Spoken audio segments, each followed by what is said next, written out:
Why don't you go see your boyfriend? Yeah, he's got a nice room. You won't have it long. He'll have to call for 7 a.m.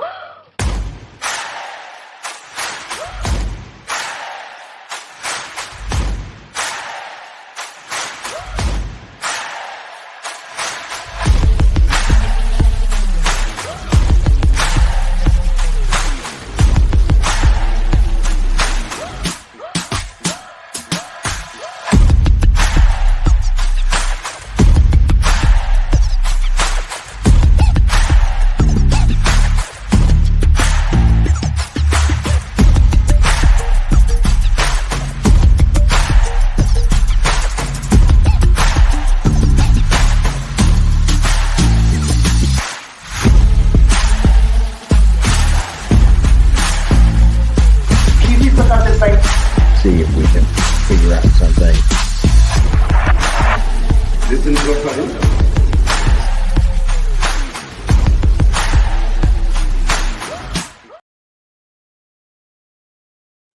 Hi. Bit of a different setup today. I am doing this from my bed with my earphone mic. So I hope my headphone mic. I hope it's not too bad. But I am doing a lot of writing, and I've just figured out that it is so much easier on my back if I sit in bed and focus on the writing, and it's freaking cold. So yeah, I didn't move over to the whole setup. Um, I'm not going to be on camera very much because I need to focus. I might try find some cats, put a cat cam on, but I have missed hanging out and having chat around and all of that. So I figured we could catch up. Hey, Steve. I also obviously need to make pizza because it's lunchtime. Um, but we needed somewhere to hang out. This camera, maybe it's the lighting. It looks like it's from the 90s. It's like potato cam. But the way I've got you set up, I can't move. And I had the curtains closed because it is so cold here that there was a little bit of snow on Table Mountain. That never happens. This morning it was 5 degrees when we woke up. Our houses are not equipped for this. So I have the curtains closed to try and like keep some of the warmth of the heater in. But it means it's quite dark. It's a beautiful day outside today, but holy moly, has it been cold. Um, it is next year, like as soon as winter things go on sale this year, we are going to get this house so equipped for next winter. It is going to feel like a house in England because we can't do this again. I think mostly because, so last winter we thought, oh, it's just an unprecedented cold winter. Probably won't be this way the following year. And then here we are. But also we realized last night that it's only our second winter in a house, not an apartment. And I think maybe that contributed to a lot of the warmth because damn. Okay. I am hungry, so let's get the screen share going. I've set up a playlist. I might add to it. But we've got some Judge Middleton. We've got Judge Middleton, Judge Allen, more Judge Middleton, some Fleischer, and then Judge Hayward. 2003. I'm only 20 years behind. 22. I left the prosecutor's office in 2002. Did you ever read that book, Walking with Einstein on the Moon? Remember? Where the journalist goes, I think, for the New Yorker, and he goes to the memory championship, and he's asking the people, he goes, well, how do you do this? Are you some sort of, special talent? And they say, no, you could do it. And so he picks it up and learns to do it and then comes back and wins that thing. He writes a book about it. It's kind of interesting. But I think one of the more interesting books to read. One of the judges that I know gave me a book at the judge conference that she wanted me to read, so I'm working on that. You know,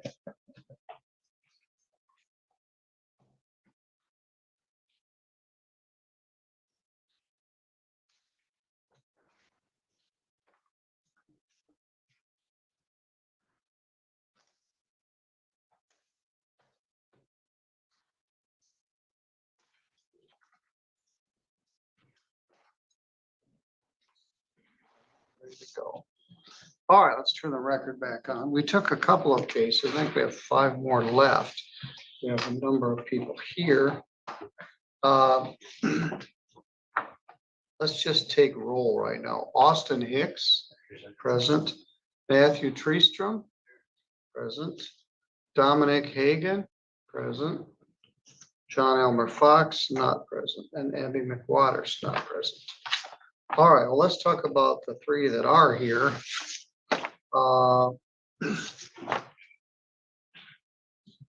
Dominic Hagan. Mr. Hagan, why don't you come up and have a seat with your attorney? This is file number 24786. Once again, special new deputy prosecuting attorney Andrew Rognus is here for the plaintiff and Luke Knopfinger is here for the defendant. Is there a plea offer in this case, Andrew? The offer in this one is Mr. Hagan, Yes. was a DV with no objection to a dismissal upon completion of the appropriate period. All right. Let's break this down, Mr. Hagan. You're Dominic Dwayne Hagan. Yes, sir. The file number is 24786SM. Charged with domestic violence. That's a misdemeanor. It's punishable by up to 93 days in jail and a fine of up to $500. Would prohibit you from using or possessing a firearm. The prosecutor has offered really to plead to that charge, and they would not object to me placing you in the domestic violence deferral program. I think one of our guys, Mr. Hicks, I think did that once. Anyway, if you complete it, the charge will be taken off your record and be made non-public. But you're gonna have to do a probation and take some classes and do some other things. Mr. Knopfinger, what does your client wish to do? we politely decline the offer. Proceed to trial. All right, fair enough. The way all this went down with the tires getting slashed and all the other stuff, I thought this might possibly end up as a disturbing the peace. But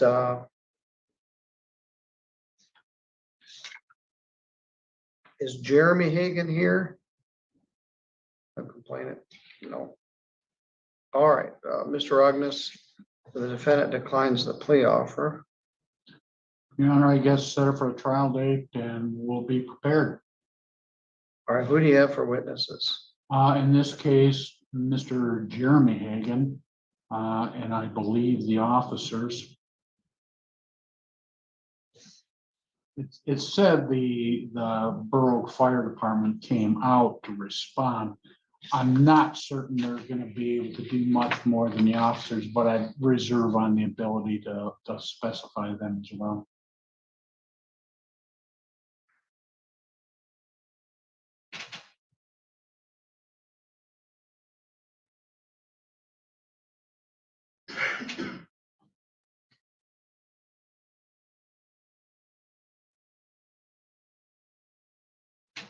All right, well, there are other people there. Jeremy stated he did not know exactly who struck him or what they struck him with. He then stated he went outside and slashed the tires on the vehicle. So the officer is Deputy R. Miller.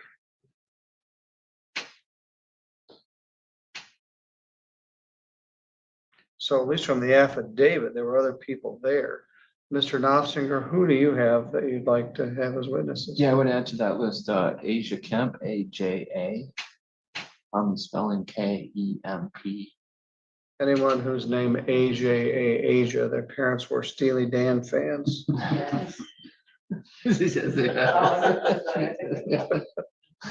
Uh, or- And I do have some pictures, Judge, that were provided to me. I'll share with the prosecution. Anyone else? No others, Judge. All right. Do you have any photographs or any other evidence? At this point in time, Your Honor, I'm unaware, but to the extent the officer may have some, I guess I'd reserve on that. All right, well, I don't have a date right now, but I do have some soon dates, as soon as mid-September. So, Mr. Hagan, are you still at Front Street address? No, I'm not Judge. sure. I've not lived there since February. Since, I live in Florida now. so you came all the way back from Florida for Yes, this? sir. I've been traveling back and forth to Florida. Maybe, would you rather set it out a little bit, like October or something? If you could possibly do that, that would help me out so much. I've missed a lot of work these past 2 months, and it's been a struggle. All right, well, there's, and credit to Mr. Rognus, he just got here. I think today's his first day. Your Honor, if I may, I guess I'll go out on a limb on this one. If he's actually in Florida and not having regular contact with, who's this, your cousin? This is fine. Oh, okay. I'd offer disturbing the peace. on All that right. one. That's why you're here, to go out on a limb. You're here to apply your experience to the cases. Well, if he's not around, you know. Mr. Hagan, we just did a disturbing the peace case. Disturbing the peace, oh, wait a minute.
Yeah, Judge, Mr. Hagan would like to proceed.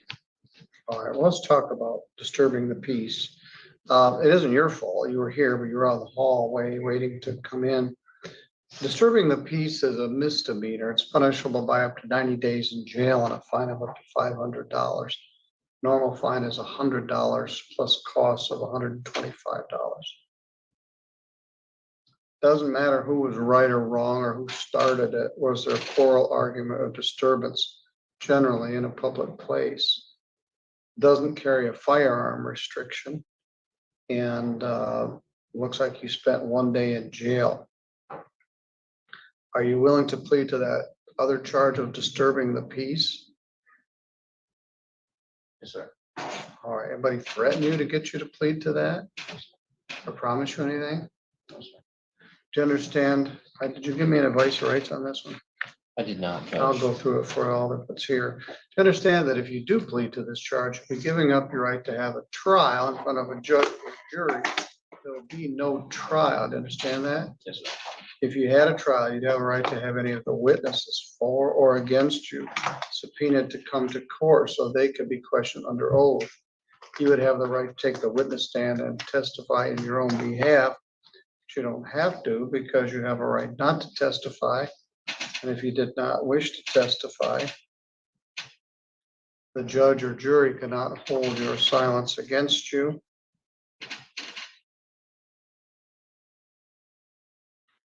And you have a right to be presumed innocent unless they were able to prove your guilt beyond a reasonable doubt.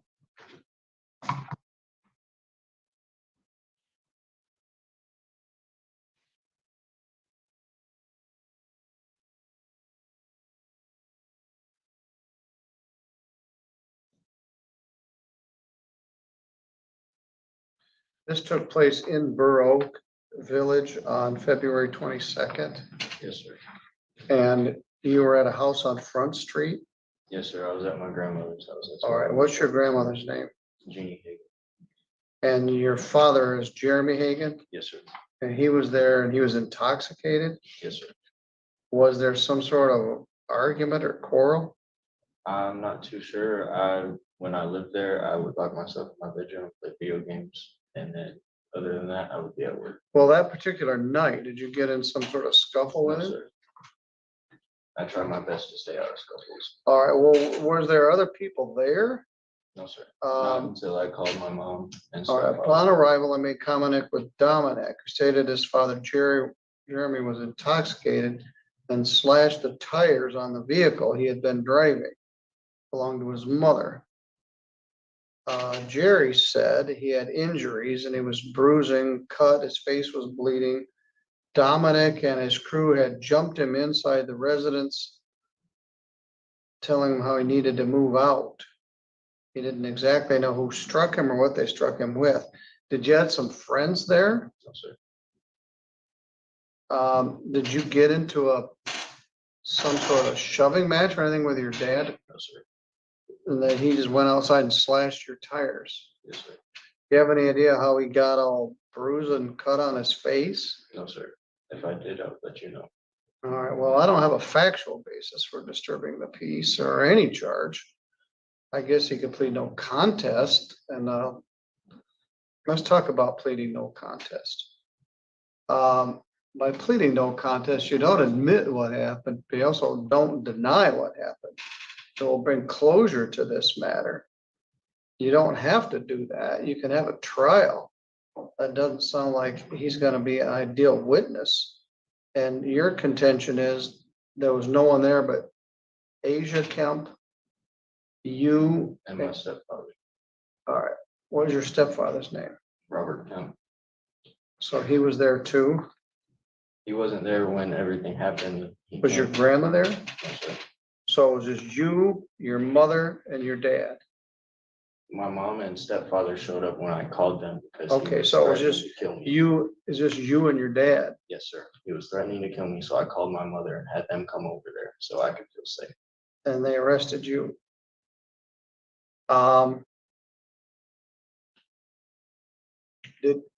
Did he get charged with slashing your tires? Not that I know of. I have no idea. I Let me haven't. look. I thought I looked this up. Yeah, because obviously sliced all four of your tires.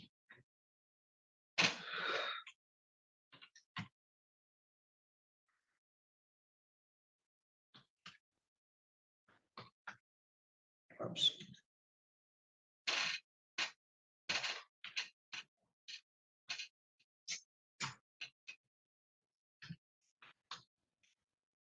All I have is an affidavit of probable cause.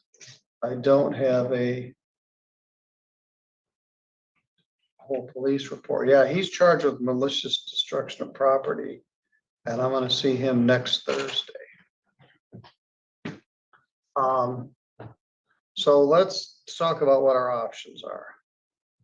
You can continue your plea of not guilty on the domestic violence charge, and I can set the matter for a jury trial. That means you have to come back from Florida, but I'll be here all day, every day. You can enter a plea of no contest to disturbing the peace Although I'm a little uncomfortable with that, but it's your absolute right to plead no contest. Luke, do you want to discuss those options with your client? Yeah, Judge.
Judge, we'll move forward with the disturbing the peace, no contest.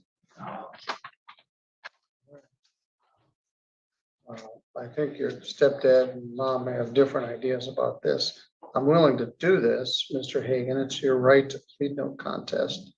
I'm gonna give you a fine. I'm gonna give you some time to pay it. So there is some benefit in bringing closure to the matter, but I don't want to convict you of something that you don't believe you did. But if you wish to plead no contest, I will accept it. Judge, if he could have a chance to talk to his parents. Sure, that's fine. Yeah, I think that's, that might be good. All right, I'm good with that. Okay. All right, we can move on to our next case. Mr. Hagan will come back to you. I believe Asia won the Grammy Award for Record of the Year. Contains the line, when all your time dancing is through. I think it was. Maybe not. Record of the year? I believe so. Yeah. I think You so. got. Rob has ChatGPT and he can find out real Look it quick up. on his phone. So, Mr. Treestrom, what does he wish to do? Proceed to trial, Judge. All right, Mr. Treestrom, why don't you come up?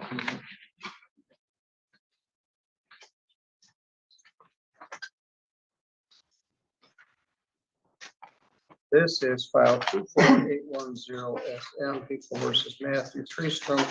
This is an assault and battery case. The file number is 24810. In this case, the defendant had pretty substantial facial injuries.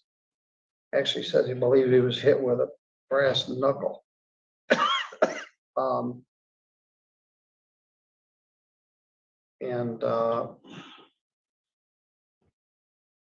There were some witnesses that saw this. Mr. Rognus, who do you have for is there any offer in here? It's just assault and battery. Yeah, the assault and battery is the offer in this case, Your Honor, just because prosecutor's office felt like the significance of the injuries justified straight up offer. All right, I don't have a quarrel with that. Who do you have for witnesses? The Vic, Douglas Sluter.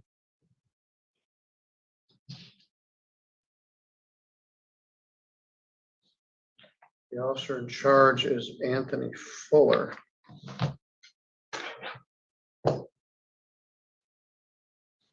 The affidavit would indicate there were some witnesses that saw this.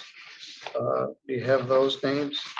I don't have them with me, Your Honor. I didn't want to unnecessarily complicate the case, but if they're gonna testify on the defendant's behalf, certainly the defendant can list them. Well,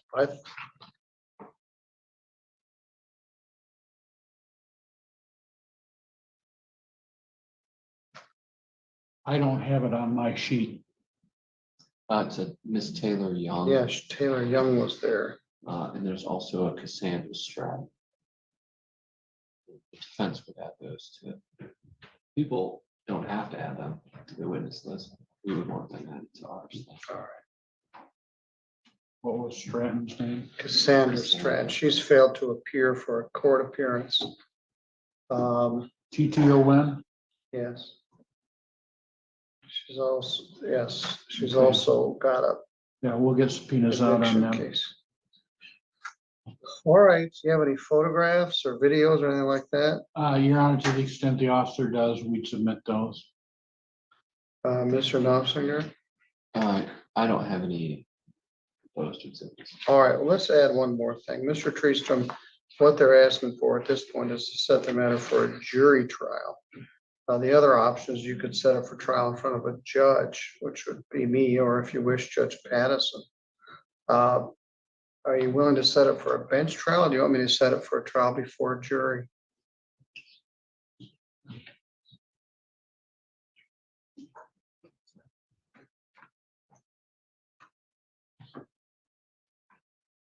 Jury trial, Your Honor. All right, very good. I don't have a date, but I've got some soon dates. We'll try to clear those up. Mr. Knopfinger's got obligations in other courts. I don't want to just pick a date. We'll work on one. Are you still at Fifth Avenue? Yes, sir. You still working at the same place? Yeah. All right. Don't get in any more trouble. Don't have any contact with Mr. Sluter. Continue to comply with the terms of your bond, and we will set this matter for jury trial. Thank you, Your Honor. All right, you're good to go.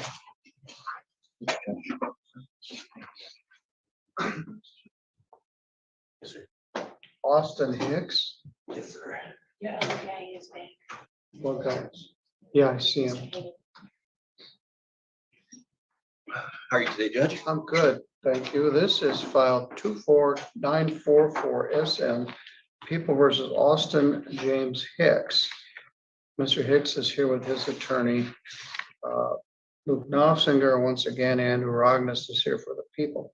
I know very little about this. There's no affidavit of probable cause. There's no bond information sheet. The complaint alleges that on or about May 28th, you did cause physical harm to a child by hitting a child in the face, leaving a mark. It's charged as child abuse in the 4th degree. It's a misdemeanor punishable by up to a year in jail and probation for up to 5 years. Can't tell anything. I don't know how old the child was or any extent of injuries, but that's what the charge is. Mr. Rognus, is there any resolution of this case? Your Honor, there's an offer out, but the request of the defense was to adjourn the matter for the officer to re-interview the child, and quite possibly CPS may want to do so as well. Is CPS involved in this case? No, they came and talked to us and said there was not enough there for them to open a case. Yeah, that's what they're. Not enough to open a case. So they came and talked to us and talked to our children, all of our children, and my son told me How old is this child? he's 13, and he told me, But don't say any more about it. okay, sorry.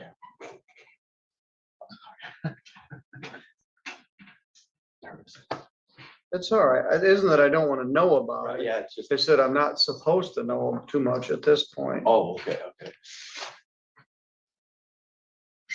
All right, so the officer is Travis Miller. So what exactly do you wish to do here? Adjourn for a couple weeks, judge to law enforcement. You'll direct the officer to re-interview the child. Is the child in school? Yes, Where? Sturgis High School, or Sturgis Middle School, sorry. So, Yeah, and he's got one more year and he's in high school. Yeah, I got a 17-year-old, got one more year left of school after this. Again, Andy, you just got here today, so you haven't really had time to delve into these. That was a question I had, is whether there was any CPS supervision or anything. So no CPS case. I also note that the magistrate did not do a no contact provision. So you're all living in the same house? Yes. He was for a while at my wife's grandma's house until he was tired of being there because not a lot for him to do. He wanted to come home, so I just let him come home. I didn't know if I was gonna get in trouble or not for having him home. There was nothing. There's not a no Yeah. contact provision So I there. was like, you can just come home.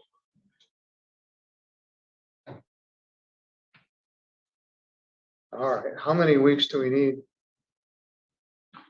I'm gonna say at least 2, probably more. All right, well, let's set When are we this picking them up on last pre-trials again? 9/12. I have continuing mandatory legal ed in Indiana on the 12th, so I think Josh is probably gonna be covering that one. Okay, that's fine. that'll work, 2 o'clock. 9/12/20 at 2 p.m. All right, we'll get more information.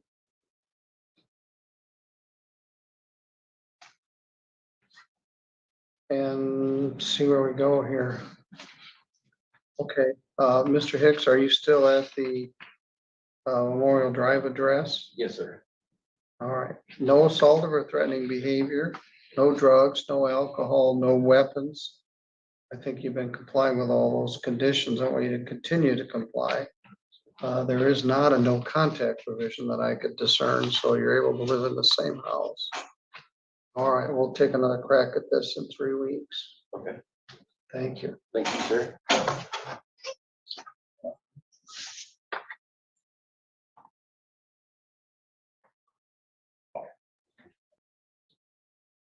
Oh, I got his card.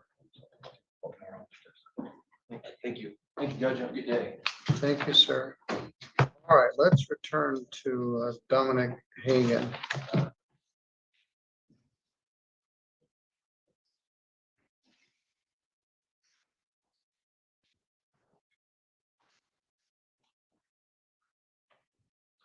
Mr. Hagan, we took a break. You got a chance to discuss this with your, I think, mom and stepdad. What would you like to do at this point?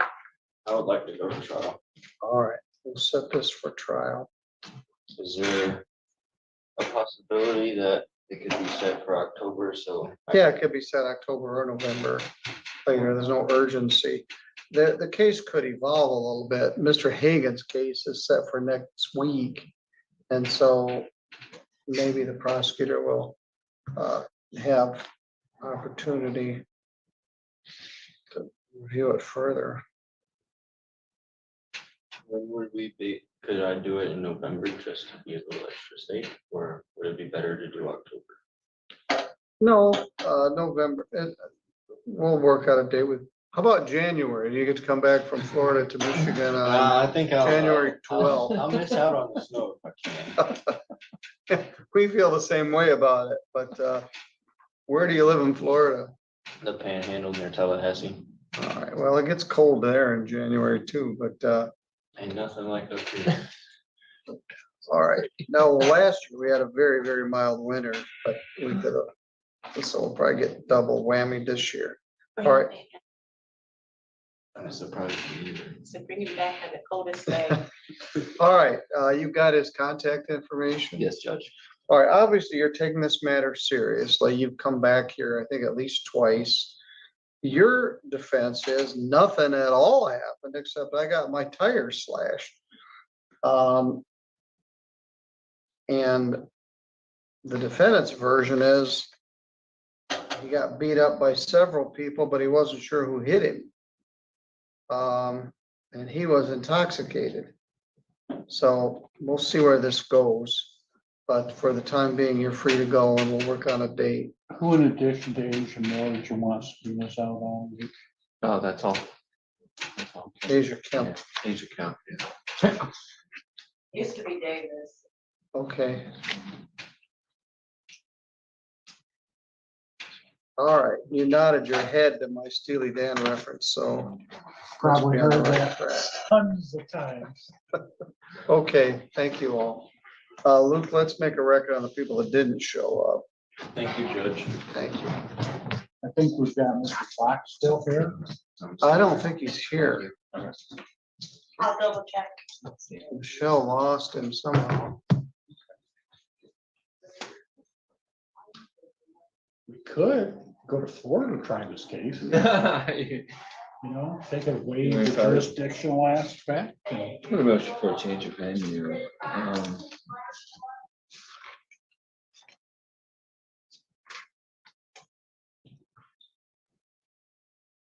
Sarah, I need to go chase them down. They did not show up.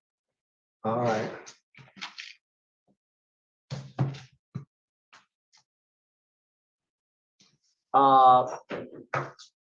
I stand corrected, Andrew.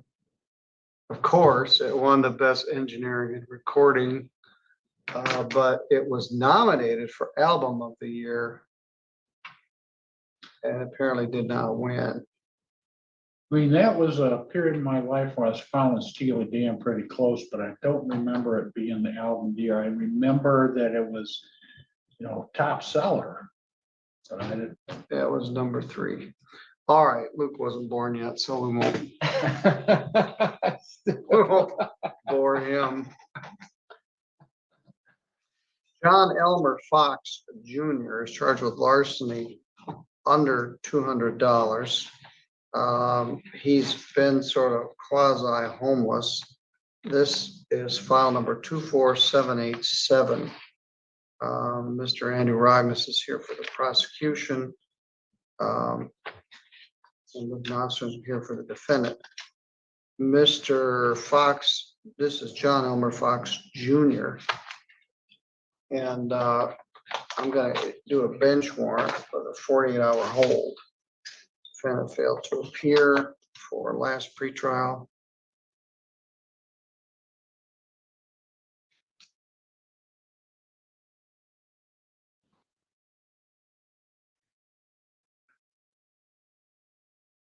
Egan's gonna get set in October or November.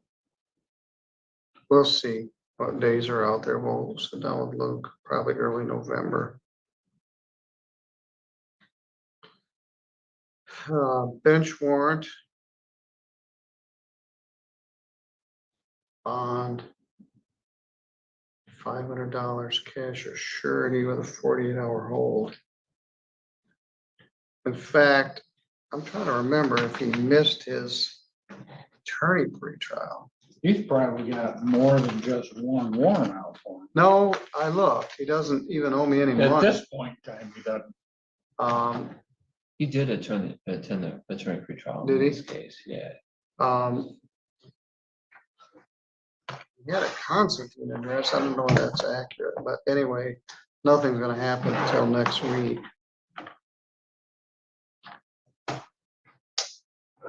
All right, so.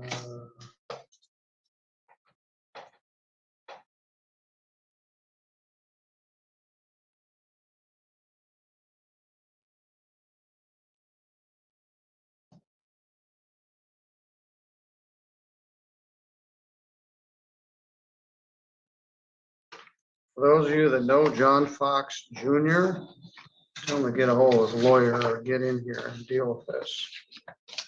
According to the affidavit, this whole thing's on video. See if we can get it resolved. Abby McWaters, or Abby, is charged with operating while intoxicated. The file number is 249650D.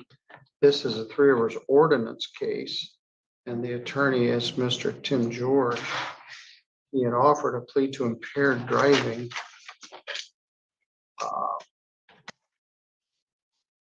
And it was not here. In point of fact, this is Mr. McWater's fourth drunk driving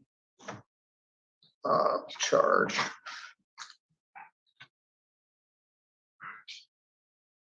You had a phone number.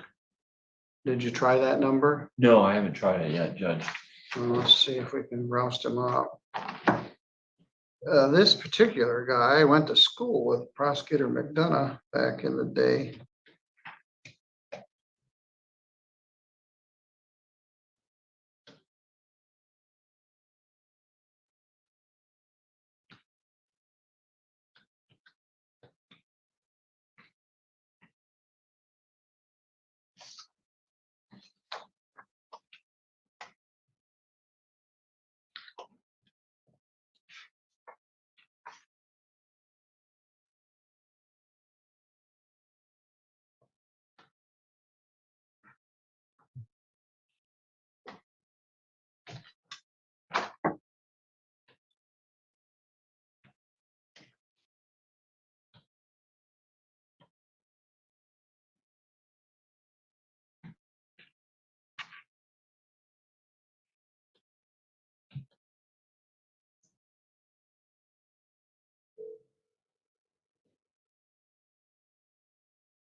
We're sorry, your call cannot be completed at this time.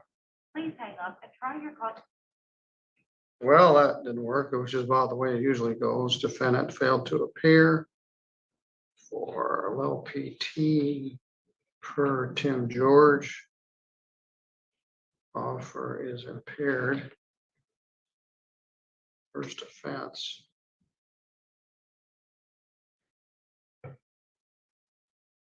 I would ask for a 48-hour hold, Judge. Yes, same thing. He's local. He did. I think I'm surprised. I'm surprised too. He has failed to appear before, but generally he comes in. I had a previous bench warrant in this case. He failed to appear for his arraignment. Then about a month later, he called.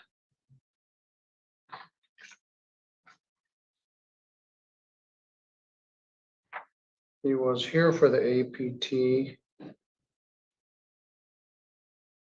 So he then left and went to Three Rivers. And we didn't have a very effective attorney pretrial. We set it for a last pretrial. They didn't show up.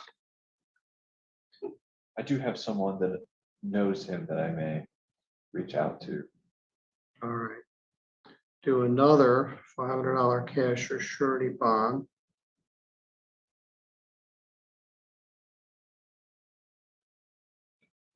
$48-hour hold. Tried to call without success.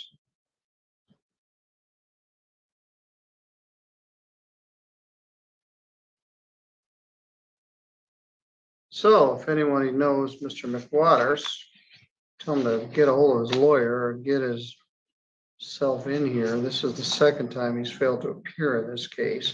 And once he was here and took off. You have a very generous plea offer considering the baggage on your driving record. All right, that's all we can do on that one. That completes our day.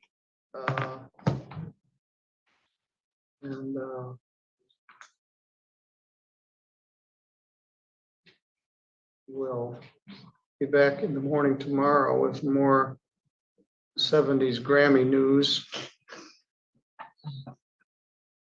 So the next matter is case 240527, People versus Heather Wilder. Princess for the record. Good afternoon, Your Honor. APA Bart Buxton on behalf of the people of the state of Michigan. Good afternoon, Your Honor. Rita Rosting from the Ingham County Public Defender's Office, appearing on behalf of Heather Wilder, who is present in the courtroom and standing to my left. Okay. Ladies and gentlemen, this trial date is scheduled for October 4th, 2024. So if you check your calendars, and if you have any people that get called up, then you can let me know. But we're getting kind of thin on jurors at this point. So, Mr. Buxton, would you like to reintroduce yourself and who you expect to call as witnesses? Good afternoon, members of the jury, for hopefully the last time today. I'm Bart Buxton with the Ingham County Prosecutor's Office. That kind of a day where things have not gone according to plan.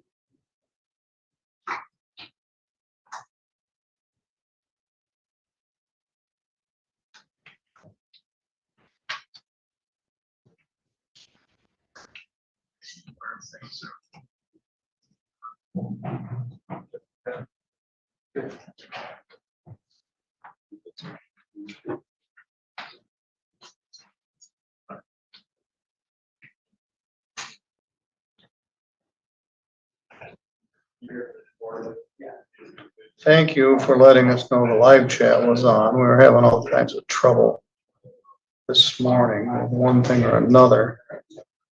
Hope everybody was on their best behavior. The lights are still flickering and it is still thundering outside.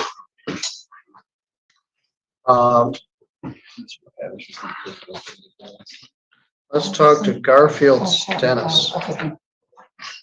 You got the paperwork, Your Honor? I do, thank Okay, you. thank you. He does have a license. He showed me a copy on his phone, the email from SOS. He has a temporary license to drive. Very good. Are you Garfield Nicholas Stennis? Yes, sir. This is file 247260T. You were charged with not having a valid license. We adjourned this. It's a 3 over city case. I think Mr. George was here to see if you could get your license straightened out. And you had Indiana issues and perhaps Michigan issues. Mr. Reed, the 3 River City Attorney, says you've established proof that you now have a temporary permit. Frankly, that's our goal, the court and the prosecutor, to help people get their license back. One of the judges here in Michigan has started a specific driver license assistance program to help people get their license straightened out, but we do it a little more informally. But so the city attorney is willing to dismiss the charge of no valid operator's license, which would go on your driving record and prohibit you from getting your license for 180 days to 365 days. For a plea to another charge called allowing another to violate the motor vehicle code, that one carries no points, no driver responsibility fee. Well, that doesn't exist anymore. No points, and it doesn't go on your driving record. So it won't affect your ability to keep or maintain your license. You understand? Yes, sir. Other than what I said here, did anyone promise you anything to get you to plead to this? No, sir.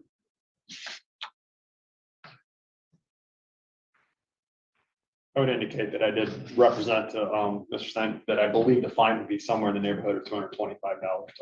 That's correct.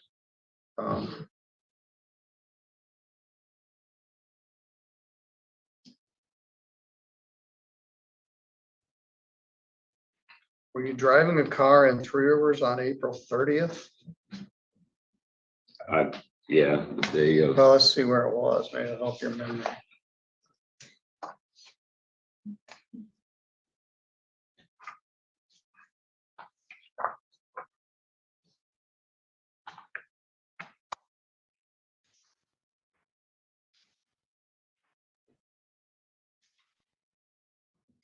Oh, it's not in here. I can give a Um,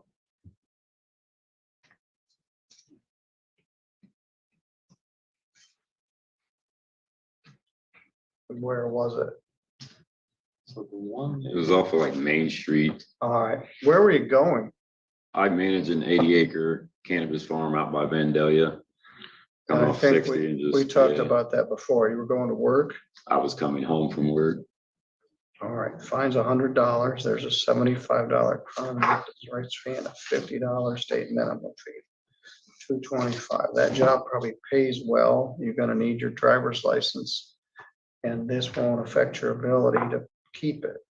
However, you owe me $225. Can you pay that by September 6th?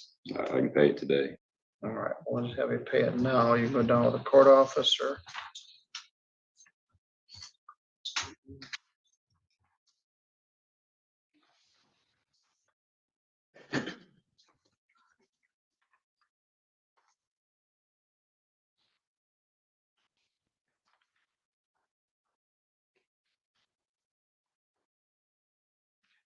Let's permit now. Very good. All right, you go pay the fine. This matter's over and done with, and you can get back to work. Thank you. Kevin Figueroa.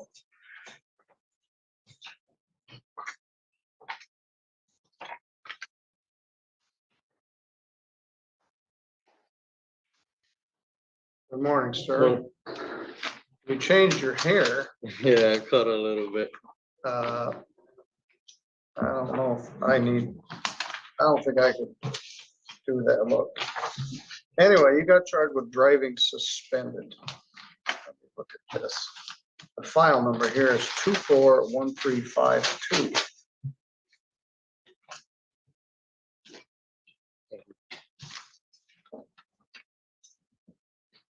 You got this ticket on July 20th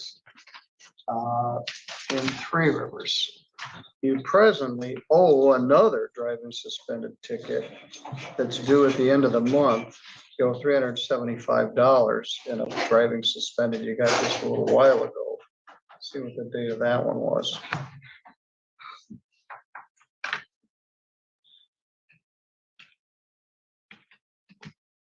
How'd you get here? I got a buddy of mine drop me off. I gotta call him back once I'm done here. I gotta go see my probation officer after this. All right.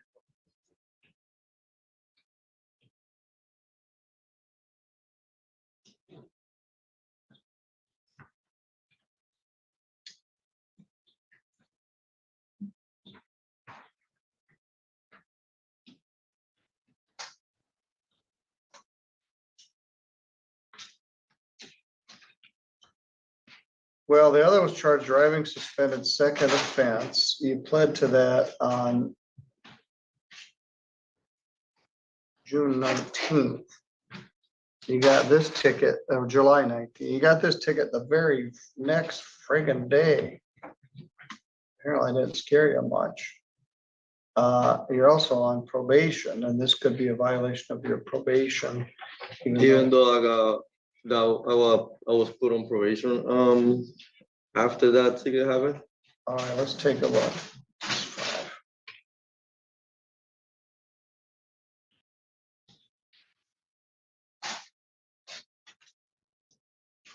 Correct.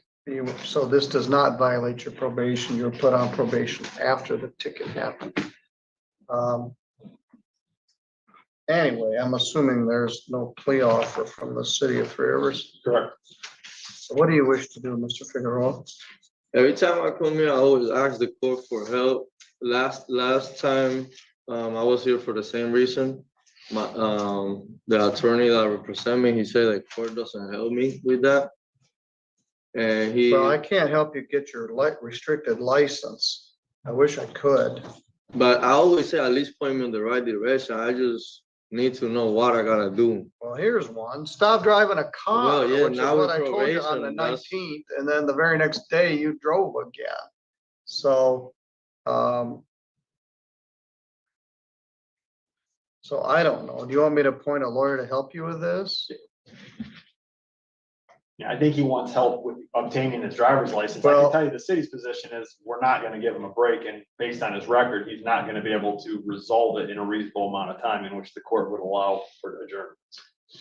No, so you're right, but you still have a right to have an attorney. But there's no plea offer because of and it's charged as a first offense rather than a second.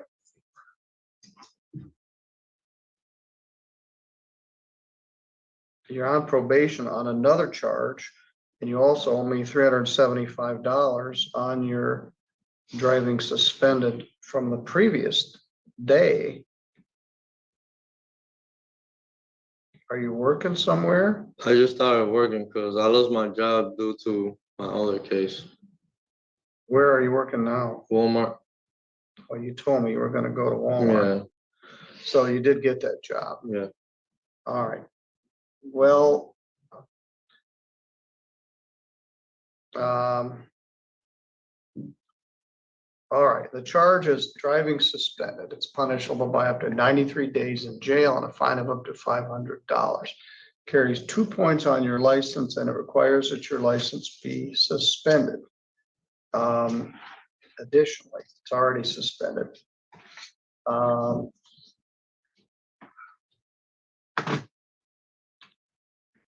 You were charged driving suspended on May 30th of 23.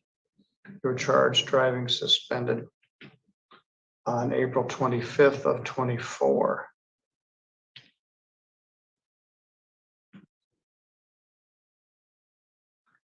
And then you were charged on July 20th of 24.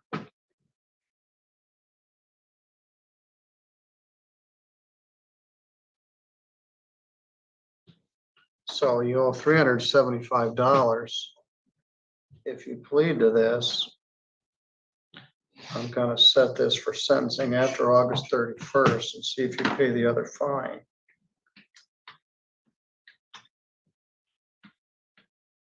If you want to plead not guilty to it, I'll appoint a lawyer for you and set it for further pretrial. Mr. Reed's position is there isn't much of a defense. Either you were or you weren't. But this is not a violation of your probation. Do you wish to plead guilty? Or do you wish to plead not guilty and have me appoint a lawyer for you? I mean, I feel like I don't got no choice but to plead guilty. All right, well, did anybody threaten you to get you to plead guilty? No, but there's no other way to get out of this. If I plead no guilty, like he says, nothing to help me, like it's no defense. Well, if I were king of the world, I would be inclined to give the people a driver's license so they could get back and forth to work. The district judges never had that authority. The only way I have that authority is through sobriety court.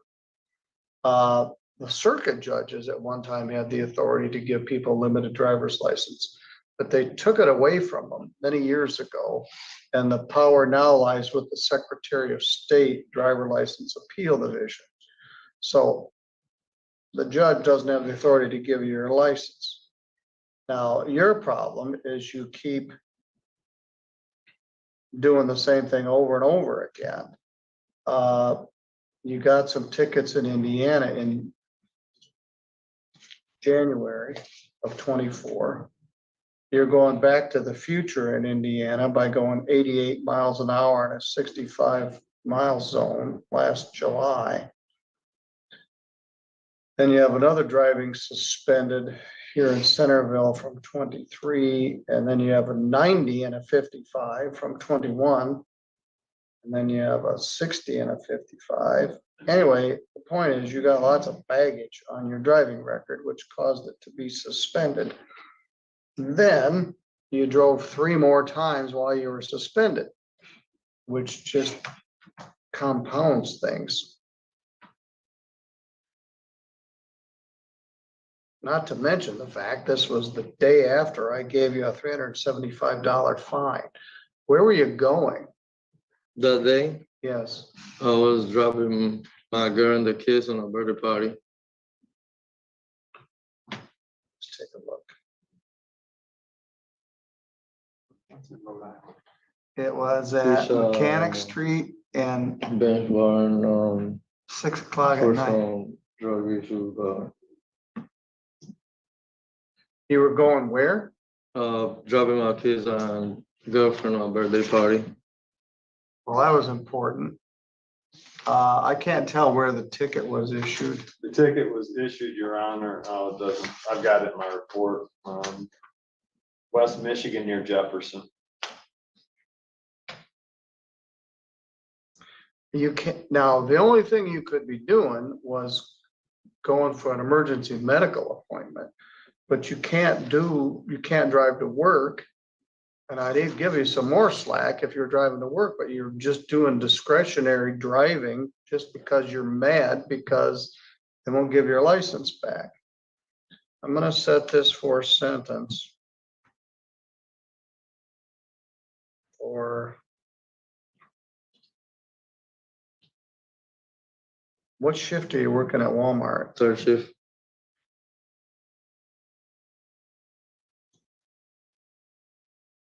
September 10th at 9 a.m.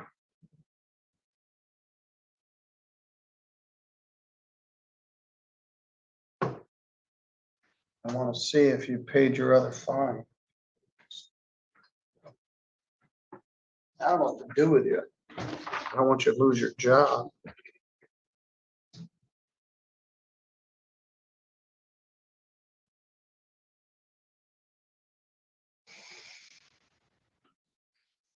But you can't keep driving. Now with probation on my head, that's gonna be impossible. I'm not trying to ride no cars. I got a buddy of mine driving me to work. I just gotta pay him. He drive my car. Well, that's what you're gonna have to do for a while. Yeah. And you're gonna have to pay me $375.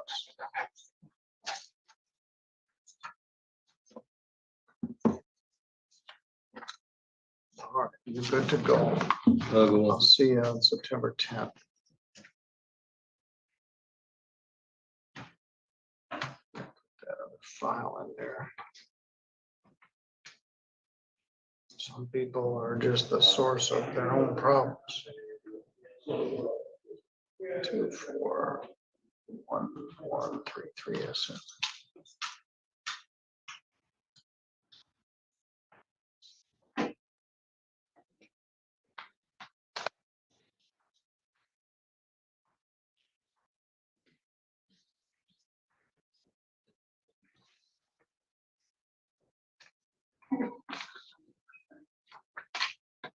All right, folks, we're working through this.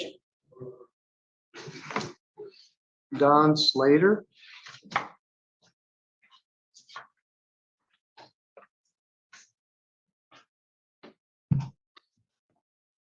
Good morning, sir. Are you Don Jerome Slater? Yes, sir. Good morning to you too, Judge.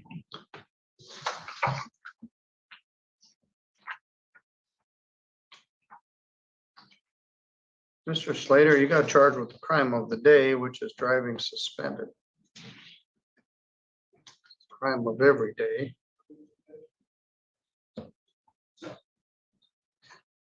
In the old days, driving suspended was a 90-day misdemeanor, and it became a 93-day misdemeanor.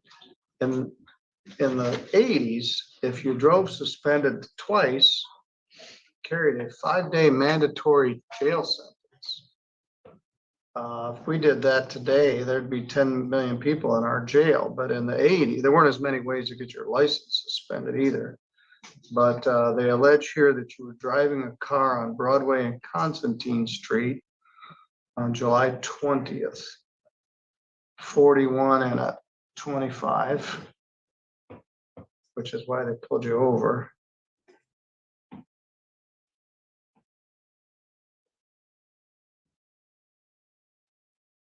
Haven't had anything tickets in 6 years, but you're revoked actually for some bad stuff that happened a long time ago. Mr. Reed, is there any offer in this case? I don't, not really, that it's a revoked license and there's been no steps to restore it. Can I say something? Yes, sir. Judge? I actually have to, steps, like he said, I had to go through the Secretary of State. So they just gave me the package to fill out, which was a 16-page package that I had to fill out and that I filled out. All I'm waiting for now is to get my 3 letters, notarized and to get it shipped down state so they could, set up a hearing. What's the day left onto the license appeal division? Yes, yes, sir. I'd offer 301, Your Honor. All right, well, let's talk about that. Mr. Slater, you and I used to see a lot of each other when you were younger, and you got a ton of traffic baggage on here. You haven't been in trouble since like 2018, Yes, sir. 6 years. But and also back in the day, they used to suspend your license for drug charges. They don't do that anymore. But you got some stuff early when you were young, that fleeing, eluding, that sort of thing, which caused them to suspend your license. So what you're talking about, you started the process to apply to the driver license appeal division, Yes, sir. but it's gonna take 6 months. First of all, you haven't even submitted it yet. So you have to get it. And what they're looking for is 3 letters that say he hasn't been drinking. He goes to treatment, he's involved in AA, he's been in a recovery program. If you just get 3 letters that say he's a good guy and he hasn't been in trouble, they're gonna deny your request to get your license restored. Yes, sir.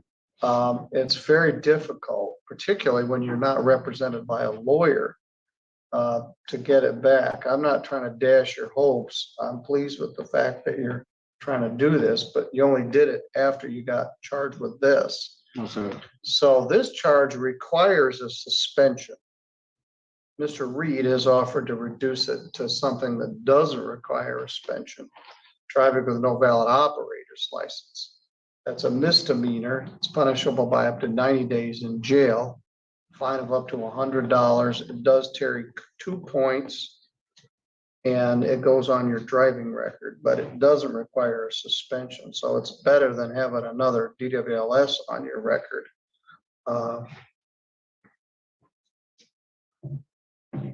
What's your response to that? Are you willing to plead to having no valid operator's license? Yes, sir. Can I speak upon the last statement that you made, sir? Yes, sir. I actually did this way before this case. Okay, good. I was, like I said, it was processed that I had to get paperwork from the court to answer certain questions on that file. Once again, it was a 16 package, which is a lot of paperwork. Yes. And I have been trying to straighten this out so I can have a valid license.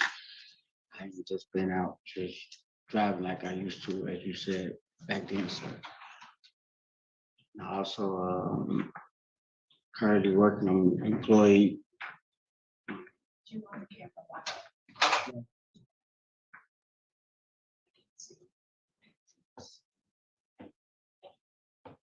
I'm sorry, go ahead.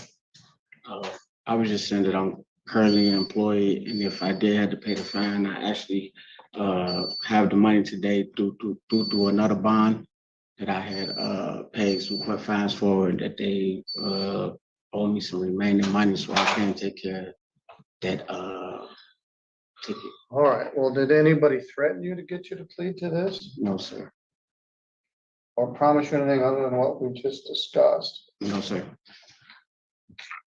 All right, I encourage you to continue the process. And I encourage you to stop driving. Where were you going that day, July 20th? Actually, I was coming from the hospital with my girl. The baby was very sick. And I was actually just coming from the hospital during that day that I got pulled over. I want to reduce whose car was it? It was my fiance's. Reduce the fine to $75 crime victims' rights fee, $50 state minimum fee. I haven't seen you in 6 years, which means you must be doing something right, but this didn't help your circumstance. No, sir.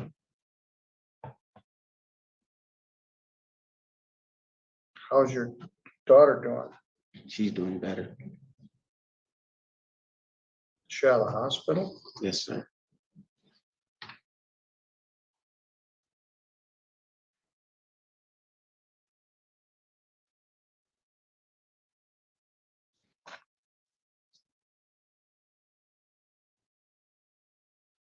All right, you go into the court office.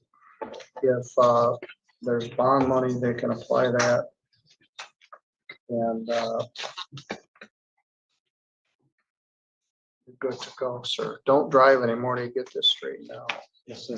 Your Honor, I think that, I know there's one more here for mine, but I spoke with him and indicated he was gonna resolve the case, so I do have to point back and stir this. All right, very good. Well, we got a late start. Jesse McTavish. And then we got Brian Lowry, and then we got somebody else. Just come right to the podium there. Yes. Hi, Your Honor. Hi, good morning, sir. Good morning. Are you Jesse Allen Landon McTavish? Lansdowne, yes, Your Honor. Lansdowne. Sorry. You got charged with being a disorderly person in the city of Three Rivers. Let's take a look at this. I don't think we've met before. We have, Your Honor. Well, I think you've had some hearings that you missed, but I'm trying to remember. Yeah, road scheduling. One of the ladies managed to give me an extension multiple times. The second one was not supposed to be even a consideration, but thankfully I managed to speak to the lady and I'm here. Well, you're here now. That's good. Yes, sir.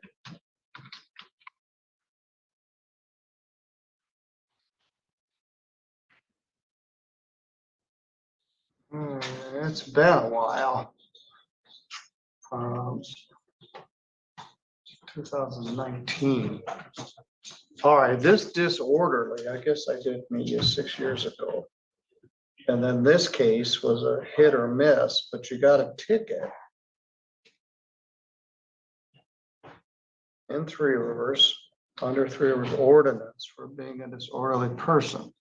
They allege it was North Main and Michigan Avenue, right at the main 4 at 11:30 at night on July 5th. July 5th was a Friday, I think. You talked to Mr. Reed, the city attorney. What do you wish to do here? Probably plead guilty, Your Honor. Hoping Were you in here when I went through the advice of rights? Of course, you've given me, if you plead guilty, you're gonna give up all your rights. Do you understand? Yes, Your Honor. I'm gonna give you a fine. I'm gonna give you time to pay it. I am currently homeless and have the only income I have is my VA check, which is anywhere between the last business day of the month and the first business day. Well, as I said, I'll give you time depending on how much. Usually I get paid around the 26th. And then I can pay that in full. All right, what did you do at Friday night, July 5th at 11:30 at night? I went to the Riviera, had a few drinks. I fell a couple of times, but I was waiting around idle because I was waiting for the go ahead to come out to my girlfriend's house where I was staying at the time. And I got that go ahead and was heading that way and taking a little bit more time. I even thought about going to Roosters again, but anyway, on my way that way towards, she lived on 5th Avenue. So I was going down towards Main Street to take a left. And they decided to say hi. How drunk were you? I don't remember, but I was sober in 3 hours and released that night. So like in 3 hours, so 3 to 4. Yeah. I don't think they needed to pick me up at all. I even told them I had somewhere to go. Did they kick you out of the Riviera? Nope. I don't have too much problem there, but So they took you to where? To Centerville or they took you to, Yeah, they took me to the jailhouse. don't tell me your girlfriend's last name. What's her first name? I don't remember her last name right off. Oh, what's her first name? Maria. Yeah, it didn't last very long. Apparently not. So, you're a military veteran? Yes, Your Honor. Thank you. Are you getting any services from Stony and our VA people? I haven't talked to Stony since I've been back in Three Rivers lately, but I've been working up with the Battle Creek VA for housing. Right now, I'm staying with a friend, I guess, and her son, and helping her out until about the 26th. My plan is to, after this is resolved and the fines paid, go to Virginia. I have a job in an apartment lined up. It's raining there. real hard in Virginia right now. Heard it rained hard today, apparently. I was in the basement. It rained hard here today. It flooded the back part of the foyer with a brand new roof. That's not cheap. I can't tell if somebody reported this from the Riv or Roosters or something, but staggering down Main Street on a Friday night probably isn't The day after, 4th of July. yeah, I mean, They give you 1 day in jail credit, 1 day. $75 fine, $75 crime victims' rights fee, $50 state minimum fee. Other than what we told you here, did anybody promise anything to get you to plead to this? no, Your Honor. I'm gonna give you a couple months to pay this. I don't take your whole VA check. I I'm gonna appreciate give you that. till November 4th. 4 days before my birthday. All right, I want you to pay this. I will, Well, you don't have very much money. Spending it all on yeah. booze isn't a very good answer. I had a place to stay at the time, so my money, as far as keeping myself alive, was a little freer. Not so much. All right, you're good to go. Thank you, Your Honor. It's a girl named Maria.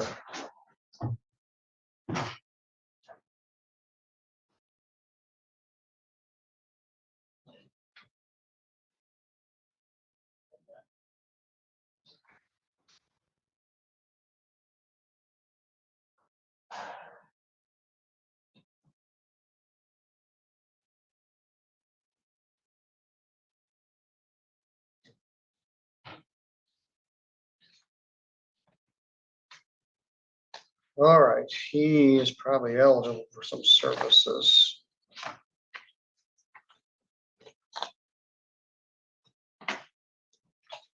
I have Mr. Lowry and I have someone else. Which case are you guys here on? Either one. You're all here with Brian Lowry? Brandon, yes. Brandon, all right. Well, it's good to have friends. Mr. Lowry, come on up here.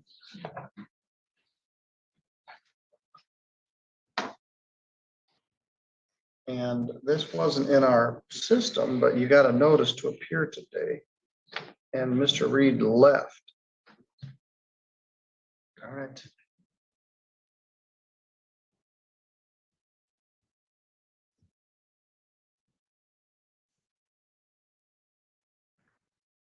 Let me see if the ladies put this in my queue. Yes, they did. Thank you.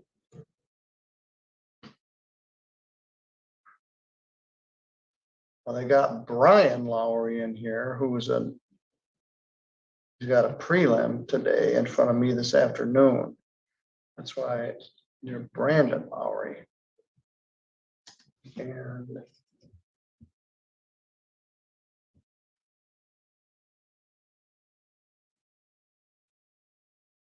you're not in here. So let me find it.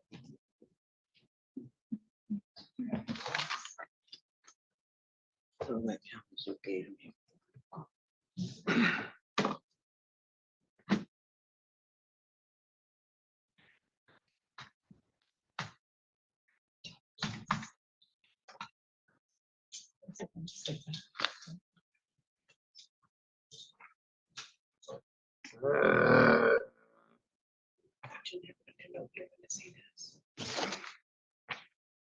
Yeah, it's got today's date on it, so he's here at the right place, but.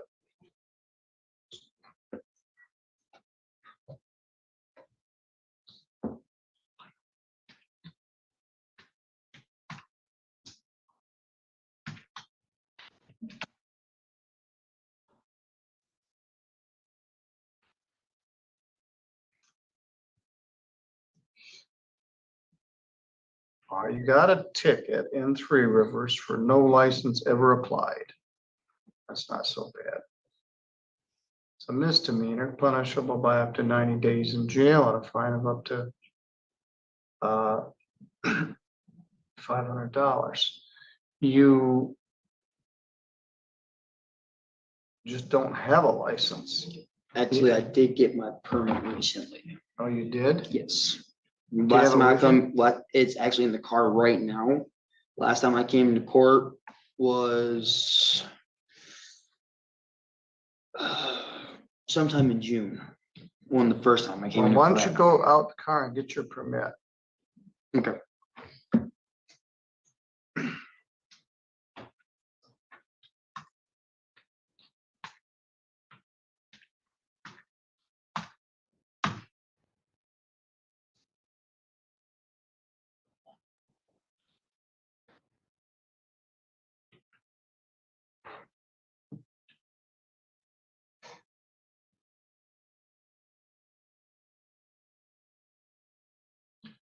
Tim George allowed him to go get a license set for pretrial.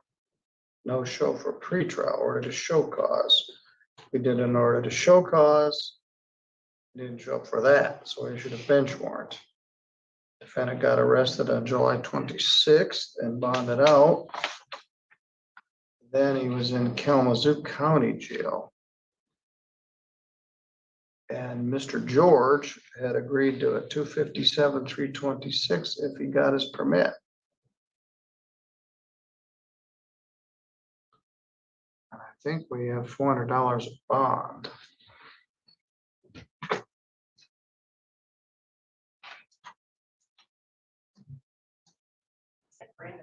Yeah, they brought it to me. I need more of those. I didn't, but Jenny brought it. Hey, holding up, Jeanette. Oh, I'm still here. Freezing.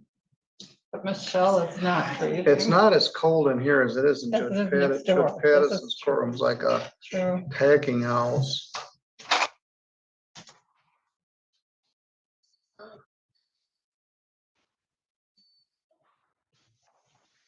All right, let me take a look.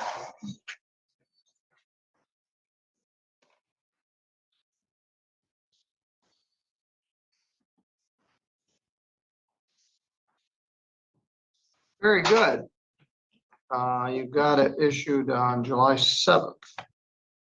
All right, Laura, would you make a copy of this?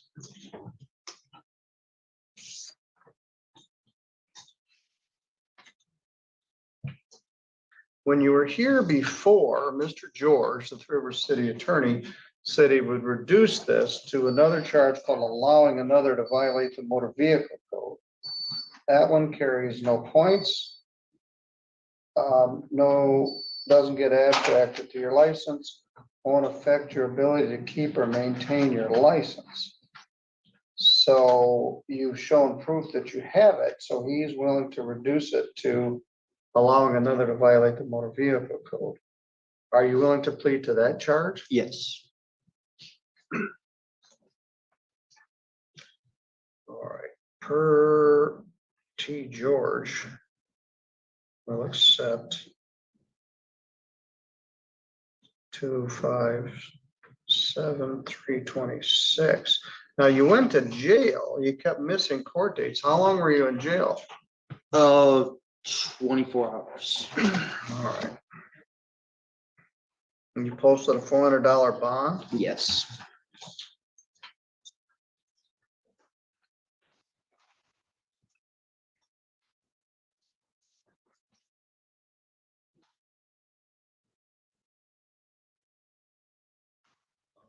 1 day jail credit, 1 day, $100 fine, $75 crime victims rights fee, and a $50 state minimum fee. $225, you posted a $400 bond. I don't think you owe me anything else. You missed a court date, so I set up for a show cause to find out why you didn't show up. You didn't show up for that. And that's when you got totally forgot arrested. about that court date, Your Honor. All right, then you ended up in the Kalamazoo County Jail also. Yeah, that, well, I was up that way, taking a friend up to the hospital because he wasn't doing well that day. And I went from Portage to Kalamazoo County. Then to Centerville. No, Centerville never came and got me. I was bailed out in Kalamazoo. All right, well, this won't go on your driving record. You got your license back. Don't screw that up. I say congratulations. Mr. George told you he would reduce it. You got more than enough bond money to pay your fine. You're actually gonna get some money back. 1 day jail credit, 1 day. $225 fine out of a $400 bond. You are free to go. All right, Michael Richards of Constantine failed to appear on an operating while intoxicated. Michael Sean Dean Richards. Let's see where he is.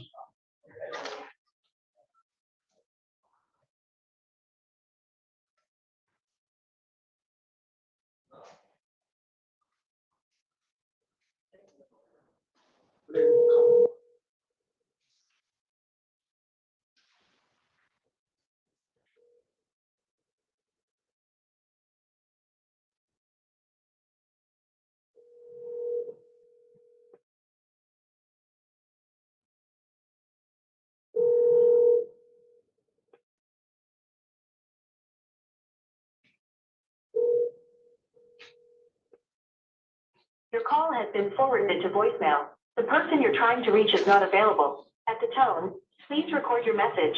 When you have finished recording, you may hang up. Good morning. This is Judge Middleton calling from the bench in the courtroom in Centerville for Michael Richards. You were charged with operating while intoxicated. You were supposed to appear here today for an arraignment, August 6th at 8:15. You're not here and you're subject to a potential bench warrant. So my suggestion is that you contact the court. Have a nice day.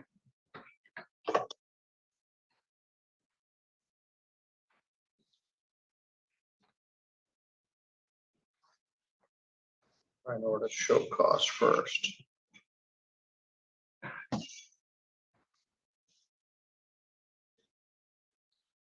Yeah.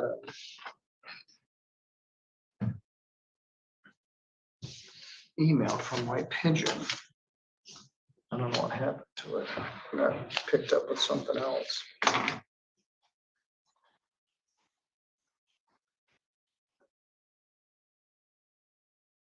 Almost done.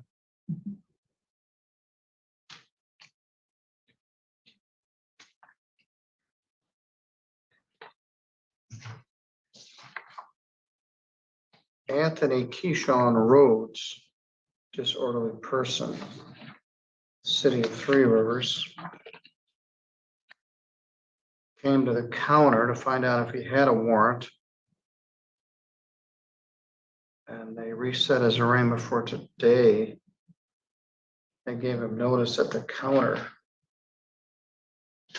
There is an Anthony Rhodes in jail, but I don't believe it's him.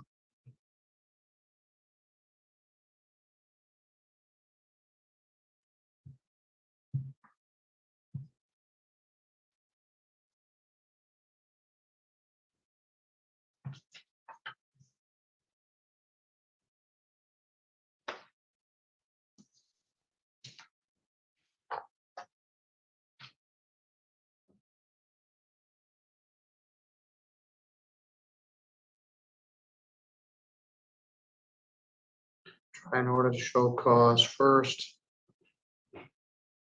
He did come to court to find out about it. I don't know why he's not here today.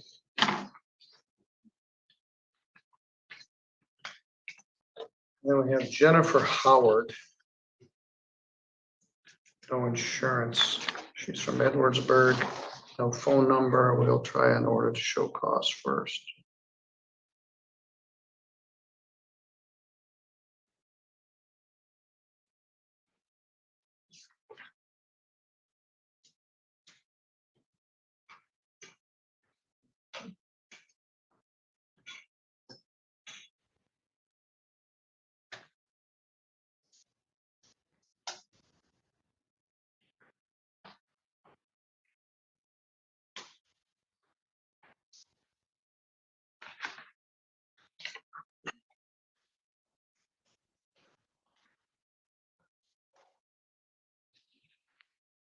All right, that's everything that was on our docket, pre-trials included.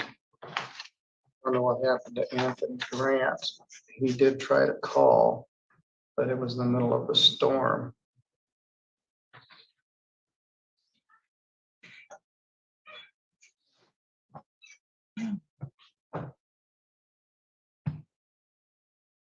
Anthony Dwayne Grant failed to appear for a pretrial, at least I think so. You should contact the court. All right, I think that's everything for this morning. Very disjointed. The thing was on for quite a while with comments on, so I hope everybody was on their good behavior. We do have multiple prelims set for this afternoon. Don't know what to expect from that. So we'll be in recess. The lights are still blinking here.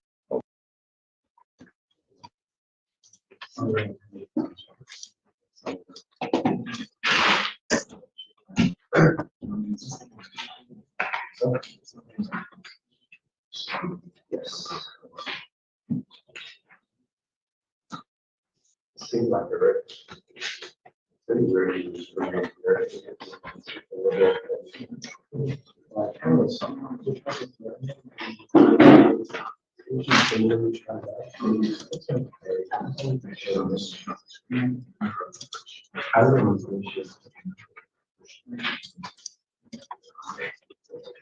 That's exactly what I'm saying.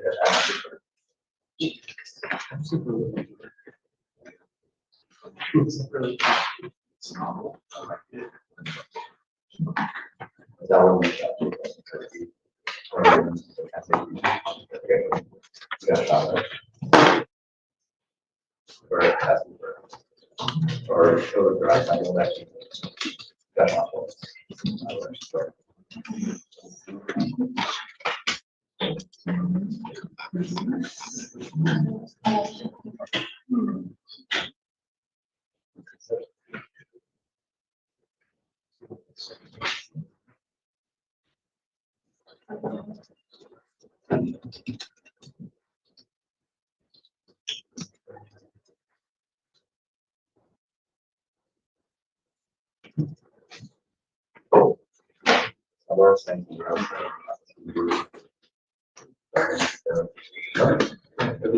Yeah. I'm gonna text you.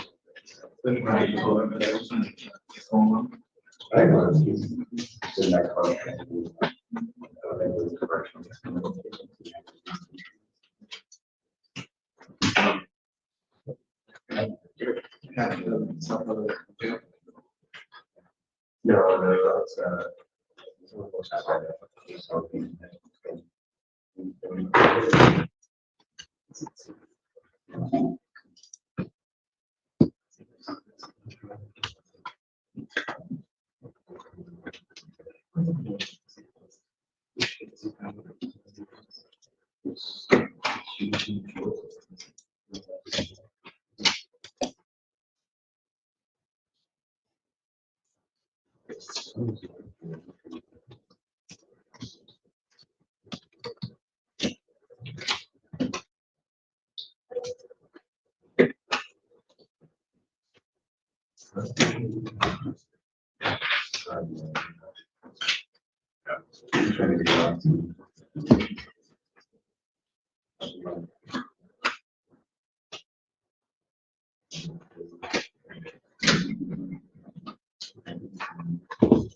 Um, all right, you wanna, I guess you wanna do an arraignment? Ready? First judge is page 1. Alvarado, come on up. Nicole Alvarado, come up.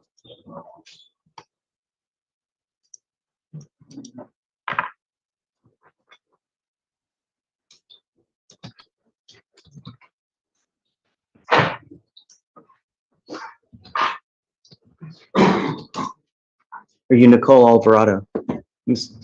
Yeah. Miss Alvarado, you're charged with theft. You're facing up to 6 months in jail and or a $2,000 fine.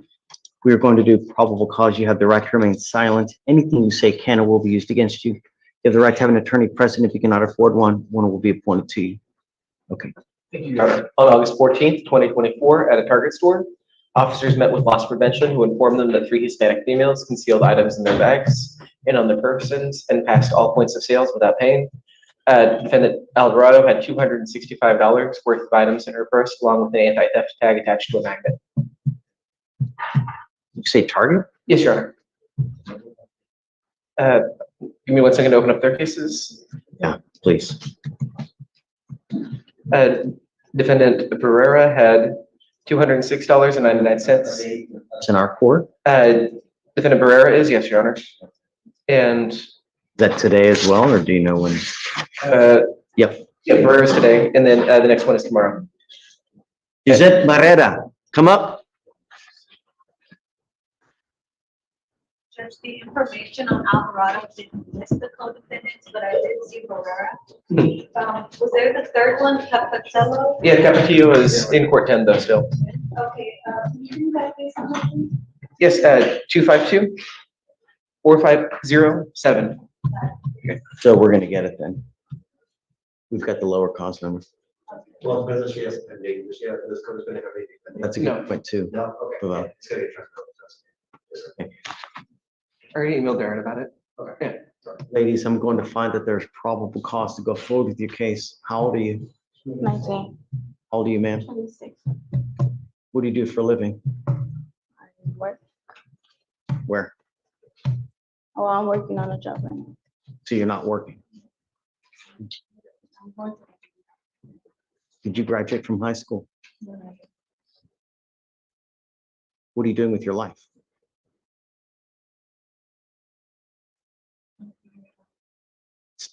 The way you're trying to figure things out, it's not working well for you. You didn't graduate high school, so I assume you dropped out. You're not working, and now you've picked up a theft case. So you're good.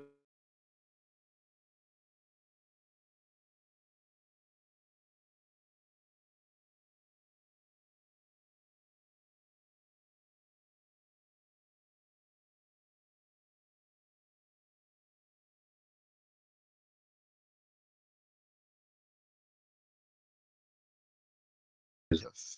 The box. Now you should be able to hear them, Your Honor. Can you hear me, Your Honor? Okay, we had some technical thing happen there. I'll recall it. Lake Stone versus Marshall.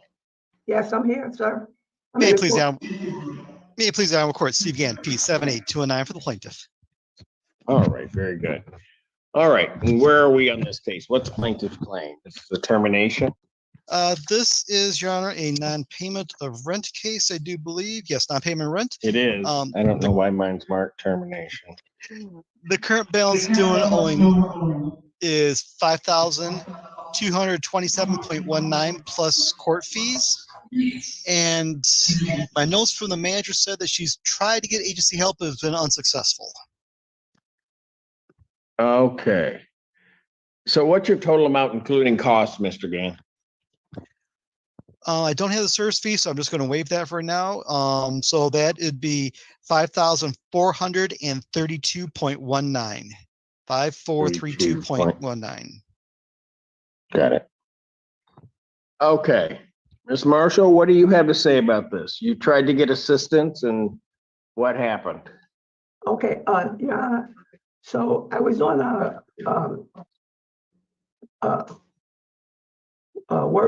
voucher. And they revoked my voucher for the housing choice voucher. So from March until present day, I have been trying to, get them to reinstate the Hold voucher. on. Why did they revoke your voucher? Because they said I made too much money because I have a job. So I couldn't make it on just my disability. So I got a job that I could do, and I was working, and I'm currently working. I continue to pay my rent, my portion. So I didn't stop paying rent. I'm paid my portion this month as well. I've already paid that. And my portion was only $409 a month. However, Mr. But that's when you, hold on, but that's when you have a voucher, right? Yes, sir. Okay. So they So revoked. let's do this, Ms. Marshall.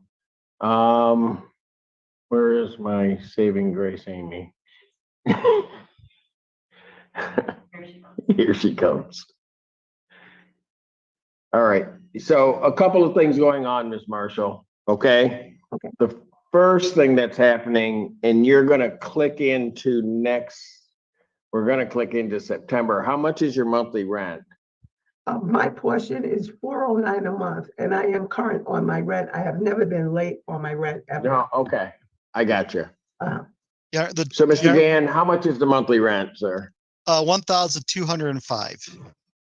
And then there's also a water and sewer bill that roughly amount to about $71 to $75 per month. And I'm current on my Okay. water bill as well. And Okay, my- okay, that's okay, Ms. incorrect Marshall, Ms. Marshall, Yes, sir. Ms. Marshall. Yes. Slow down a little bit, okay? Yes, sir. So have you been in contact with Hawk at all? I don't know who Hawk is. I haven't- Okay, all right, very good. So, where did Amy go? There she is. You don't know how happy I am to see your face. All right, good morning. Okay, so here's what I'm gonna do, Ms. Marshall. I'm gonna put you into a breakout room, an electronic breakout room with Amy, so she can talk to you about a couple of things. One, about your voucher and trying to figure that out, because who services your voucher? They're called community management, and Your Honor, they're going to, today's the last See, day. They were gonna take Okay. it. Okay, all right. So there's that issue. The other issue is there might be funding available for you if we can close the gap between the amount you owe and $3,000. And Your Honor, I'm because not trying to get you're- past any amount. I am current on my. Ms. Marshall, Ms. Yes, sir. Marshall, Yes, sir. Ms. Marshall, Want me to be you have to quiet? stop you have to stop talking right now. Okay. All right. And Amy, the reason I'm saying that is because she's an 03 zip code. So, yeah, so it's an Ann Arbor zip code. So there might be funding that route. Just just to give you some wonderfully Oh, bad no. news. We just found out that that 250K that was set aside for Ann Arbor just yesterday, very late in the day, they have officially run out. Okay, good morning, Cedric. All right, well, we'll see what But else is. I would be happy to perhaps see if the HCB retention program could be of some assistance to her. Got it. in trying to sort Okay. you out better. All right. So, Ms. Marshall, here's what I'm going to do is I'm going to adjourn your matter 1 week out to September 6th. That'll be September 6th, 2024 at 3 p.m. Okay? I'm going to let you talk to Amy, see what we have. If there's something out there that can help you, okay? Okay, thank you very much. Is sir. that via Zoom, Your Honor? You can appear via Zoom. Ms. Marshall, you'll have to come down to the courthouse. Yeah, I'm down Okay. here now. Okay, thank you, sir. Okay, Yeah, I thank have no you. access to the Zoom. Thank you. You got that. Okay. Lakestone Apartments versus Leslie Lewis. May it please the Honorable Court, Steve Gann, P7H209, appearing for the plaintiff on this matter. And Ms. Lewis, can you unmute and turn on your camera, please? Okay, thank you. Mr. Gann, how much is owing, sir? Current balance owing is $5,913.88 plus the 205 in court fees, so it'd be $6,118.88, $6,118.88. And my note from our manager said she has not heard of any agency, has not had any contact with the resident. Got it. Okay, Ms. Lewis? Yes. What are you, how are you gonna get this paid? What happened here?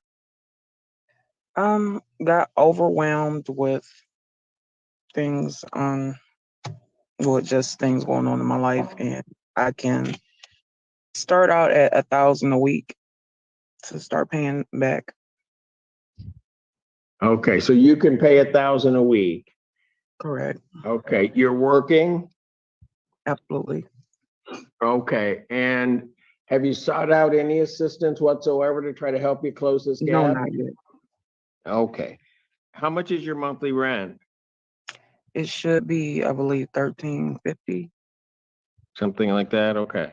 Yes. We'll work with that number. So, okay. So this $1,000 a week, well, we're gonna go into the whole and then that, but this $1,000 a week, when can you make that first 1,000? I can make the first payment, I want to say Saturday. Say again? Saturday.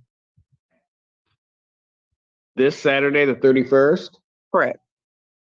Okay, so we'll call it Tuesday, the 3rd. So, all right, so I need you to pay $1,000 to the landlord by September 3rd. Okay. Now that's coming from your paycheck, right? Correct. Okay, I'm gonna ask you a question, and if the answer is no, it's no, but is there any way that $1,350 can be paid this time? Yes. Yes, okay, so Yeah, I'm by gonna Tuesday, say, yes. Pardon? By Tuesday, yes. By Tuesday, all right. So here's what I'm gonna do. I want you to pay $1,350 by the 3rd. Now, the reason you can probably tell why I want that to happen is so that the amount doesn't go up and maybe give us a little bit of time to try to figure this out and how we're gonna get you caught up. Okay? So I don't want it made any worse. Let's put it that way. Okay, fair enough? I'm gonna adjourn your case out to September 6th, 2024 at 3 p.m. That'll be in person. And do this, I want you to wait on the line. I'm gonna put you into a breakout room with Amy also. Okay. So we can see if there are any resources out there that may help you quickly get caught up a little bit quicker, okay? Thank you. All right. Thank you. We'll see you. You wait on the line and we'll get you in there. Okay, Lakestone Apartments versus Steve Anderson. Steve Gann, P 78209 for the plaintiff on this matter. 9 or 10 extra. Okay, Steve Anderson and Tracy Anderson. Neither of them have appeared. You've paid the second service fee. Would you like to take a default, sir? Yes, I would, Your Honor. At this If time, you raise your right hand, do you solemnly swear a firm testimony you're about to give will be the truth, whole truth, and nothing but the truth, so help you God? yes, sir. All right, go ahead, sir. Thank you. At this time, Your Honor, there is actually a relatively small balance due and owing of $224.30 plus court fees.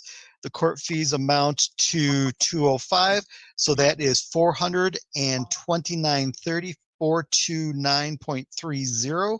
My notes from the manager indicated this is after they paid paid a large payment of $2,500, but they did give a notice to vacate by September 30th. Got it. So that their game plan is to move us September 30th. This does not include September end, of course. Right. So at this time, I would move for a default on this matter. To the best of my knowledge, they're not in the military, not incompetent, otherwise unable to attend the hearing today, and the property has been kept fit for its intended use. Judgment to the plaintiff. That's by default for possession redemption amount in the amount requested with the writ to issue in 10 days. Thank you, sir. Thank you. Lakestone versus Eleonora Pryor. Steve Gann, P 78209 for the plaintiff, Your Honor. Okay, she's here. Ms. Pryor, can you unmute and turn on your camera, please?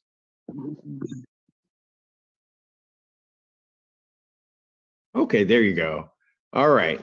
And Mr. Gann, what's owing on this case? Your Honor, at this point, looks like there's only a very small balance owing of $79.57 plus court fees. So there's been a large payment that has been applied to the account, it looks like. So what I would ask the court to do is adjourn this one to next week, see if she can get with the manager to get the final payments paid before we seek for judgment for such a small amount. All right.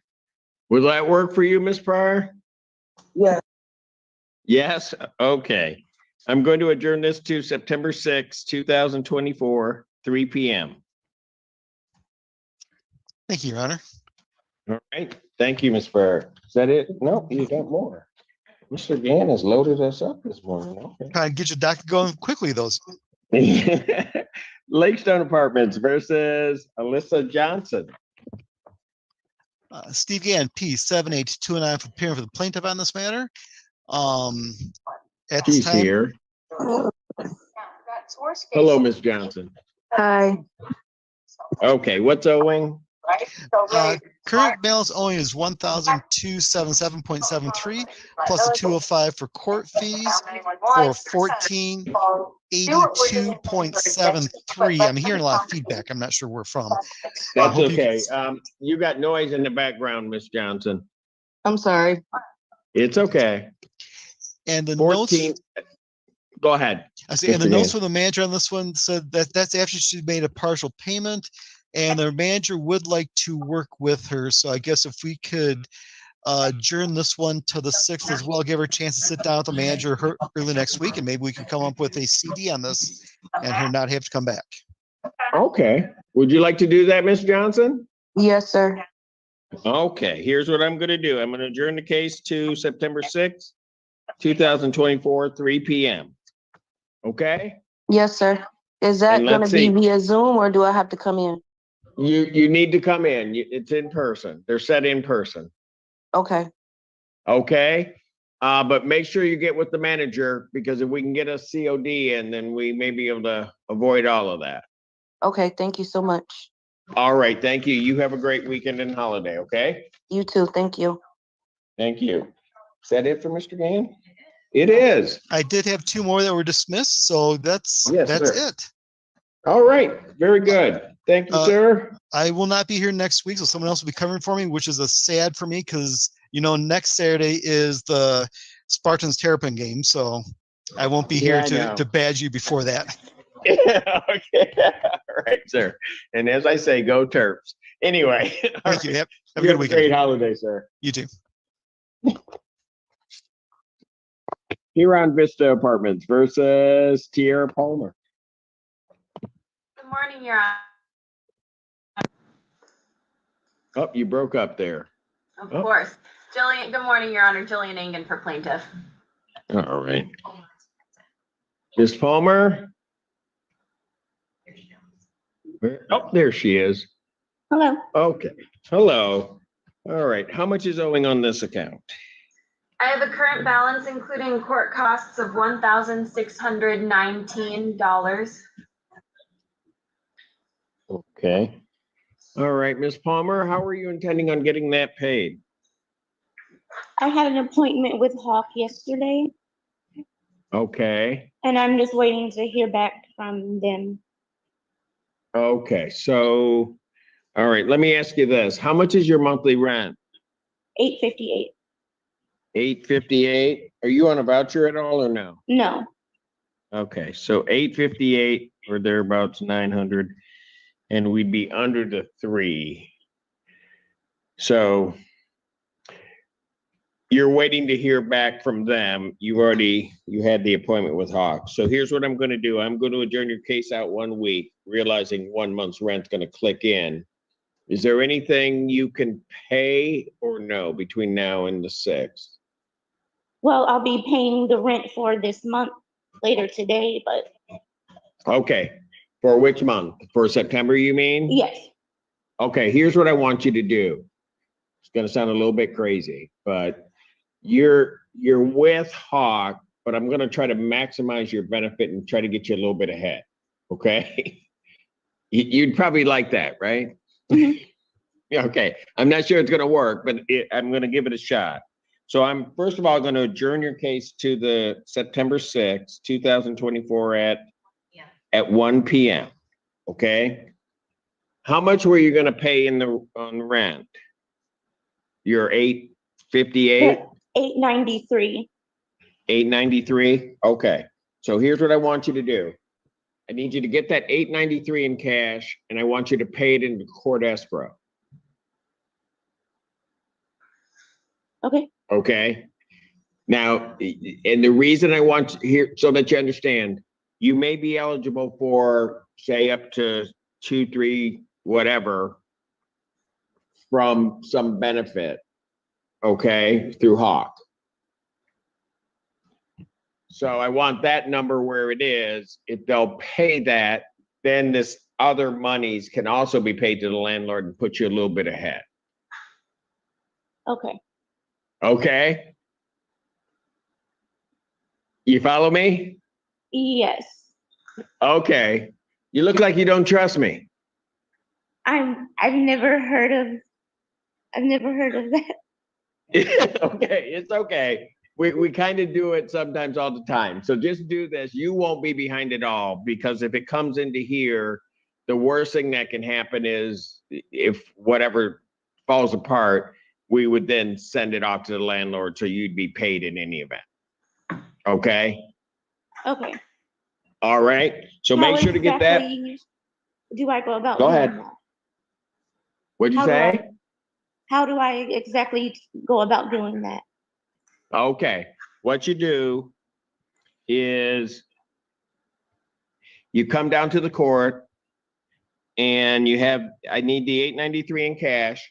Go to the window, give them your name and case number, and tell them that you need to put $893 into escrow. Okay. All right, it's really as simple as that. And then we're more than happy to take your money. Okay. Okay. Okay. All right, Ms. Palmer, and then we'll see you on the 6th at 1 o'clock.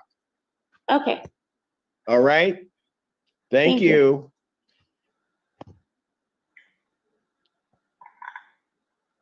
Huron Vista Apartments versus Denisha Davis. Jillian Engen for plaintiff. She is. Ms. Davis? I'm here. I'm trying to Okay. put my You video got a camera? on. Yeah. Oh, there she is. Hello. Hello. All right. How much is owing on this? I have a balance, including court costs, of $964. Okay. And Ms. Davis, how much is your monthly rent? Let me start there. $13.44. 1344. So you're under a month here. Okay, how are you intending on trying to get this paid? I actually put in through DHS to see if they could help. I haven't heard anything yet. I don't know who else to ask for help. Okay, all right, hang on there. How many people are in your house? It's just me and my daughter. Okay, so you got two. So the most DHS is gonna pay if they were to do that would be about $520. Okay? So, don't give up. Are you working? Yeah, I actually just started a second job just so I can pay the rent. My checks have been garnished the last month, well, the last 2 months.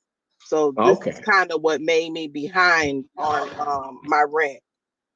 Okay, let me ask you this then. By next week, how much can you get in? I can pay $500 right now. Okay, so you can get $500 in? Yes. Okay, so let's do this. What number will that bring us to? That'll bring us. All right. Here's what I'm going to want you to do. I'm going to want you to do the same thing that I had the last young lady do. And that is I want you to bring the $500, get that in cash and pay it to the court. Okay. Okay. So pay the $500 into escrow. And have you talked to Hawk at all? No. Okay. So what I'm going to do to try to get you in touch with some resources, is the garnishment over yet, or they're still doing that? No, they just adjourned it a week ago, but they took more than what they were supposed to on my check this week. So hopefully they don't take any more after this. Okay, but we're still kind of in that, right? Yeah, it should be stopped, but okay, that's okay. That's okay. I just want to make sure kind of to know where we are. Okay, so get the $500 to the court into escrow. I'm going to adjourn you out 1 week to the 6th, 2024 at 1 p.m. Okay. You said what day is it? September 6th? Yeah, no, September 6th. September Friday. 6th. Okay. You said at 1 o'clock. Okay. Do I need to come in? Yes, ma'am. Okay. But before you leave this hearing, and you'll be next in line, I want you to talk to Amy so we can see if we can get some resources in some way to kind of get you over the hump if we can on this and get you kind of back on track. Okay? Okay. Sounds good. Thank you. You're more than welcome. Okay. And you have a good holiday, but hang on the line here, okay? All right. You do as well. Thank you. Huron Vista versus Jania Hinton. Jillian Messing up. Aiken for plaintiff. I'm messing up everybody's name. That's okay. Miss Hinton? I'm sorry, Jillian Aiken for plaintiff. Yes, I got you. Oh, Miss Hinton. I'm sorry. I thought you said Aiken. Okay. Hello, Miss Hinton. Hello. Okay. And singing, how much is the claim? 1,670. Okay. Okay. Hinton, how much is your monthly rent? $893, sir. $893. Okay. So have you tried, how are you intending on trying to get this caught up? I spoke with the property manager already about an enrollment for a program. They told me to pay the full $893 September 1st and then consecutively through October as well as November. And then my previous balance will be forgiven. I also have the paper right here that they sent me stating this as well. Oh, okay. Ms. Ingen, you know anything about that? I don't, Your Honor. I can check with my client. Okay. So Ms. Hinton, do this. They told you to pay your monthly rent to them on the 1st, right? Yes. Yes, sir. Okay. So I'm going to assume that that deal, whatever that is going through. So instead of paying that to the court, pay that to your landlord, like Okay. they told you to do, okay? Okay. I'm gonna adjourn your case out 1 week to the 6th at 1 o'clock. Okay. Let Ms. England check with your landlord to see what maybe they worked out with you. Okay. Also, will And that then be via we'll be Zoom able or to- will? I'm sorry. Go ahead. No, it's okay. Will that be via Zoom or will you need me to come in as well? You don't want to come see me? I'm Is just that what that? asking 'cause I Is gotta that get it no? I'm right. getting, my feelings are getting hurt. No, don't get your Okay. feelings. I'm gonna need you to come down to the court, okay? Okay. All right. And, We'll and you see said on the that's 6th. what day? Can you tell me the date and time one more time? Yes, it's September 6th, Okay. 1 o'clock. Okay. Thank you. All right. You have a great holiday. Thank you. You as well. Here on Vista versus, is it Jakia Davis? Jillian Engen for plaintiff. And also Jalen Humphreys. Oh, neither one of them are here. Would you like to take a default? Yes, please. All right, raise your right hand. Do you solemnly swear or affirm testimony you're about to give will be the truth, whole truth, nothing but the truth, so help you God? I do. Go ahead. Thank you. This is a case for non-payment of rent. Rent to retain possession is $2,082.65. Court costs are $222 for a total of $2,304.65. Plaintiff is requesting a default judgment for possession only with a writ to issue after 10 days. Judgment to the plaintiff, that is by default for possession, redemption amount in the amount requested, writ issue in 10 days. Here on Vista versus, is it Tanika Ward? Or Hi, it's Tianka. It's like Bianca with the T. Yeah. it's like what? It's like Bianca with the T. Oh, Yeah. And also, I'm currently breastfeeding. Do I have to have the camera on right now? no, you do not, man. You're fine. Okay. Thank you. All right. All right. So it's like Bianca, I told you that's what it was. Everybody was giving me a different pronunciation. Okay. Ms. Ingen, how much is owing on this one? All right, Your Honor, I have a balance including court costs of $2,297. Okay, Ms. Ward, how are you intending on getting that paid? What was your plan? Okay, so far I have reached out to BHS. I have not heard back yet. I have also reached out to Hawk, which I also have an appointment for September 5th at 10 o'clock. And then I also have reached out with the property manager, and they did offer me a program, like a program to do payments consecutively for 3 months, from September to November to be on time each time. I'll be making a first payment today of $227 to complete for September, since I've already made a payment of $1,000 on Friday of last week. Okay, you said a lot there. Sorry. All right, so how much is your monthly rent? It is $1,192. All right, so basically 1,200. Yeah. You got an appointment with Hawk on the 5th, Mm-hmm. and you put in a DHS. How many people are in your house? 4. Okay. So the most they would come up with on that would be about $740 if you qualified. So, okay. All right. So here's what I'm going to now. You paid the landlord. You said $1,000. Yes. So it was previously 3,000. I did recently pay 1,000, so it brought it down to 2. And then I spoke with the property manager yesterday, and he stated that that 1,000 that I paid will go towards September for me to do the first month agreement that I just signed yesterday. Okay. And Ms. Ingen, I don't think you know anything about that, right? I don't. All right. I'm useless So today. here's what we're gonna do, Miss Ward. Okay. I'm gonna adjourn your case out to September 6th, 2024 at 1 p.m. Okay. Let Ms. Engen check into that agreement, see if we can get that worked out. It sounds to me like they're trying to work with some of the tenants, so just do that first, and then it might change. We might change what we want you to do, but let's do that and let's see what that is, okay?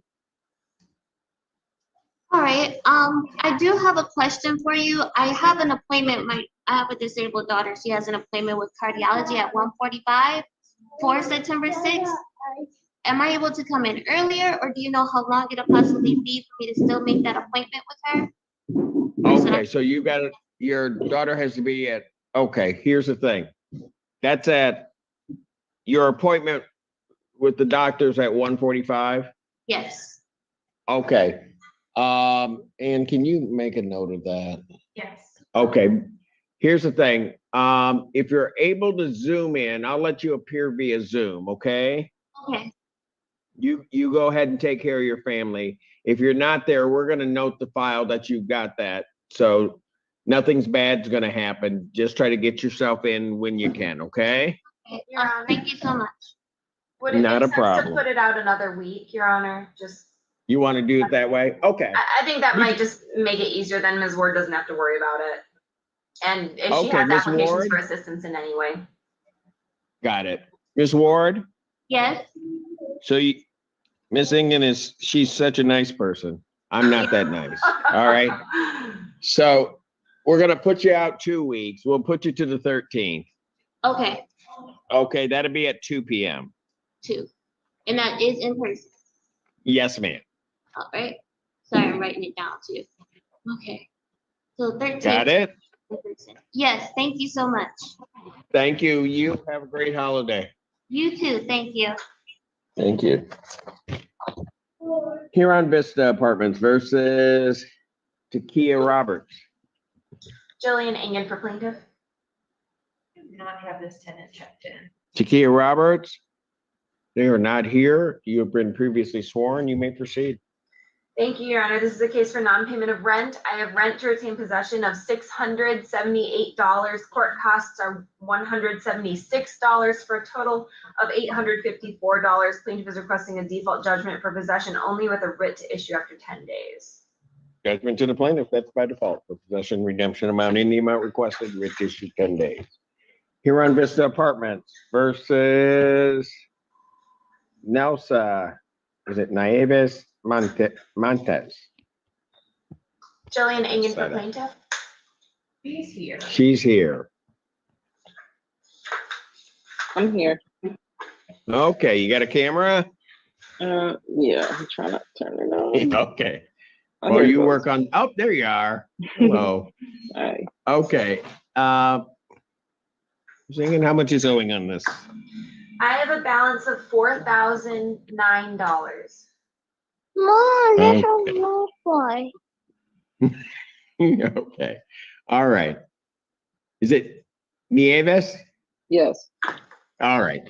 Nieves, how are you going to get that?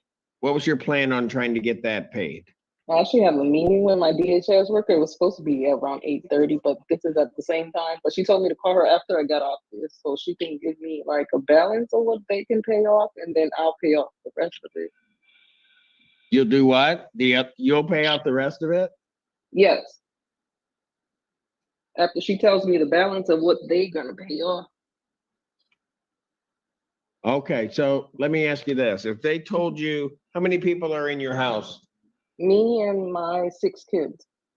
6 kids. Okay, so that's 7, but I think the maximum is, so if they paid, it's a little over 1,000. So if they paid a little over 1,000, you're saying you have the 3,000 to pay? I can work something out to pay it, yes. Okay, all right. So let me ask you this, Ms. Nieves, you're gonna need some help trying to get this resolved, is that correct? Yes. Okay, all right. So let's do this. Mhm. You applied, you have an SER. Mhm. So that's what you're actually doing now with DHS. Yeah. I'm gonna want you to, have you called Hawk and tried to set an appointment or anything? No, I haven't called them yet. Okay. And how much is your monthly rent? 1,837. 1,800? Yep, and 37. Okay.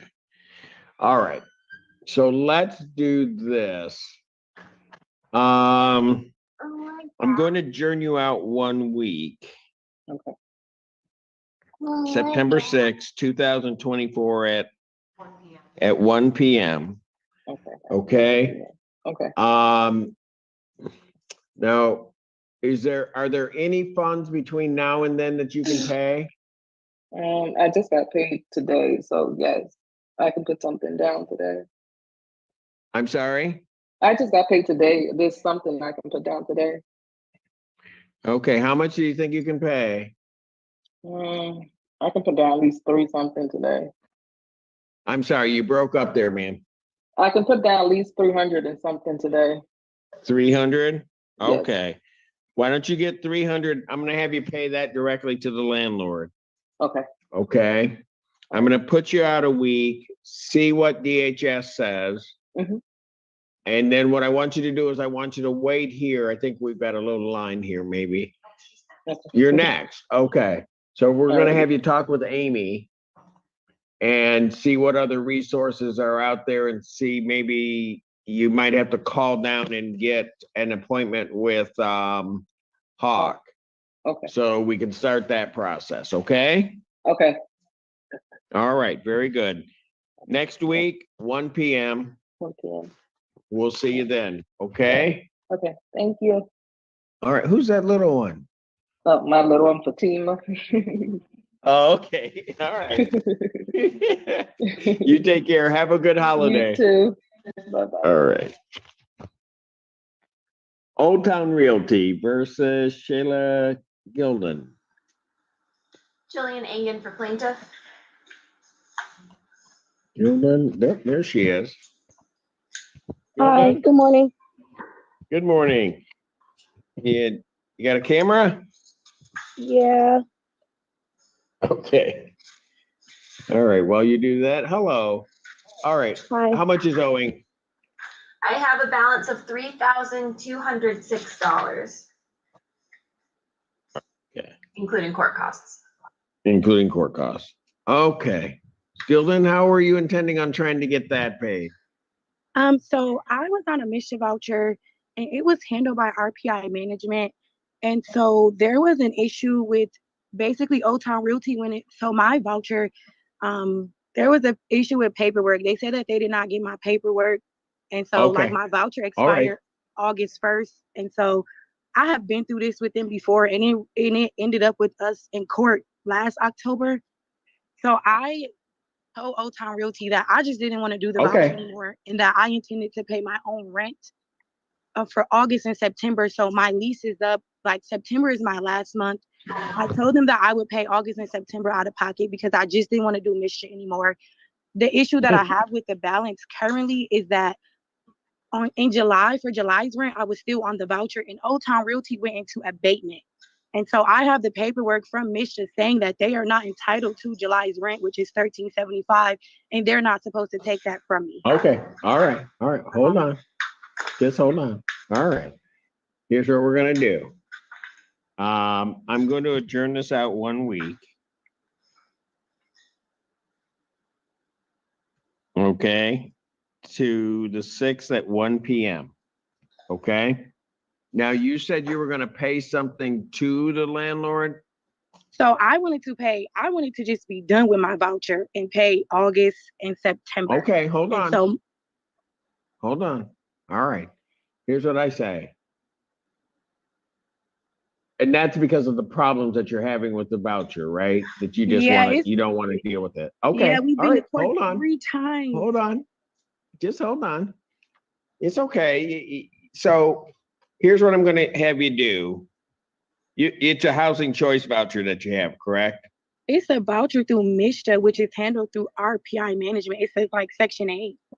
I got you. Okay. So here's what I want you to do. I'm going to adjourn it out a week. I'm going to put you into a breakout room with Amy. There's individuals that will help people sort through some of these voucher issues. Okay, so that they can try to get it straight. You're not the only one that's had these things. I can hear the frustration in everything you're saying, okay? And I've heard it before, so I get it. So let's try to get you coordinated with that. See if there's a way of salvaging it so that you still have your voucher, all right? And don't just voluntarily give it up, but that you still have your voucher, get things in order so it works for you, okay? How about that? Honestly, it's just me and my son. Like, I just have one mouth to feed, and I do have a very good work ethic. I don't like being capped on my income because I am a server and I bartend. And I did get, so I had my condo years before I got my voucher. Like, I got it off my own work ethic. So for me, Mr. just does not work for me. Okay. It just doesn't work for me. Miss Gilden, nobody's saying you don't have a good work ethic. Oh yeah, I just don't want the voucher anymore. Okay. I never came to court with Old Town Realty until we got the voucher. All right. So And Ms. they Gilden, were my landlord for years. what do you want me to do then? I just kind of want to I want to get the correct balance because I do know that I am not responsible for July and they're trying to charge me for July because there is a repair that they did not make. And I have the paperwork and the dialogue between me and RPI management. And then also I know that they went up in rent. They went from 1310 to 1375 for the past year. And they did not communicate that to Misha. And they have been charging me like the extra $65. And I know that they can't do that. So I just want to get the balance correct and pay them what's owed and finish out my lease.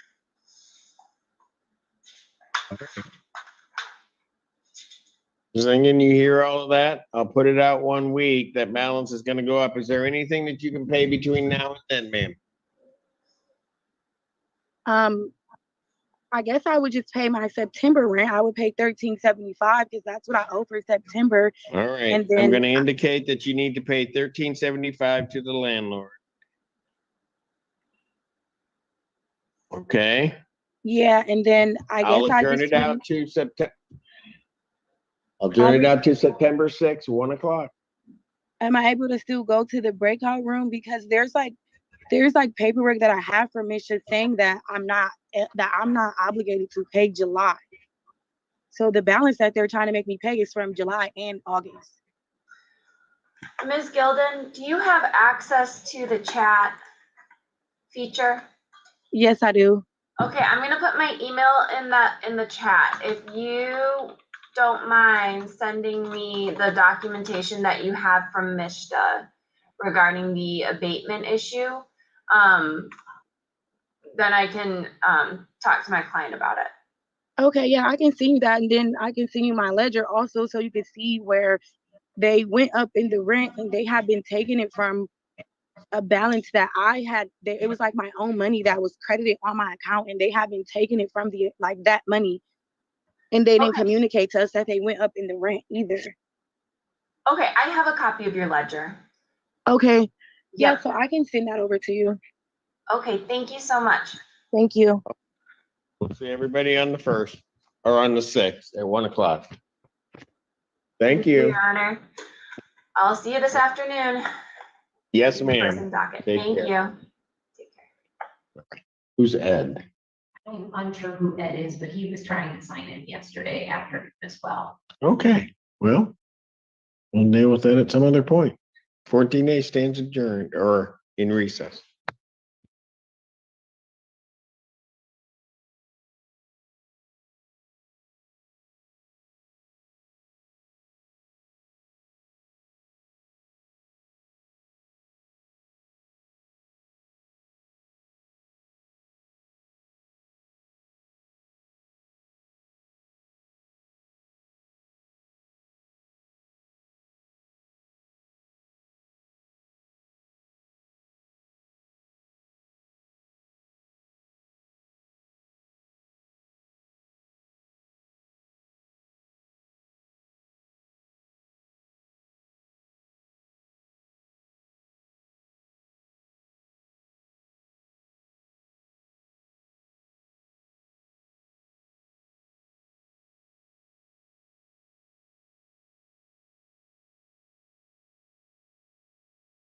I can't hear you.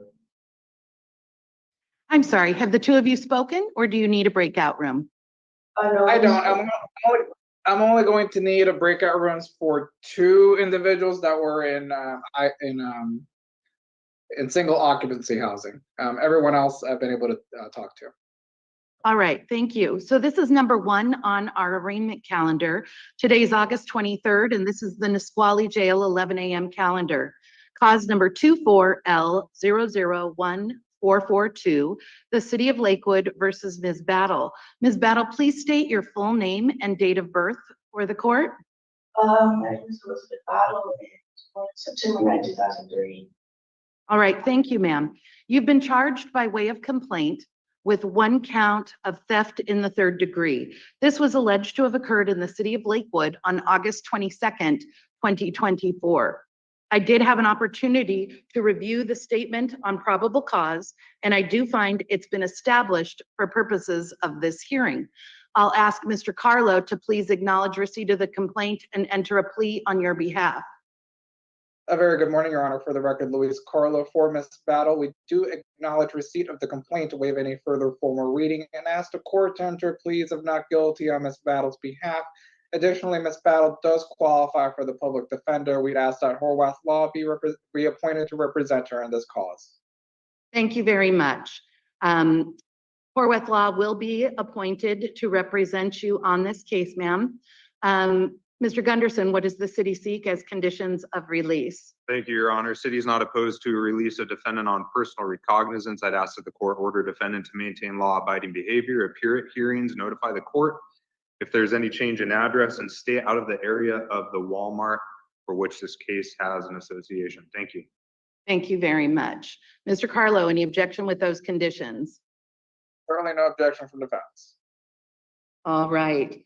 So I am going to set you for your next hearing. That is going to be on September 26th, 2024, and it will be at 1 p.m. That is going to be in person at the Lakewood Municipal Court. And your presence will be required here. So please make sure that you are here no later than 12:45 so that you have an opportunity to speak with your attorney. You have a right to a speedy trial that begins today, August 23rd, 2024. That will allow through no later than November 21st of 2024 for your case to be resolved. The conditions of your PR release are that you appear timely to any and all scheduled court hearings, have no new criminal law violations, keep your address updated with the court and Department of Licensing at all times, use only your true legal name and date of birth, and do not go on the property of the Walmart. Do you have any question about those conditions? No. All right. Well, I'm signing off on this court order. I will indicate that we will serve it upon you. I wish you good luck with your case. Please make good choices. Mr. Carlo, can you please sign that order as well? Doing that right now, Your Honor. Thank you. All right. You're excused from the hearing, ma'am. I wish you good luck. Thank you. Thank you.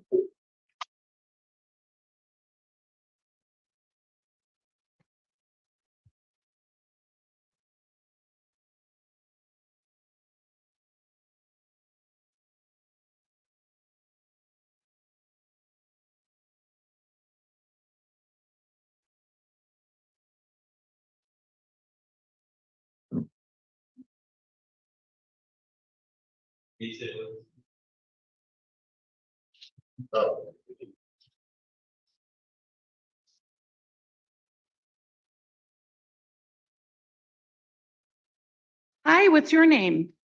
Omani Butler. All right, thank you. This is number 6 on our calendar, cause number 24L001433, the City of Lakewood versus Bawani Deshaun Butler. Sir, please state your full name and date of birth for the court. Full name Bomani Deshaun Butler. Date of birth May 15th, 1998. All right, I forgot to call the other cause number. That is 24L000631, and that is a tracking SOC compliance. Okay, so sir, on the new case number 143, ending in 1433, you are charged by way of complaint with one count of theft in the third degree. This was alleged to have occurred in the city of Lakewood on August 22nd, 2024. Theft in the third degree is a gross misdemeanor. That means it's punishable by up to 364 days in jail and up to a $5,000 fine. I did have an opportunity to review the statement on probable cause, and I find that it has been established for purposes of this hearing. On my docket, it does say only the theft charge, Mr. Gunderson, but on JABS, there is a controlled substance knowing possession. Is that included? Yes, I believe so, Your Honor. Okay, so you are also charged with one count of knowing possession of a controlled substance. This was also alleged to have occurred on August 22nd, 2024. There is a factual basis for that count as well. And so I do find probable cause for both of those charges. So I'm getting charged for the controlled substance as well, and that's a gross misdemeanor, but it's punishable by up to 180 days in jail and up to $1,000 fine. So I'll ask Mr. Carlo to please acknowledge receipt of the complaint and enter a plea on your behalf. And Your Honor, we will acknowledge receipt of the complaint, waive any further formal reading, and ask the court to enter pleas of not guilty on Mr. Butler's behalf. I had an opportunity to discuss his rights at arraignment. However, I did not, thank you for mentioning the other charge. I did not see it initially in O courts.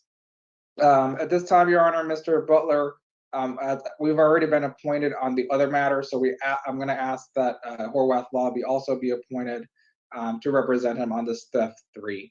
Thank you. All right, thank you. Give me just one moment. All right, so Horwath Law will be appointed to represent you on your case, sir. Mr. Gunderson, what is the city seeking as conditions of release here? Your Honor, thank you. City's not opposed to release of defendant on personal recognizance. I would ask that the court order defendant to maintain law-abiding behavior, appear at hearings, notify the court if there's any change in address. Given the allegations, I'd ask that the court order the defendant to abstain from consuming any alcohol or non-prescribed drugs, including marijuana. I'd also ask that the court order the defendant to stay away from the Safeway. And one additional thing to note, in the cause number ending in 631, that is the SOC matter, I'm going to make a preliminary motion to revoke. Okay. Not a formal motion at this time, but I would make that preliminary motion. I'd ask that that SOC matter track along with his new charge. Thank you. All right, thank you. We will certainly track that matter along. So, Mr. Butler, I am going to give you an out of custody pretrial date. That is going to be on September 26, 2024, and it is going to be at 2 p.m. at the Lakewood Municipal Court. That is an in-person hearing. You need to be here no later than 1:45 for your 2 p.m. hearing so that you make sure you have an opportunity to speak with your attorney. All right, and you have a right to a speedy trial. That begins today, August 23rd, allowing through no later than November 21st of 2024 for your case to be resolved. The number for Horwath Law is on your court order, and there are directions for how to reach out to them. It is your responsibility to make contact with your attorneys prior to your hearing. The conditions of your PR release are that you appear timely for any and all scheduled court hearings, have no new criminal law violations, keep your address updated with the court and Department of Licensing at all times, and use only your true legal name and date of birth. You are not to use or possess alcohol, non-prescribed drugs, cannabis, or drug paraphernalia, and you are to stay away from the Safeway in Lakewood. Do you have any questions about these conditions, sir? No, ma'am. All right, so probable cause has been established for both counts, and I am releasing you on your promise to appear. Okay, when I reloaded that, it did not come up with the controlled substance. Caramba, I should have checked. I did. Let me see. I'll go out and, yeah, okay, all right, I'll do it again. Yeah, what I did was I went out of him back to hearing details. I went back to Butler, and then I hit refresh. Yep, I hit refresh last time before. And let's see if it's there now. Oh, there it is. Alrighty. Okay, maybe I did it too quick, but I don't know. All right, so it's on September the 26th.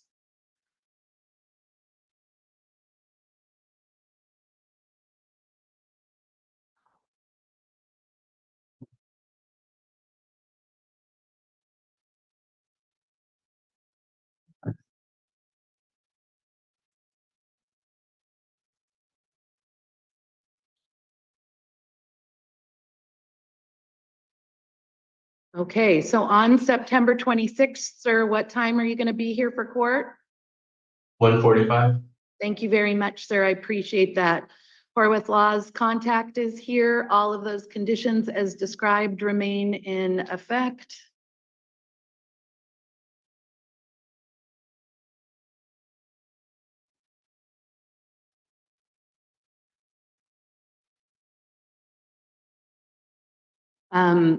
And so please make sure that you keep your address updated with the court at all times. If we need to send you something, it's important that you receive it, okay? Okay. All right, so we're also going to track that review matter.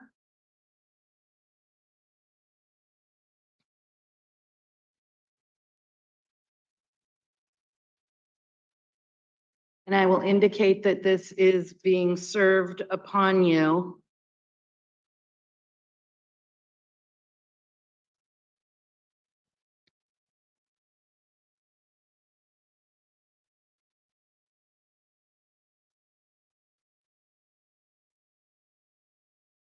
And the city has made their preliminary motion to revoke your SOC.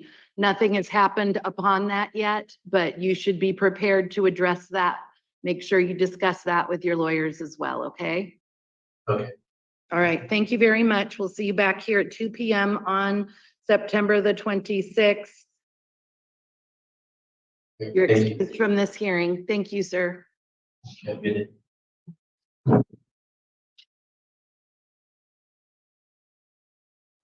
Okay, can we request?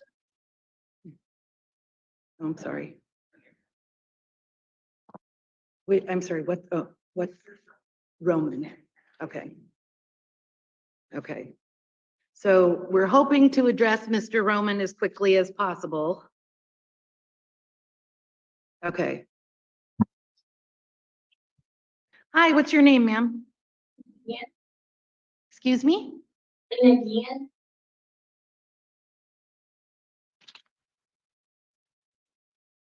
All right, Ms. Geehan, Geehan? Okay. All right, this is number 9 on our arraignment calendar, cause number 24L001441, the City of Lakewood versus Ms. Geehan. Please state your full name and date of birth for the court, ma'am. Charlene Regan, April 21st, 1989. All right, thank you. You've been charged by way of complaint with 1 count of theft in the 3rd degree. This was alleged to have occurred on August 22nd, 2024 in the City of Lakewood. This is a gross misdemeanor. It's punishable by up to 364 days in jail and up to a $5,000 fine. I'll ask Mr. Carlo to please acknowledge receipt of the complaint and enter a plea on your behalf. Your Honor, we acknowledge receipt of the complaint, waive any further formal reading, ask the court to enter a plea of not guilty on Ms. Guillen's behalf. Additionally, she does qualify for the public defender. We ask that Horwath Law be appointed to represent her in this cause. Okay, thank you. Mr. Gunderson, I am appointing Horwath Law to work with you, ma'am. Thank you, Your Honor. Based on allegations in this case, as well as review of defendant's history, city won't object to release on personal recognizance. I would ask that the court order the defendant to maintain law-abiding behavior, appear at hearings, and notify the court if there's any change in address. Stay out of the area of the Walmart where this incident is alleged to have occurred and clear any outstanding warrants. I see one out of, it looks like Gig Harbor, or Grays Harbor. Gig Harbor. Nothing further. Thank you. Yeah. Okay, No objection. Carlo, No objection from defense. do you object to the bail? I was okay with PR. Bail. Oh, I'm No, sorry, but you said PR. PR? Oh, I thought you said, thought you were asking to maintain the bail. All right, thank you. So Ms. Guillen, I am going to release you on your promise to appear. Your next hearing is going to be on September 26th, 2024 at 2 p.m. here at the Lakewood Municipal Court. You will need to be here in person, and I suggest you be here no later than 1:45 so you have an opportunity to speak with your attorney before court. You have a right to a speedy trial, and that right begins today, August 23rd, 2024. That will allow for your case to be resolved no later than November 21st, 2024.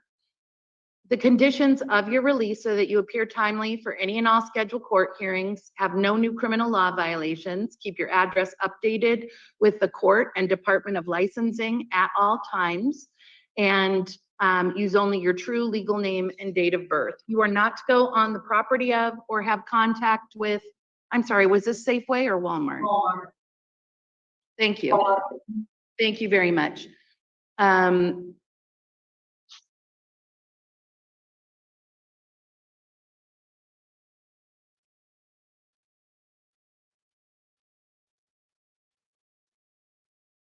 All right, you are to quash your warrant in Gig Harbor Municipal Court. Okay. And I want you to do that before your next hearing. Okay.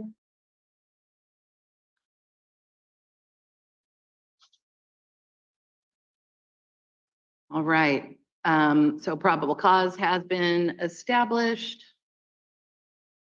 And you are released on your promise to appear. Thank you for being here. Your attorney's contact information is on your court order. It is your responsibility to make contact with them prior to your next hearing, okay? Thank you for being here. I wish you very good luck. Thank you. Thank you. All right. Oh, ma'am. Yeah. Okay. Could you please ask the guard if they would ask Mr. Roman to come in next? Thank you. Hey, Your Honor, just for the courts, just so the court knows, I spoke with Mr. Roman in English. I mean, he was a little hard to talk to, but I didn't really see You a have an language. interpreter present. Okay. Would you like to I speak with know, him Your again? No. I could have I speak Spanish, Your Honor. I could have spoken with him in Spanish. What I'm saying is, I spoke with him in English. Okay. And I'm not sure if an interpreter is necessarily required, but I did have a little bit of a hard time, speaking with him. But I'm not sure if that's necessarily a language barrier. So, Okay. we'll see. So I think it's the best to be cautious and have the interpreter anyway. But I just wanted to let the court know that I spoke to him in English. All right. Thank you very much, Mr. Carlo. The interpreter is happy to stand by. All right.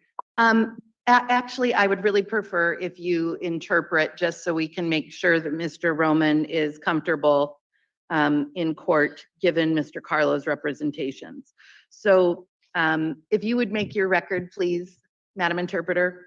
Yes, good morning, Your Honor. Michelle Villiers first, certified court interpreter in the Spanish language, previously sworn with oath on file. All right. Thank you very much, Ms. Villiers. These are case numbers. Causa que señoría, Previously on those 2 criminal law violations. el acusado tiene. Number 16 is a first pretrial hearing on case number. Okay. Thanks. Thank you. All right. Thank you.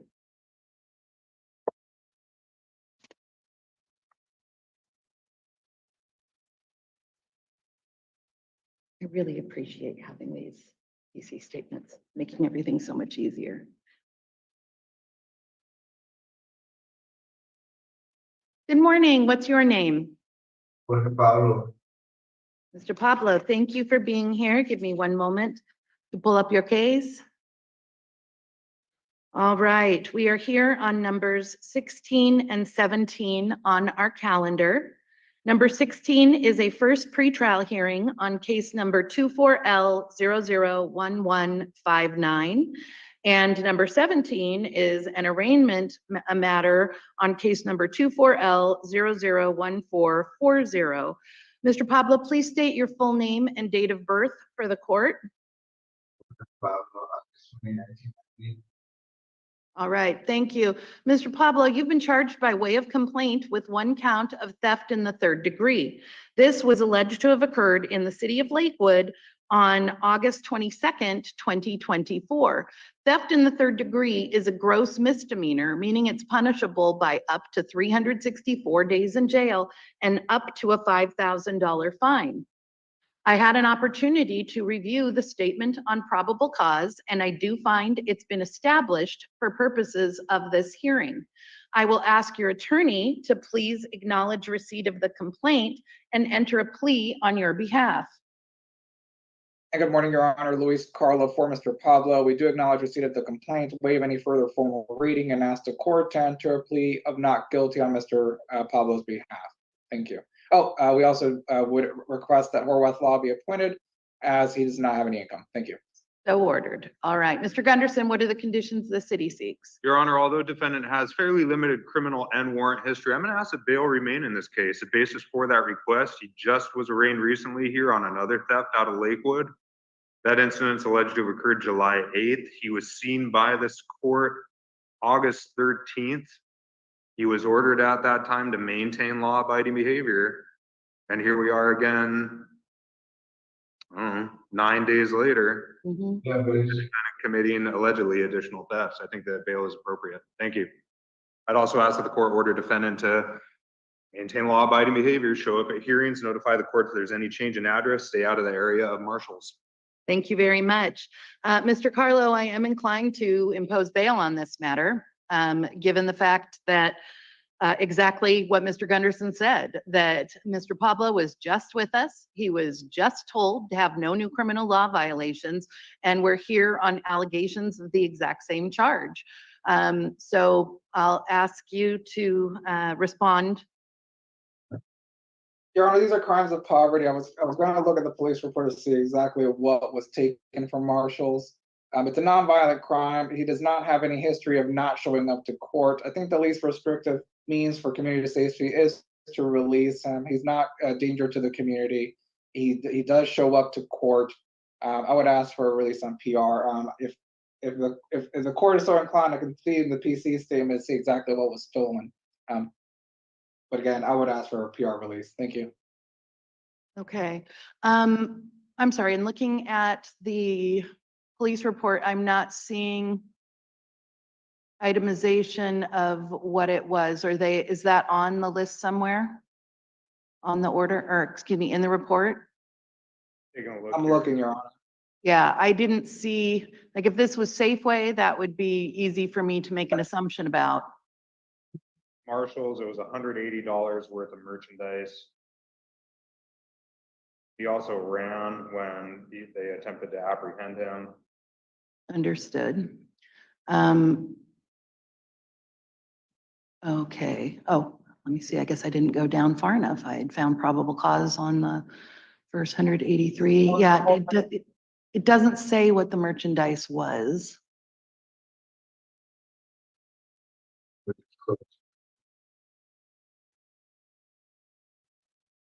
Yeah, this really disappoints me, Mr. Pablo, and I do not like holding people in custody on theft charges. I don't like holding people in custody at all. However, when there is repetitive violations of laws, it makes it really difficult for me not to. All of these businesses, and therefore all of the people of Lakewood, are impacted by the increase of prices that comes from loss prevention increases. So it's not a victimless crime. When you do these things, even when it's to a larger corporation or store, all of us end up paying increased prices.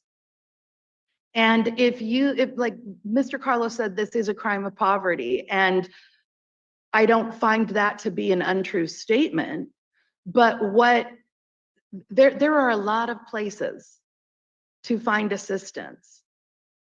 And there's the Pierce County Resource Center that is right across the street from the Pierce County District Court. There are food banks within the city of Lakewood. There are a lot of resources that are available that don't involve stealing things that are not yours. And while these are simply allegations, it is also still, it's disheartening, particularly when you've been here so recently and you have been told so recently that you're to have no new criminal law violations. So I'm going to impose bail in the amount of $250 cash or bond on each of these counts. So Mr. Carlo, when would you like me to set the next hearing? Monday, please. I'm sorry, did you say Monday, please? Yes, Your Honor. Thank you. I appreciate that. And Mr. Gunn could have an offer for me as well. all right, we'll put that on Monday, the 26th on the in custody calendar. You have a right to a speedy trial that begins today.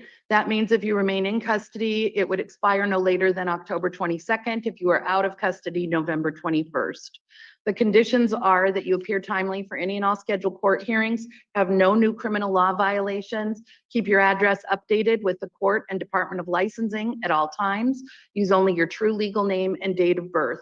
You're not to go on the property of or have contact with marshals, and you are to keep your you are to abide by all previously imposed conditions on your other case as well. Do you have any questions about these conditions, sir? Yes, I won't be getting released today. No, you will not. Unless you post bail. You can post bail. How much is All right. my bail? So we'll see you on Monday at 1 p.m. If you post bail, if you do not post bail, we'll see you on Monday. If you do post bail, we will see you at the court in person on September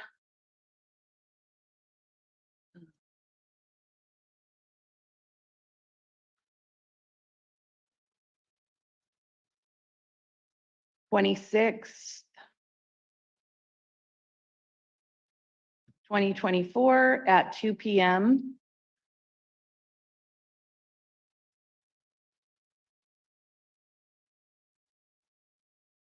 I would suggest that you be here at least 15 minutes early, sir, so that you have an opportunity to speak with your attorneys.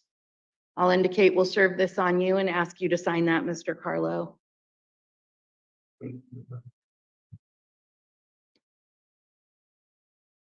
And that is signed. Thank you very much. All right. You're excused from the hearing, sir. Thank you for being here. I wish you good luck with your case. All right, what is the next? Guess we have to wait till he walks in and we get the surprise.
Sir, what is your name? Marcel's Goodman. Okay. Williams, thank you. Welcome, sir. Give me one moment.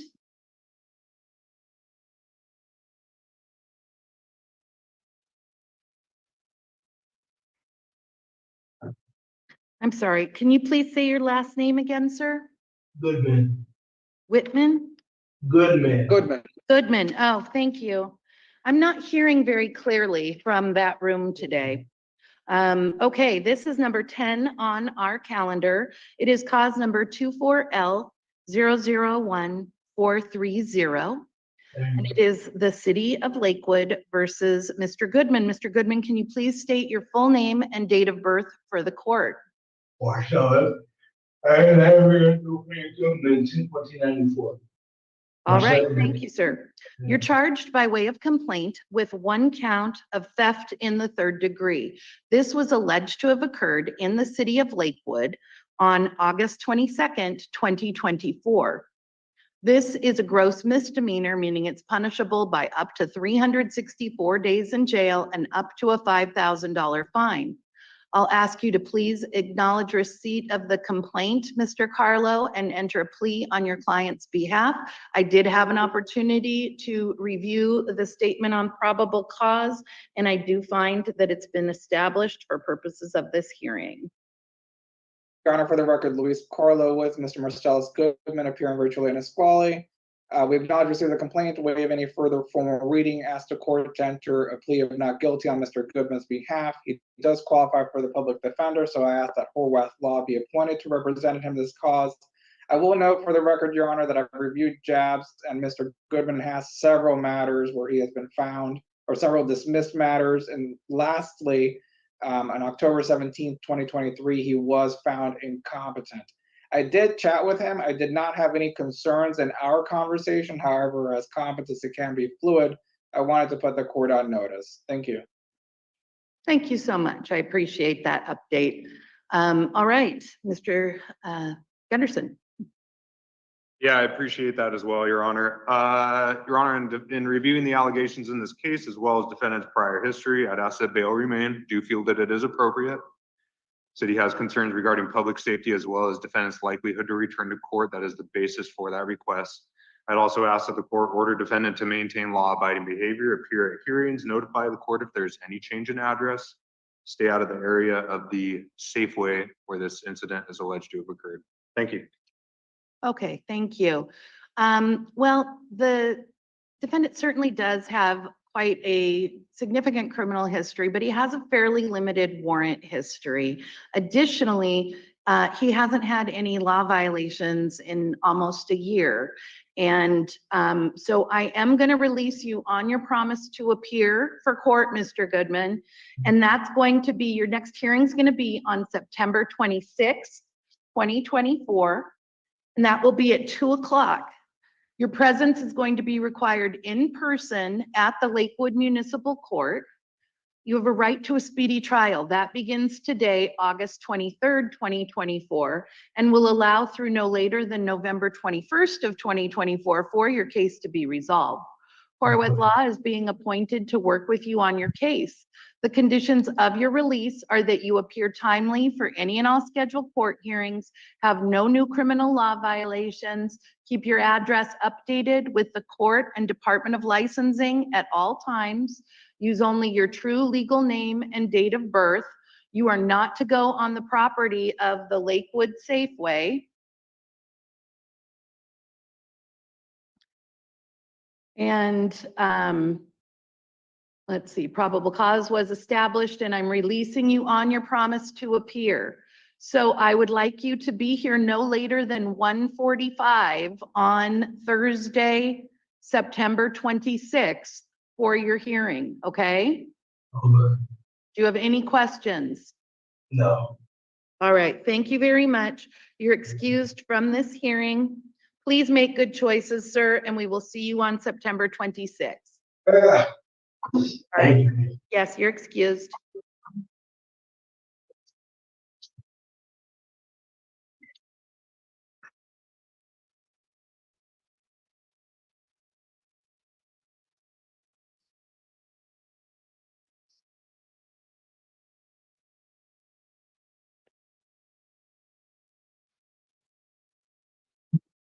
Good afternoon. What's your name, sir? James Nunes. Charles Sims? James Nunes. I'm sorry, Mr. Lewis. Wow, I really missed that one. Nunes. Nunes. James. N-U-N-E-S. And thank you. I thought you said Lewis after noon. All right, thank you. So this is number 15 on our calendar. It's case number 24L001429, the City of Lakewood versus James Patrick Nunes. Can you please state your full name and date of birth for the record, Mr. Nunes? James Patrick Williams, 07/24/1983. All right, thank you very much, sir. You've been charged by way of complaint with one count of theft in the third degree. This was alleged to have occurred in the city of Lakewood on August 22nd, 2024. Theft in the third degree is a gross misdemeanor.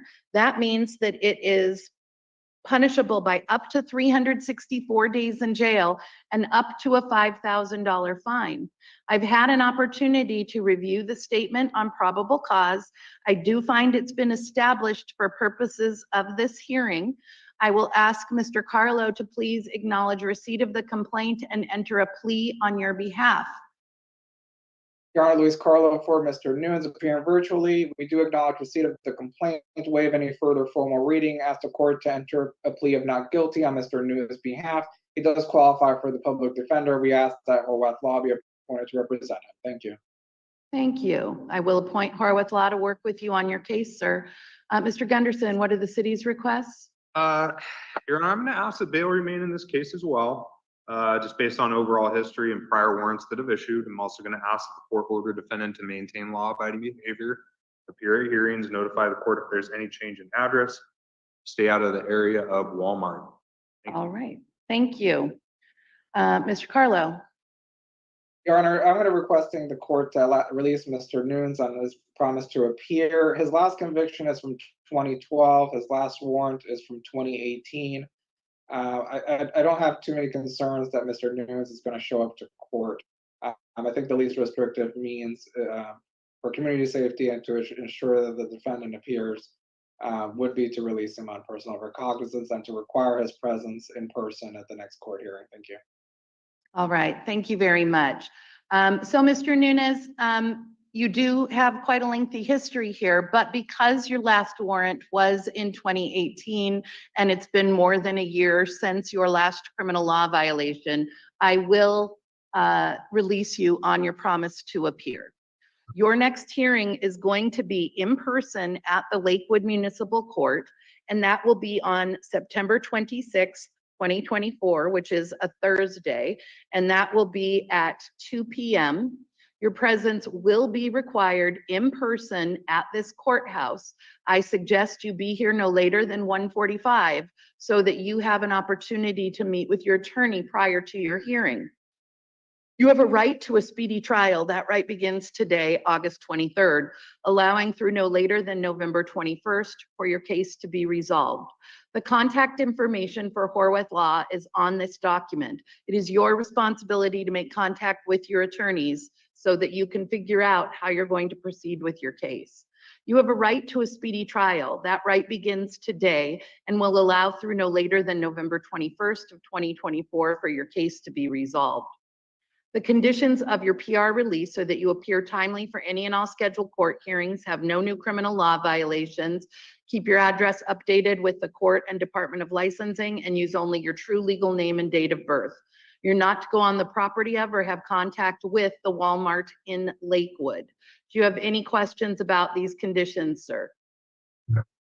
All right, and what time are you going to be at court on September 26th? At 1:45.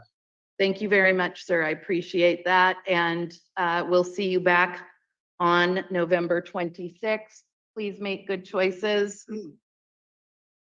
You're excused from this hearing and we'll get you a copy of it. You said November 26th, but September. I'm sorry, September 26th at 2 p.m., but be by 1:45. Thank you, sir. I beg your pardon for that. Okay, no. Thanks. You as well, sir. Bye-bye.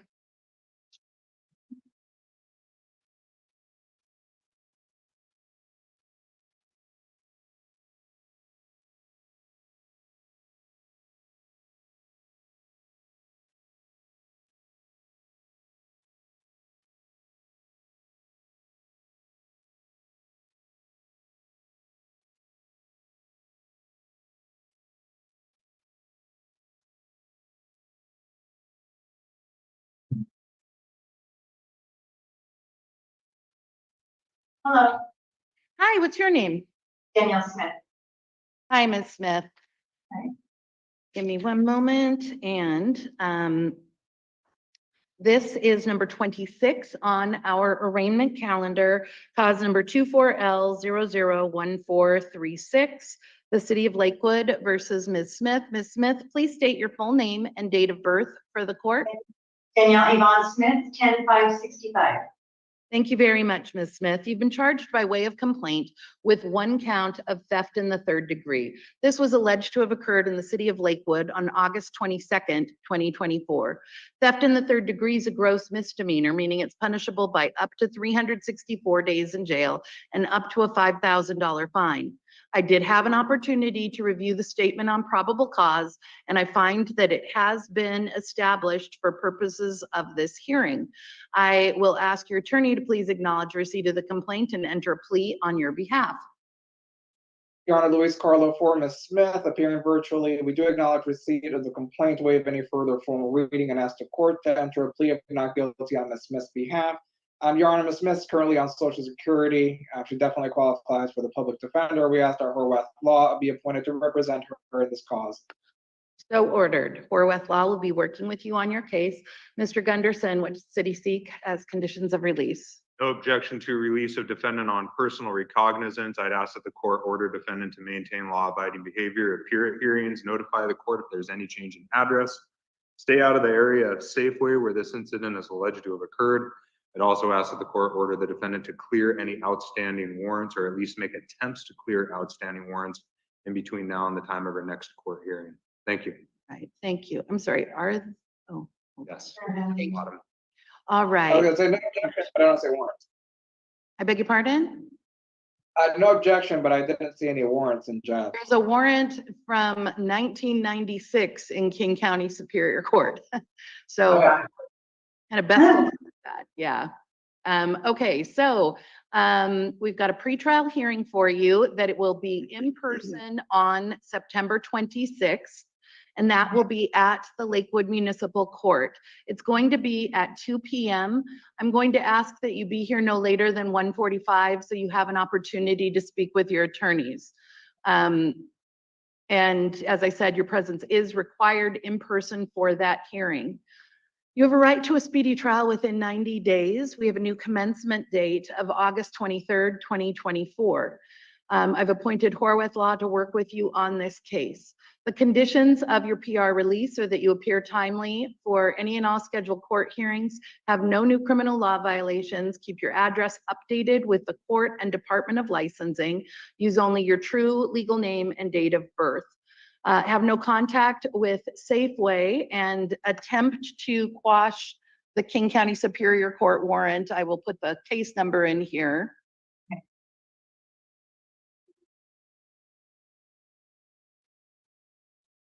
1996? Yeah. Okay.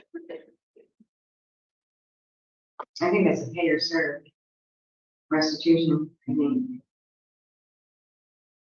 I'm not sure. Okay. So do you have any questions about your conditions? No, thank you. All right, thank you. We'll see you back here on September 26th at 2 p.m. All right, thank you so much. Have a great Thank day. you. Best of luck to you.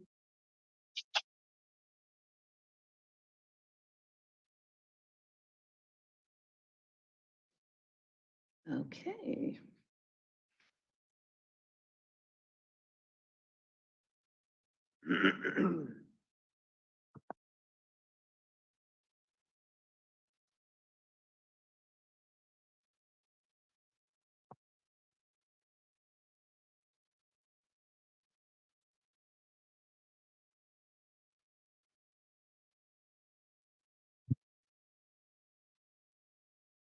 Good morning. What's your name, sir? Jorge Cruz. Thank you very much. Give me one moment to pull up your case.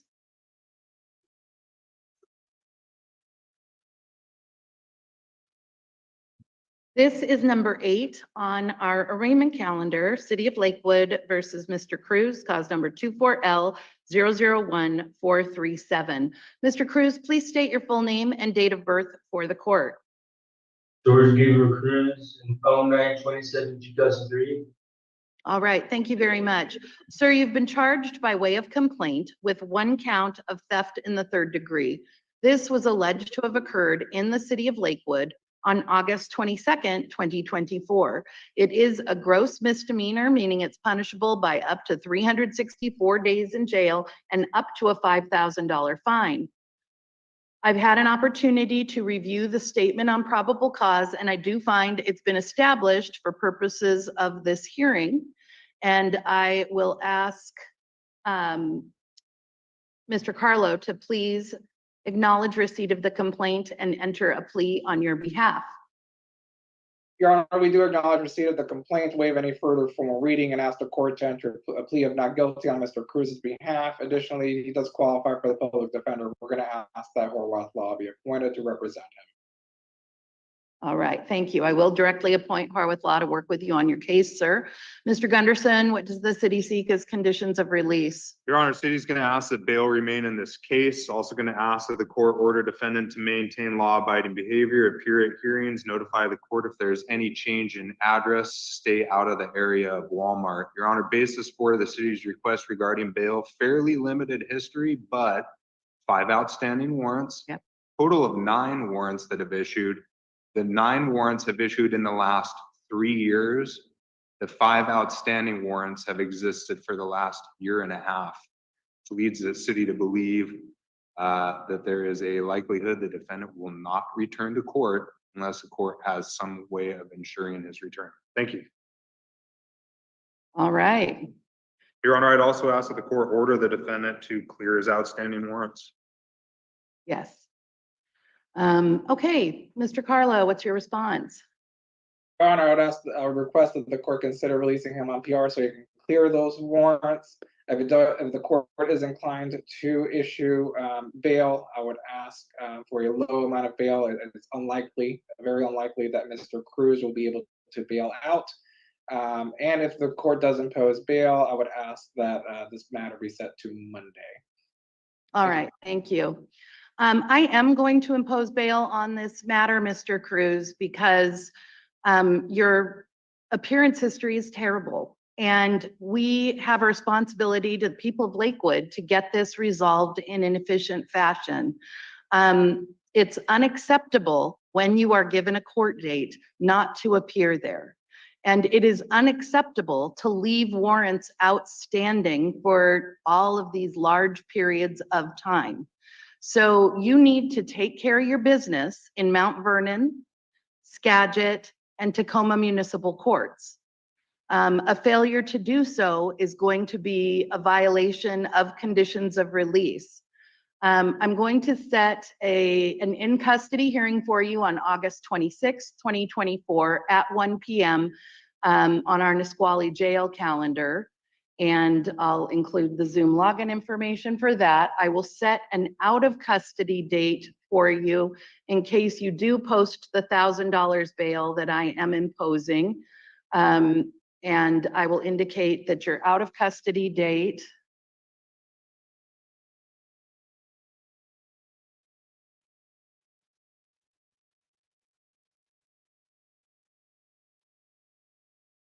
September 3rd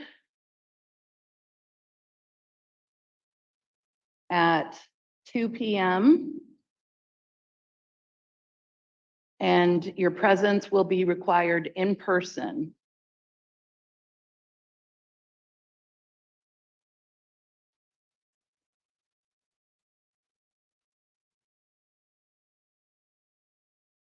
If you are out of custody, all of your warrants must be quashed prior to that hearing.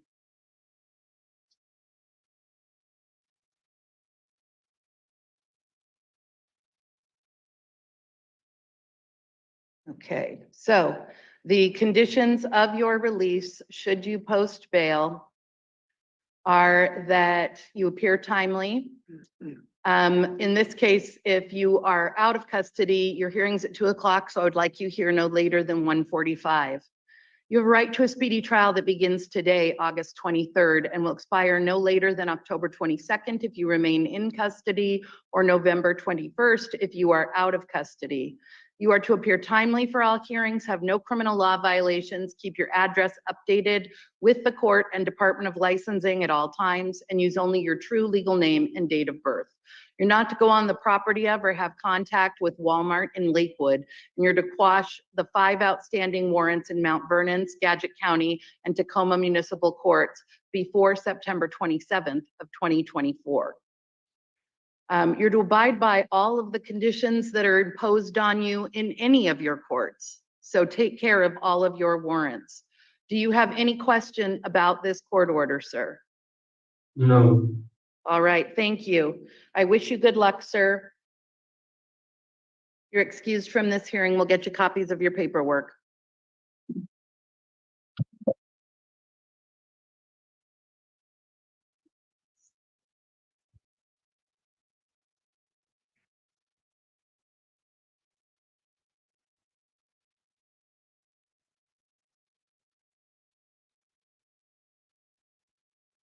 Okay, so the Parker matter is apparently a refusal while we're waiting here.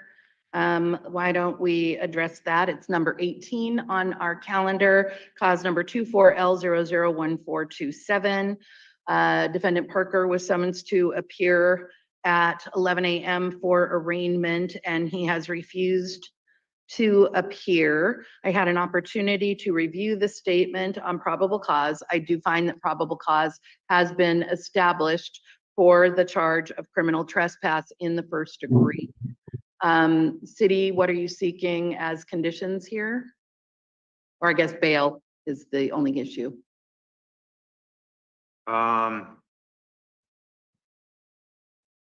Is it currently set at 5,000? Do we know? I believe that it is. Do you know, Mr. Carlo? By chance? I don't know, but I do have on my notes, apparently he had. What's 1,000? It's at 1,000 on the roster. So, Your Honor, this matter stems from the allegations he was discharged from the hospital and refused to leave. An order for competency has been entered on August 5th on this one, and he has been found not to be competent on July 3rd of 2024 in Thurston. Hey. My understanding of the city's policy is typically to dismiss charges where defendants are incompetent and not to wait for restoration. So I'll leave it to Mr. Gunderson. Thank you. Can we circle back to this one, Your Honor? Yeah, we'll circle back. Okay. Thank you. So, hi, what's your name, sir? Seth Norton. All right, give me one moment to pull your case up, sir. This is number 13 on our in custody arraignment calendar. It is case number 24L001438, the City of Lakewood versus Seth Morin. Mr. Morin, can you please state your full name and date of birth for the record? Seth Marks Morin, 9478. All right, thank you.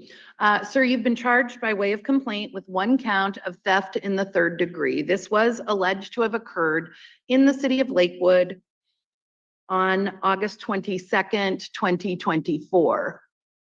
It is a gross misdemeanor, meaning it's punishable by up to 364 days in jail and up to a $5,000 fine. I will ask Mr. Carlo to please acknowledge receipt of the complaint and enter a plea on your behalf. I did read for probable cause here and find it has been established for purposes of this hearing.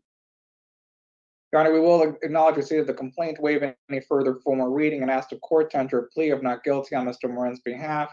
Additionally, he does qualify for the public defender. He has no income. We ask that Horwath Law be directly appointed. Thank you. Thank you. I will appoint Horwath Law to work with you on your case, sir. Mr. Gunderson, and a plea of not guilty has been entered. Mr. Gunderson.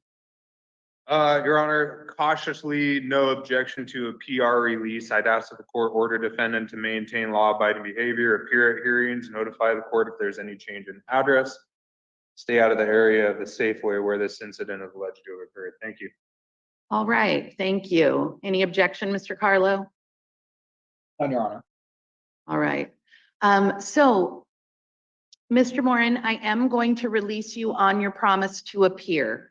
Your next hearing is going to be in person on October 3rd, 2024. That will be at 2 o'clock in the afternoon, and it will be in person at our court in Lakewood. I would suggest you be here no later than 1:45 so that you have an opportunity to meet with your attorneys. There is the Horwath Law contact information on your paperwork, and it is your responsibility to make contact with them and figure out what you're going to do with your case, okay? So you're to appear for all of those hearings in a timely fashion. You are not to have any new criminal law violations. You're to keep your address updated with the court and Department of Licensing at all times and use only your true legal name and date of birth. You are not to go on the property of the Safeway in Lakewood. Do you have any questions about these conditions, sir? No. All right, thank you. So you will be released and we will see you back here on October 3rd. What time are you going to be here, sir? 1:45. Thank you very much. I appreciate that. And we will see you back here then. Please make good choices, okay? Yes, ma'am. Thank you. Thank you.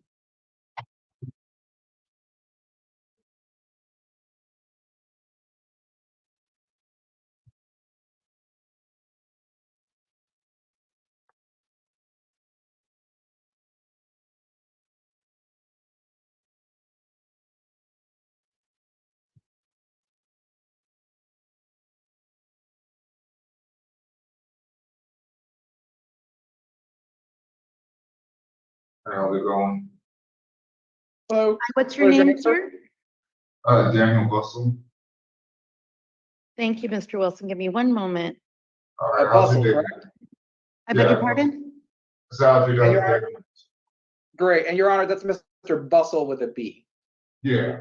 Russell, thank you. Gosh, I don't know why I'm having such a difficult time hearing today. My apologies. This is number 4 on our calendar, and it's case number 24L001432. And it is the City of Lakewood versus Mr. Bustle. Mr. Bustle, can you please state your full name and date of birth for the court?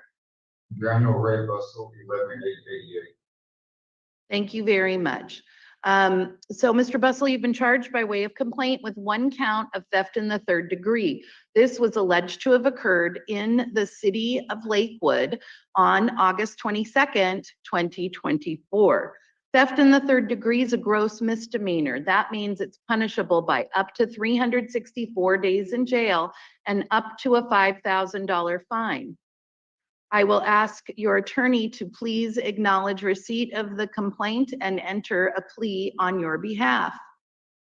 Your Honor, we acknowledge receipt of the complaint, waive any further formal reading, and ask the court to enter pleas of not guilty on Mr. Bustle's behalf. Additionally, he does qualify for the public defender. We ask that Horwath Law be appointed to represent him in this cause. Right, thank you.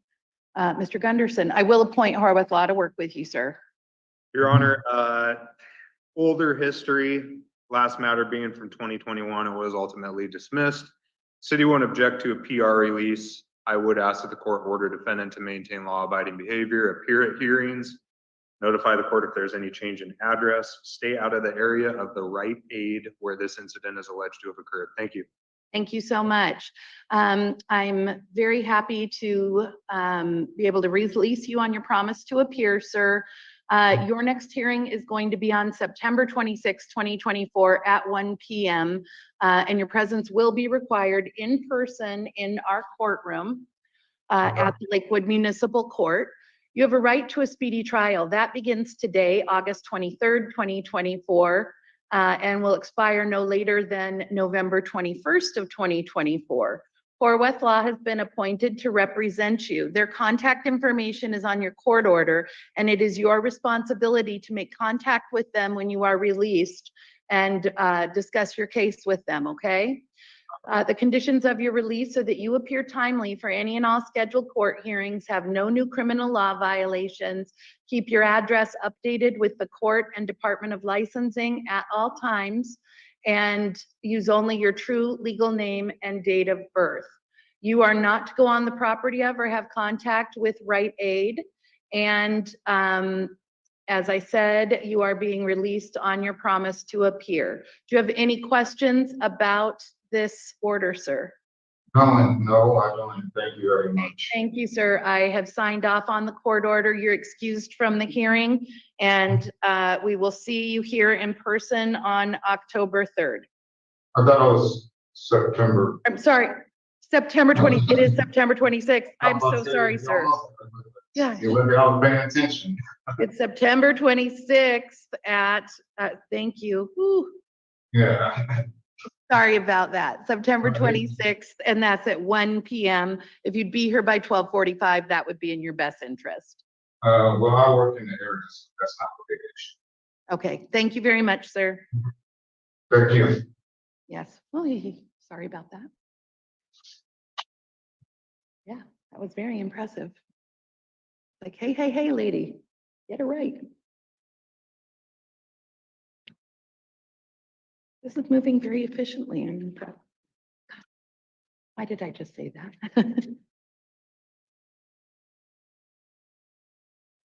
Mr. Gunderson, we want to address Parker. Yes. Your Honor, could we return to the Parker matter? Why don't we do that after this, gentleman? Hi, what's your name, sir? Kevin Roth. I'm sorry? Kevin Roth. Oh, thank you, Mr. Roth. All right, this is number 22 on our calendar. It's case number 24L001443. This is the City of Lakewood versus Mr. Roth. Mr. Roth, can you please state your full name and date of birth for the record? Kevin Michael Peary Roth, 3793. All right, thank you, Mr. Roth. You have been charged by way of complaint with one count of theft in the third degree. This was alleged to have occurred in the City of Lakewood on August 22nd, 2024. This is a gross misdemeanor. That means it's punishable by up to 364 days in jail and up to a $5,000 fine. I've had an opportunity to review the statement on probable cause, and I do find it's been established for purposes of this hearing. I will ask your attorney to please acknowledge receipt of the complaint and enter a plea on your behalf. Your Honor, we acknowledge receipt of the complaint, waive any further formal reading, ask the court to enter a plea of not guilty on his behalf. Additionally, he does qualify for the public defender. We ask that Horwath Law be appointed.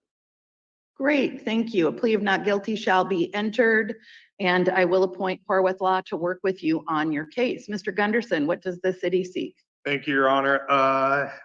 Pretty recent history of similar nature, Your Honor. I also see outstanding warrants, a total of 17 warrants that have issued previously, 2 outstanding warrants. I'm going to ask that the court hold the defendant on the bail or bond requirement. I'm also going to ask that the court order the defendant to maintain law-abiding behavior, appear at hearings, notify the court if there's any change in address, stay out of the area of the Burlington Coat Factory where this incident is alleged to have occurred. I'd also ask the court order the defendant. Hold on one moment. I need to go back then. I noted Safeway.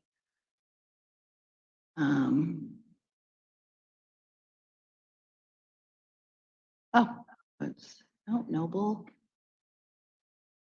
Nope, sorry. I was looking apparently at the wrong person. I don't know how I did this. Hold on, let me check. The fact that I wrote Safeway makes me think that I did not establish probable cause. So give me one moment. Oh, I do not, that's the one that I don't think, I don't have a probable cause statement on this one. 2-4. I'd ask that the court inquire with standby counsel if they're willing to stip. Otherwise, the city's happy to establish PC on the record. Okay. I'm actually looking at the incident report right now. And yes, we will stipulate to probable cause for purposes of arraignment. Thank you. 433, no. 433. Okay, all right. I will accept the stipulation to probable cause, and I will Note that it is the Burlington Coat Factory. Thank you. Okay, I'm sorry. So you're asking to hold, what is your response to the bail request, Mr. Carlo?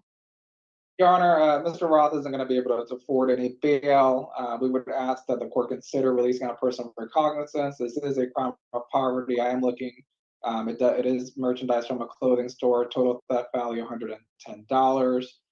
So I would ask the court to consider releasing him so he can take care of his outstanding warrants. Should he not be released and the court impose bail, I would ask for nominal bail. I don't believe he'll be able to post it. And lastly, if he is going to be held, I would ask that we set this one for Monday as well, so we can possibly get an offer. Thank you. All right, thank you. I am going to set this for our Monday in custody calendar on the 26th. And the reason I'm doing that, sir, is because of the open warrants and the lack of commitment to returning to court that is represented in your record and the similar charges. So you have a right to a speedy trial that begins on August 23rd today. And if you remain in custody, your case would need to be resolved by October 22nd. If you were out of custody, it would be November 21st. The Horwath Law contact information is on this court order, so you'll be able to reach out to your attorneys and determine how to move forward with your case. These are the conditions of your release should you post bail. You are to appear timely for any and all scheduled court hearings, have no new criminal law violations, keep your address updated with the court and Department of Licensing at all times, and use only your true legal name and date of birth. You're not to go on the property, ever have contact with the Burlington Coat Factory, and you are to quash your warrants in Puyallup Municipal Court and Kirkland Municipal Court no later than September 27th of 2024. Probable cause has been stipulated to, and I am imposing bail in the amount of $500 cash or bond. I'm signing off on the court order. Do you have any questions, sir? No. All right. Oh, your out of custody date, should you post bail, will be on October 3rd. And that will be in person at the court at 2 p.m.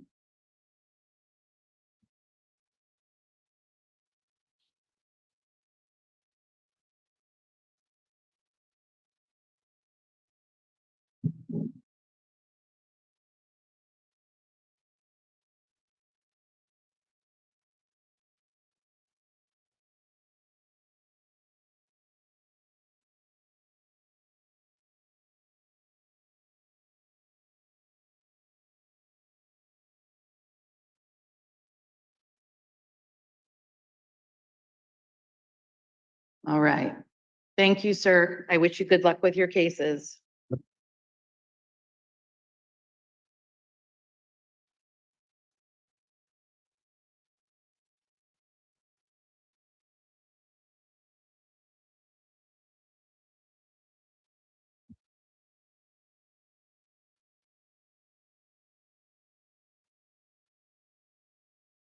Hi, what's your name? Thank you. Give me just one moment.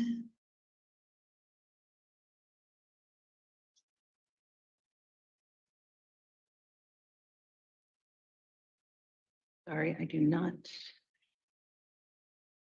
Pardon? I did not hear it. Can you tell me your last name again, ma'am? It's Hill, Hill. Thank you very much. Okay. This is number 11 on our calendar, City of Lakewood versus Ms. Hill, cause number 24L001431. Ms. Hill, would you please state your full name and date of birth for the record? My name is Natasha A. Hill. My birthday is 3/24/1992.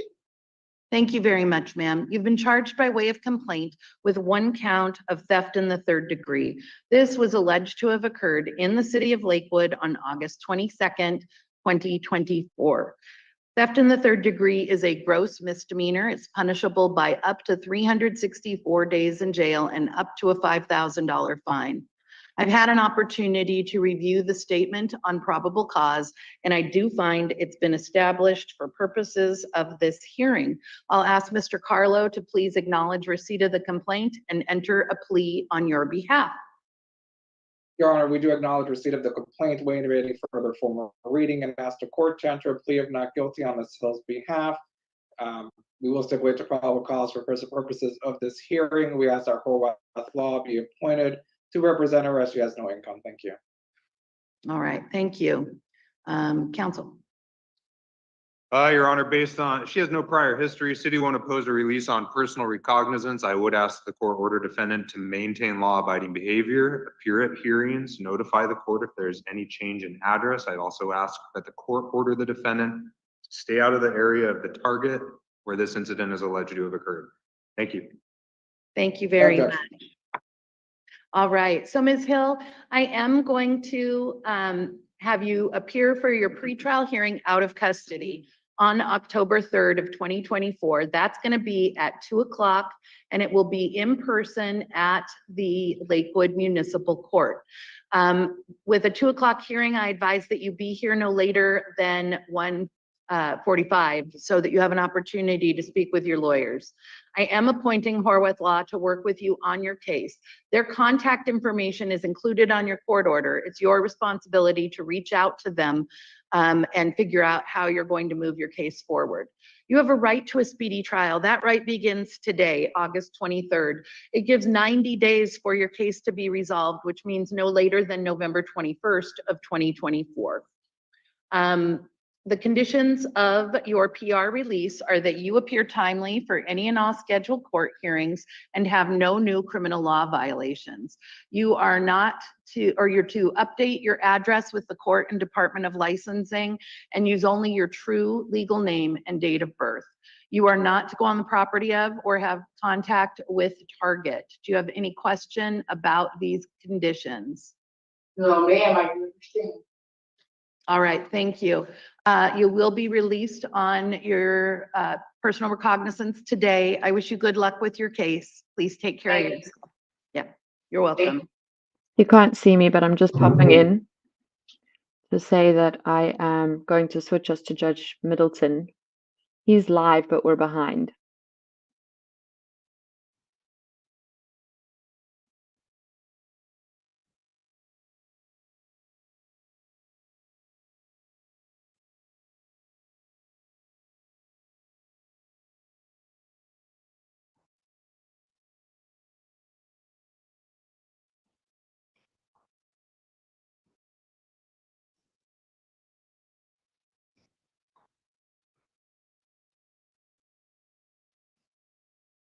Calling is sure fast.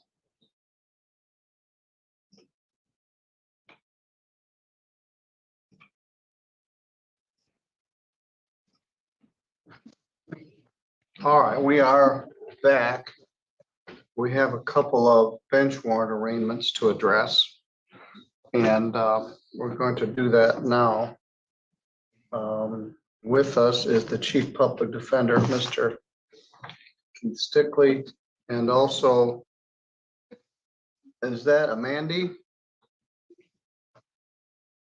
Ms. Hutchinson, can you hear me?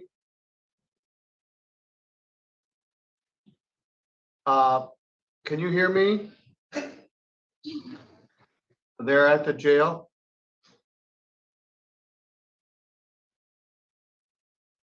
Good morning. This is Judge Middleton. Can you hear me? Oh, that's September. Yeah. All right. Good morning. Good morning. This is file number 241397.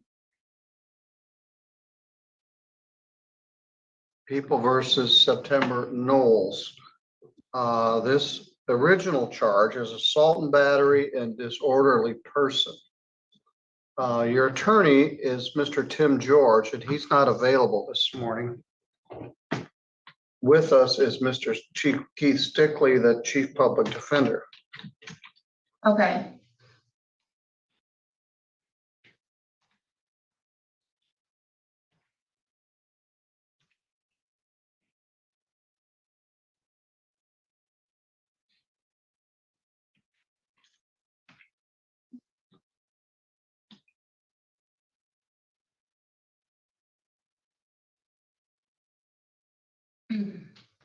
All right, plea has been entered. Okay. Ms. Knowles. Judge Pattison that was handling this case, he's not here. So I'm covering today, and I've known you since you were 18, probably. Yes, I would just like to fully explain. I would like to fully explain so you understand that I was not trying to cause any problems. I was trying to get a justice. All right, well, I don't believe you were, but let's back up. You got charged with assault and battery and being a disorderly third person. You pled no contest to, I think, disorderly person. Judge Pattison reduced the bond to a PR bond of $2,000 and set the matter for sentencing at least 10 days out. So it was set for sentencing on a September 17th at 10 a.m. with your lawyer, Mr. George. Judge Pattison issued an order that you not consume any alcohol. And I'm not telling you any secret. You and I've had this discussion before. I am worried about your well-being. You are in such dire straits that I'm afraid we're going to find you dead one morning in a ditch someplace. Anyway, there was a condition of your bond that you not use any alcohol. And you got arrested last night at the Nottawa golf course. And according to the police report, your blood alcohol was 0.20, which would violate the condition of your bond. And several of these other cases, you've been at some place where you weren't wanted, a house, Pizza Hut, an apartment, when you were intoxicated. Everything was stolen from me, Your Honor. And I literally, I have a good job. I just needed, all I was trying to do was get established. And I didn't have my medicine. So I was trying to get a destination to be able to go get my medicine because I made responsible appointments. And I do not want to consume alcohol, Judge Middleton, I do not. But I have epilepsy, I have an ulcer.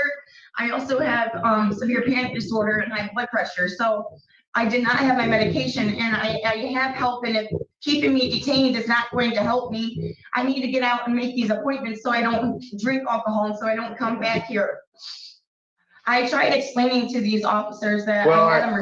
let me just ask a question. Mr. Stickley, you can decide whether you let her answer it or not. How'd you get to the golf course? Is that okay if she answers that?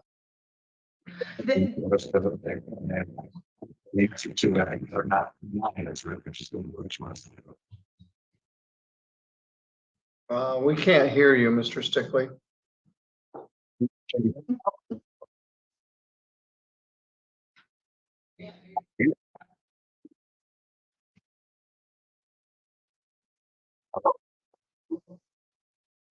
You can't hear me? I can hear you now.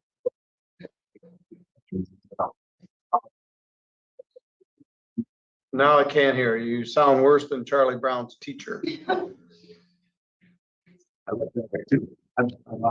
you hear me? No. You need to speak, I guess, right at the microphone. No, that's worse.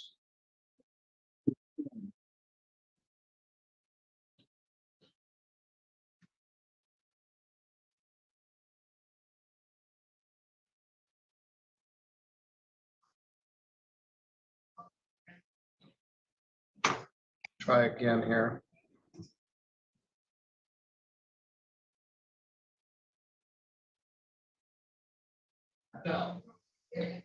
Can you hear me now? Yes, much better. Okay. Ms. Knowles, I would advise you right now, not knowing what's going on in the previous cases, not to answer anything that would potentially incriminate you. Are you set for sentencing? She is set for sentencing for, I just had it up, September 17th. That's farther out than I would like. She's set for sentencing for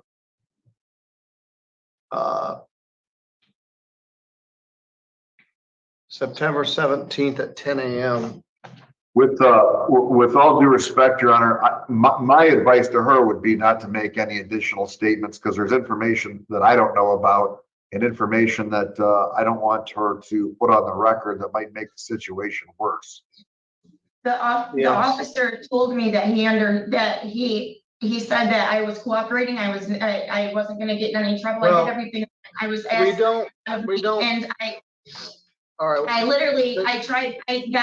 got transportation, but they couldn't take me the whole way. So I ended up walking because I have to have my medicine. I don't want to All right, keep well, on getting. I think this is a safe question. Ms. Knowles, where are you living right now? I'm living right in Centerville, across the street from my father. If I could please get out so I can please try to get my medicine. He was working. I had things I had to do. All right, well, lives in Centerville, where? Right at the corner by the blinking light. All right, didn't they ask you to leave that place? No, he dropped that, and I was right by there. I'm just trying to get somewhere. I was just trying to get to a doctor's appointment, and so I could call a family member or something. I didn't have anything with me. I don't need to be in jail. If you can please let me stop you for a minute. Let me stop you for a minute. I'm gonna you do need to be in jail. You're killing yourself. You're drunk, you're staggering around, you're at a golf course and the people are concerned about who is this intoxicated lady. You're on a special bond condition that you're not to drink. Stop. Okay, all right. I'm gonna let Judge Pattison deal with this. Right now, I'm gonna cancel your bond. When can Sam George come see me? Well, I'm gonna see Mr. George at lunchtime and I will tell him that you were there. I'm gonna cancel your bond. Can you please have him come down? Yeah, I'll ask him. Because sir, I was offered a job at that golf course. A gentleman by the name of Don that is running that golf course offered me a job, and then I was waiting for this guy to get done golfing, and all right, well, let me stop you. He's the one that called the police. So there is no job waiting for you at Nottawa Golf Course. He offered me a job. I have the phone. They probably revoked it because you showed up drunk there last night. So I will tell Mr. George that you're in custody. I'll see him in a bit. And I will talk to Judge Pattison when he gets back on Tuesday. Right now, you're not presumed to be innocent. You have entered a plea of guilty. You've been in this rock bottom pattern for the last 2 years or more. And I'm serious. I'm concerned that you're just not gonna be here. So, all right. I don't want to drink, I know you don't, but you can't. I don't know the answer. So right now, you're free to go. I will talk to Mr. George at lunchtime. Your bond's canceled. It's set for sentencing for September 17th unless the matter gets moved up. All right, we'll leave her in the waiting room.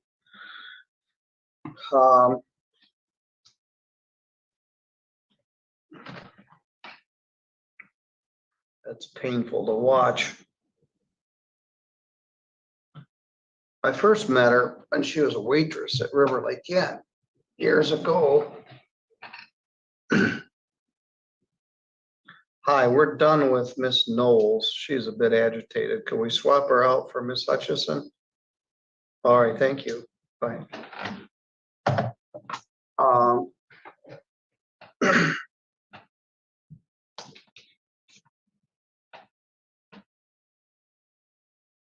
So,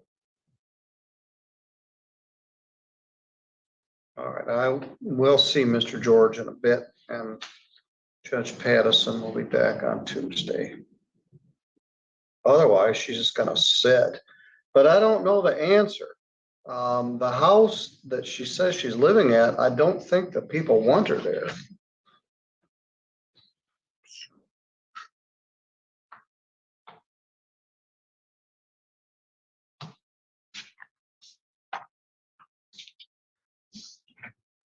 So, Yes.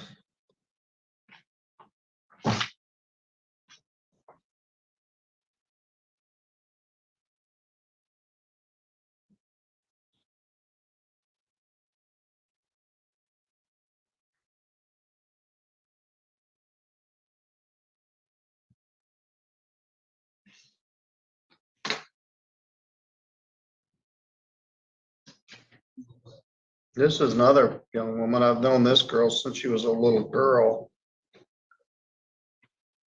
Like 9 years old.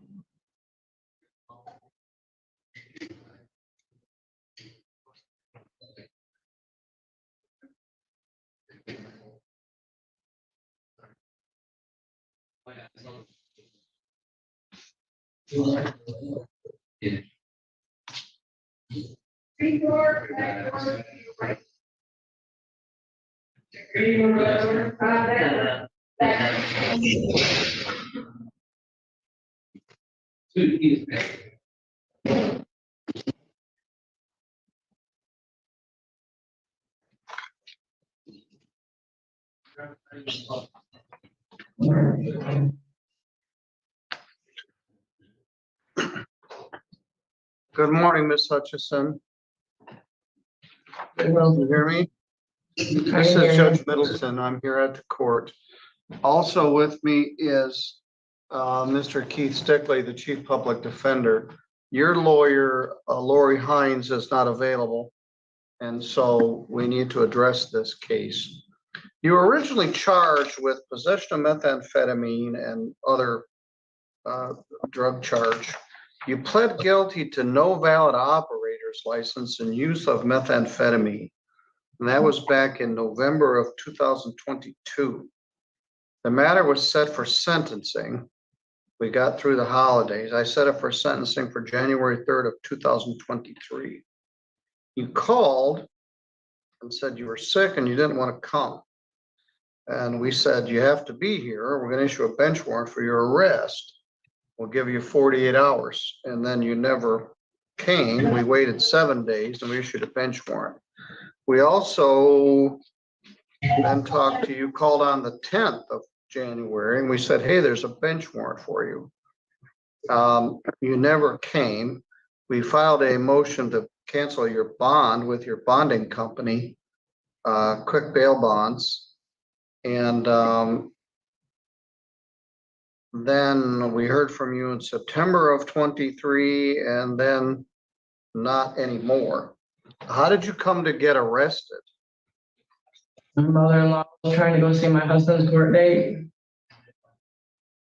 Where were you arrested? On the side of the road, headed towards Centerville.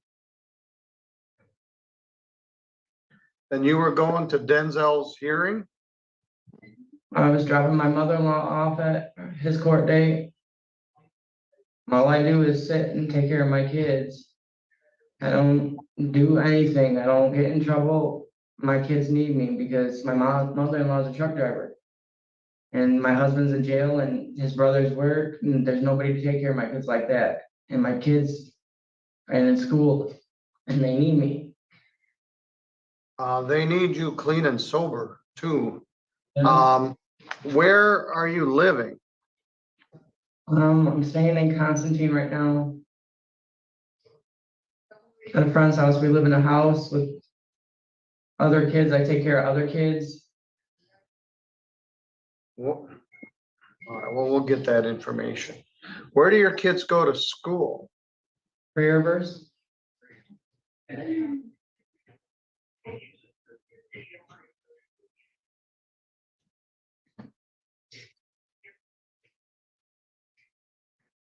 Do they get to school? Yes, they get to school. I take them to school. All right, well, you've been under the radar for about a year now. You know that there was a warrant out for your arrest. And you've just been trying to stay out of the bullseye. Denzel did have a hearing yesterday, and I would like to get him into my sobriety court treatment program. And I discussed that with Judge Stutzman. Wednesday, I think. Anyway, they finally caught up with you. So the bad news is you're in jail. The good news is we're going to take care of this. I misspoke. I said your attorney was Lori Hines. Your attorney is Tim George. So your bond is canceled. I'm surprised that Quick Bail Bonds didn't look for you. They were on the hook for a $5,000 cash or surety bond. Had you heard anything from your bonding company? No, sir. They don't even look anymore.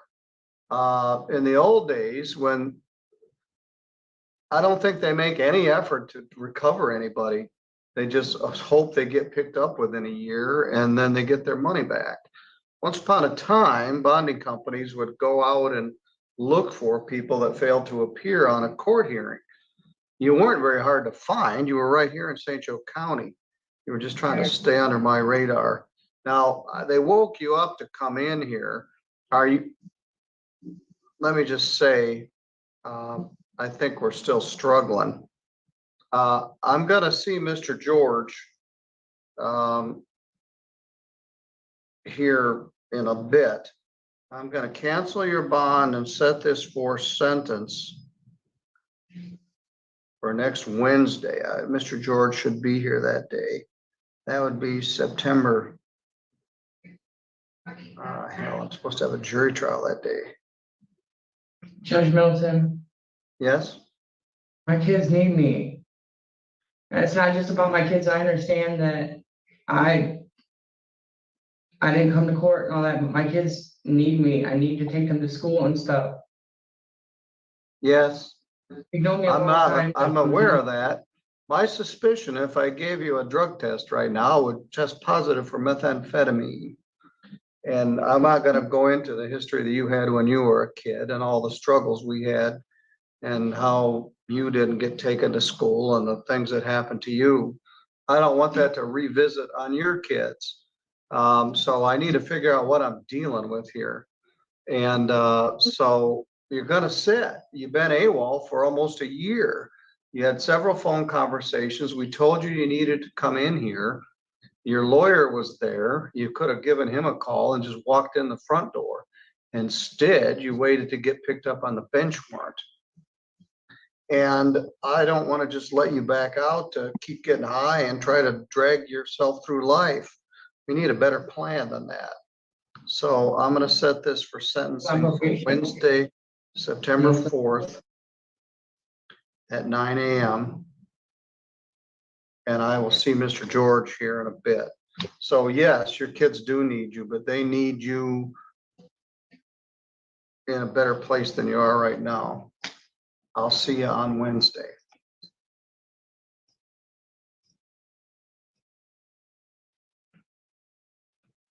All right, two real difficult cases from women struggling with addiction and substance abuse disorder. And it visits on their children because it got visited on them. So, all right, we're going to give Mr. George all the good news here at lunchtime. And that completes our morning. Thank you, Mr. Stickley. Sure. We'll see you in the links. Well, I won't get that far, but I'll see you at lunch. All right. Okay. Thank you, everyone, for sitting through this kind of herky-jerky morning with a sad ending. We'll address both of those matters next week. Stop our live stream, talk with our visitors, and be back on Monday.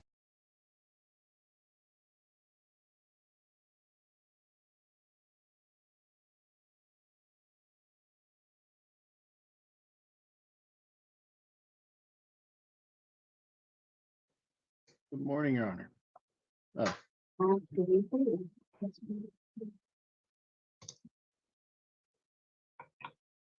Good morning.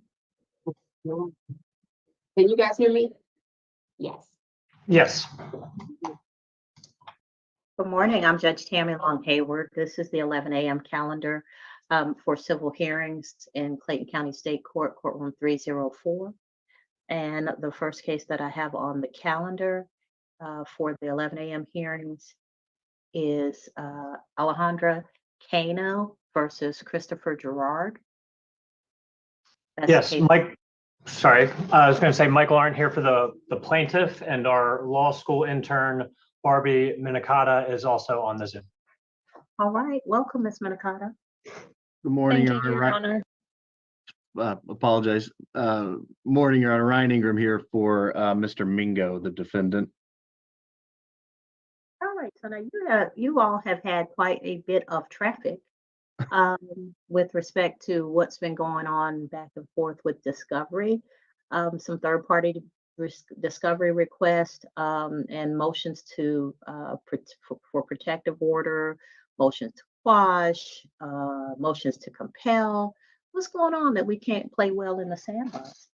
So I think it'll be simple for this morning that the two live motions to compel are plaintiff's motion to compel and for sanctions against the defendant, and then defendant has a motion to compel phone records that will also be heard. The motion to quash is moot. Those depositions were noticed in June, and defense counsel agreed to not go forward with them. The basis of our objection was that discovery had long been closed and the court has reopened discovery. So that matter is now moot and we don't need to hear it. So I think it's just the two. And when Your Honor is ready, I can present the plaintiff's motion. All right, Mr. Ingram, do you have anything on behalf of the defendant that needs to be heard before we get started with the plaintiff's motions? No, Your Honor, I think all the motions are kind of tied together. I would say that we have a little bit of a disagreement about the motions to quash simply because the plaintiff has indicated they still don't want those depositions to occur. And we agreed to not take them given the court's order. We want to maintain the status quo so that Your Honor could hear the motions without anything changing. So we still would appreciate the court's guidance on discovery and those depositions. But I think sort of all this is tied together. So I would welcome Mr. Arndt to address the motions first. And this is an automobile collision? Yes, Your Honor. Yes. It happened August 18th of 2021. Defendant Mingo, after consuming alcohol and marijuana, caused a single car collision. My client, Ms. Cano, was the passenger, and her arm has been amputated as a result of the collision. So for plaintiff's motion for sanctions, we're here because defendant failed to respond to interrogatories for more than a year. The interrogatories were served with the complaint on June 5th of 2023. Defendant's counsel drafted responses that were not verified. Those were served on August 21st of 2023. Plaintiff has repeatedly sought proper answers in the form of a good faith letter on November 2nd. And then there were several emails about the topic, specifically on February 9th, March 1st, March 15th, and March 19th. The basis for our motion is very simple. The statute requires the party it says the parties shall answer each interrogatory separately and fully under oath. That hasn't happened. And it hasn't happened, again, their responses drafted by counsel came in 11 months ago, and despite many, many opportunities, defendant refuses to verify the interrogatories. Okay, one second, Mr. Arndt. Sure. Let's separate this. So I don't want to conflate what you're saying. So is the issue that they have not fully responded to each and every interrogatory that you propounded, or is it that they did not verify their responses? Is it that we're dealing with both of those issues, or it's just that we're missing a verification such that they don't meet the requirement of having propounded that or responded under oath? It is both, but the law states that if counsel just drafts responses, that's a complete failure to respond. And the authority for that is Gregory versus King Plumbing, Inc. That's 127 Georgia App 512. That's a 1972 case that has been repeatedly cited to for that proposition. The quote is, "The plain and unambiguous terms of the Civil Practice Act require a party to answer personally his opponent's interrogatories under oath. Interrogatories are not pleadings and counsel cannot answer them." And that's been repeatedly stated throughout the law. So if your counsel just drafts something and you don't swear to it, it's not an improper one, it's a complete failure to respond that warrants striking the pleadings. Defendant's response is, you could have asked our client all of the interrogatories in the deposition. That has been addressed by the Court of Appeals. The case is Porter versus E Airlines, Inc. That's 165 Georgia App 152, and it's at page 155, and that's a 1983 case. And the quote is, "Appellants further argue that the interrogatories were answered at a deposition. Interrogatories served on a party must be answered separately and fully in writing under oath." And that's a Court of Appeals case affirming a sanction for a party refusing to verify their interrogatories. Yeah, generally, when people go to depositions, they're using the interrogatories to either verify or box in the person that they're deposing. And so, yeah, I get that they're separate, and the requirement is that they be separate. And that's right. And so defendant tried to supplement their interrogatories, still not verified, and counsel just went in and would try to cite to pages of the deposition. Many times this wasn't actually responsive to the interrogatory. But as you point out, the whole purpose is that you try to get them under oath to get their position. And then there's the potential for impeachment. There's the potential to confirm details in the deposition. It's just improper to refuse to do so. So I think the intent to disregard the obligation is very clear in this case. Like I said, it's not one where we rush to the court, that there were multiple communications, and instead of just verifying them, which would still, the court could still issue sanctions after a motion has been filed. But instead of doing that, we now have a brief, a response, a reply brief, a whole bunch more motions for the court, and they just can't do the basic thing that they were supposed to do in August of last year. So I think the intent is clear. And the last point of how we know that it's intentional is there was a second set of interrogatories that related only to our 9/11/68 offer. We send 3 short interrogatories after a 9/11/68 offer has been rejected, just to make sure that if we get an excess verdict and are trying to collect the attorney's fees under the statute, that there's no argument that it wasn't properly served, all that sort of stuff. So that was our second set of interrogatories, and they verified those. So they're aware of the obligation. They've been repeatedly reminded about their obligation of the first interrogatories. And I've never seen a case where a party just refuses to do so for more than a year. Mr. Arndt, let me ask one more question. Is there a pending criminal case in this matter? No, it's in pre-indictment. So we can't get a lot of the police's file as a result of it, but there's no actual case. That's actually not the reason I asked. Mr. Ingram, is the lack of a verification related to a Fifth Amendment, I guess, desire not to incriminate oneself? Can we flesh this out as to why we can't get a verification? Well, Your Honor, first, I believe that the verification we execute, or my client executed, that Mr. Arndt referred to, refers to all the second set of interrogatories. I believe that verification refers to all interrogatories in the case. That was certainly my intent as the lawyer for that to apply. And second, yes, Your Honor, there is a Fifth Amendment issue. There's an ongoing criminal prosecution that's still open. Did you let Mr. Arndt know that that was the issue with respect to the verifications that he was requesting? I cannot sit here and tell you with certainty that I did. I know that we've asserted that Fifth Amendment privilege a number of times in the case, and I'd be happy to go look at our correspondences. I'd be shocked if I didn't. That's just not something I looked at this morning, so I certainly don't want to misrepresent to the court.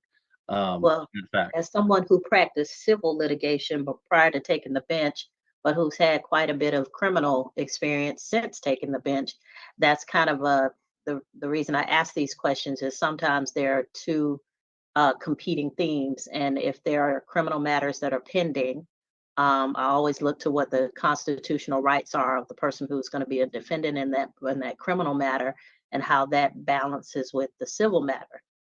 We probably could have instituted a stay or done something similar to preserve the issues, but to kind of let the criminal play out if that was what the competing issue is. But you gotta kind of discuss those things, because Mr. Art, if he's not a criminal attorney, that's not going to be uppermost on his mind. He's thinking, I have a plaintiff who needs to have redress for what is a catastrophic injury. Your Honor, And Judge, can I just address those very briefly? Sure, Mr. Art. The defendant did not assert the Fifth Amendment in his answer, and in all the motions that are pending before the court on this issue, the Fifth Amendment isn't brought up once. So I think Your Honor is suggesting a reason that was never offered. And if I can share my screen on the I'm second not trying to tell him how to respond. What I'm asking is if that was the case, because if it were the case, there's a different set of decisions that I need to look at versus if it wasn't. But if it was never mentioned, then Mr. Art has gone through a lot to secure a verification, which we could have simplified all of this. And so while me forcing you to do a verification might not be appropriate, sanctions might be. And I can show you the verification for the second one. It very clearly states that it's for the second interrogatories, if that's okay. Thank you. I was going to request that next. Can you see my screen, Judge? I can. So here it is, defendant Christopher Gerard Domingo's responses to plaintiff's second interrogatories. Yeah. So that's not an omnibus verification, Mr. Ingram. yeah, you're correct, Your Honor. I stand corrected. That's my mistake. I just assumed. I apologize. Yeah, I'm one of those people who is from the old school with civil. If we can be as open and direct as we can be during discovery, it helps the case come together a little bit better. If I can see that there's maybe some competing issues with respect to the defense, even if it's in a pre-indictment stage, Mr. Arndt, it doesn't erase Mr. Mingo's right to preserve his constitutional rights under the Fifth Amendment. However, a little bit of candor would have kind of cut out all of this back and forth, and we could have structured it a little bit differently so that you're not continuing to seek something that you weren't going to get at this stage in the proceedings. Because I don't think I can force, verification is required, but I don't think I can force under the OCGA him to verify interrogatories that might, under the United States Constitution, jeopardize his right to a defense in the criminal case. And to that point, it is his personal right, and he can absolutely assert it. He just hasn't. Like I said, that he didn't put that in the discovery responses. He didn't put that in any of the motions. He didn't put that in his pleadings. So if his answer is, I'm refusing to do so under my Fifth Amendment privileges, you're right, we're stuck with that. But that's not what's happened, and this isn't coming up for the first time today. That this is, like I said, something that we've talked about an awful lot in following depositions and emails and motions, and not once has Mr. Mingo suggested that that was the reason. There's never been a reason suggested. They've just said, hey, we don't have to do that, and that's just contrary to the law. Is the criminal case pending in my county? It's in DeKalb. It like I said, it's pre-indictment, but it would be DeKalb. And Your Honor, if I may, first, you are correct. After I took criminal law in law school, I said I never want to touch anything criminal again, and it's not in the forefront of my mind. I'll acknowledge to the court, I don't know anything about criminal law. I will also tell the court that I was not aware of Mr. Mingo's representation by a criminal defense lawyer until just shortly before his deposition. And you know, my job is to represent Mr. Mingo, and so that's what I'm here to do. But I also want to be clear with the court about the facts as I know them. right. And that is when I learned about it. Okay. Go ahead, I'm sorry. The other thing that I just wanted to say, Your Honor, is, you know, this is an awkward position for me personally, simply because the way I practice law and civil litigation is to try to avoid motions in situations like this, if at all possible. I was taught litigation is supposed to be face-up poker. We all have the same information, and we let the fact finder make a decision, and that's the way we operate. I don't think Mr. Arnn is suggesting that we just didn't respond on behalf of Mr. Mingo. We did. We asked Mr. Mingo to provide us with information. He provided some information, and we've provided everything that we have received from our client that's responsive to the discovery requests to the other side. We're not withholding anything, and we've informed Mr. Arnn of that, anything that I personally as the lawyer am in possession of. I would also say that, you know, we did inform opposing counsel multiple times, like I said, that we're not withholding anything. I do believe the Fifth Amendment has been discussed in the case, but again, not until around the time of Mr. Mingo's deposition in March. And at the time that I learned that it needed to be asserted, it was asserted in that deposition. I would also say, Your Honor, that there's some more information that I think the court might benefit from being aware of when evaluating the pending motions. You know, the plaintiffs asserted this is a simple case, and they're ready to try the case. We disagree because we haven't been able to conduct multiple depositions of some fact witnesses and impact witnesses. But the plaintiff's assertion that this is a simple case seems to be at odds with the plaintiff's claim that they need more information from Mr. Mingo. And that's specifically at odds with what we learned during the plaintiff's deposition, which is that the plaintiff and the defendant maintain a romantic relationship today. And, you know, that's something that I learned in the plaintiff's deposition, that, you know, the plaintiff and defendant had dinner the week before the plaintiff's deposition. Ms. Cano also testified that. So do her claims of damages in a car accident go away because they are romantically involved? I'm kind of unclear as to what statute that is. No, Your Honor. The point though is that, you know, to the extent the plaintiffs claim that they need information from Mr. Mingo, we know as a factual matter they talk all the time, at least according to the plaintiff and the defendant. But that's not how this goes. I can talk to my neighbor over the fence, but if he sues me about a tree that's about to fall on his property, our attorneys are going to talk. Even though we're still talking, I can still lend him a cup of sugar. Our attorneys are going to talk, and they're going to go through the formal process of figuring it out. So the fact that they're still related romantically, neither here nor there. What we need to do is follow the Civil Practice Act and gain the information necessary to litigate this case through the rules and procedures under the Civil Practice Act. And so, with that being said, we need to respond to interrogatories when they're propounded. I mean, if they're still good together, that's fine, but seems like the plaintiff doesn't really have any way of kind of pushing the defendant to come in and sign a verification or meet with you to determine what's necessary to go forward in the case. And so if that's the issue, then we have you know, the romantic relationship is not having any bearing on the civil litigation.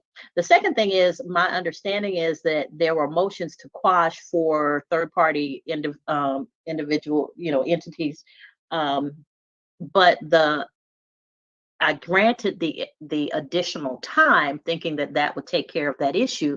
But if there are still reasons that those parties can't provide information, then I need to know what those are, if we're gonna fully resolve all of the discovery issues.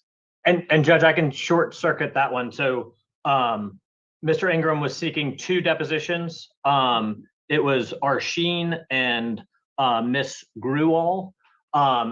And when discovery has been extended, most of our objection has gone away. We have told Mr. Ingram we don't intend to call those people at trial, and we can make that a stipulation if that matters. But we don't have a basis to oppose their depositions anymore. So like I said, we don't think it's necessary, but we don't have a basis for a protective order. So that one is off the table.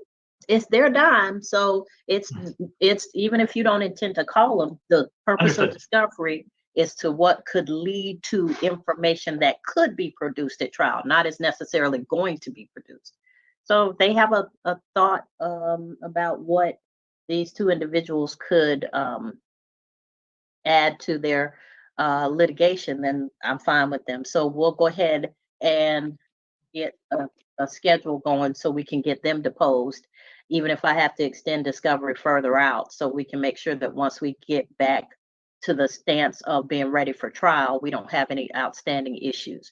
So that's taken care of, Mr. Ingram. Is there anyone else? Yes, Your Honor, the defendant's motion for production of records from AT&T, they would be the cell phone usage records of the plaintiff from the date of the origination of their relationship until the present time. And the reason for that request, Your Honor, is that the plaintiff has asserted a claim for punitive damages. And to the extent the plaintiff intends to assert to a jury that Mr. Mingo should be punished, any change or lack thereof in their relationship is potentially relevant for the jury to consider. When the plaintiff says, you know, I'm upset with this guy and he should be punished under the law, if their relationship continued in the same manner that it was prior to the accident, that's something the jury should have the benefit of knowing when evaluating that claim. And so that's the reason for the request, Your Honor. We've offered as a compromise to make the same And request. whose records, your client's records? Whose records were you asking? The plaintiff, Your Honor. Okay.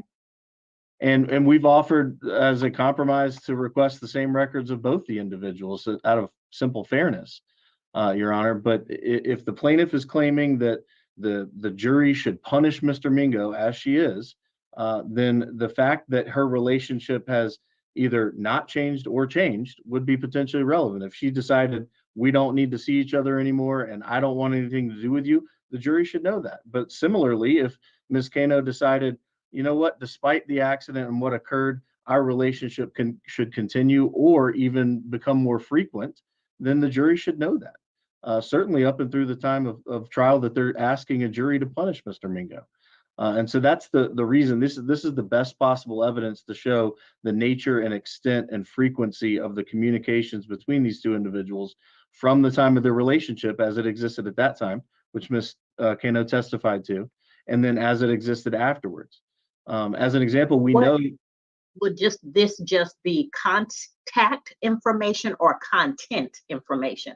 Are we talking about how many times they've called each other or when was the last call versus any text messages, content, that kind of, not that I know whether they keep it. I think they keep everything, but hey, that's just me. I agree, Your Honor.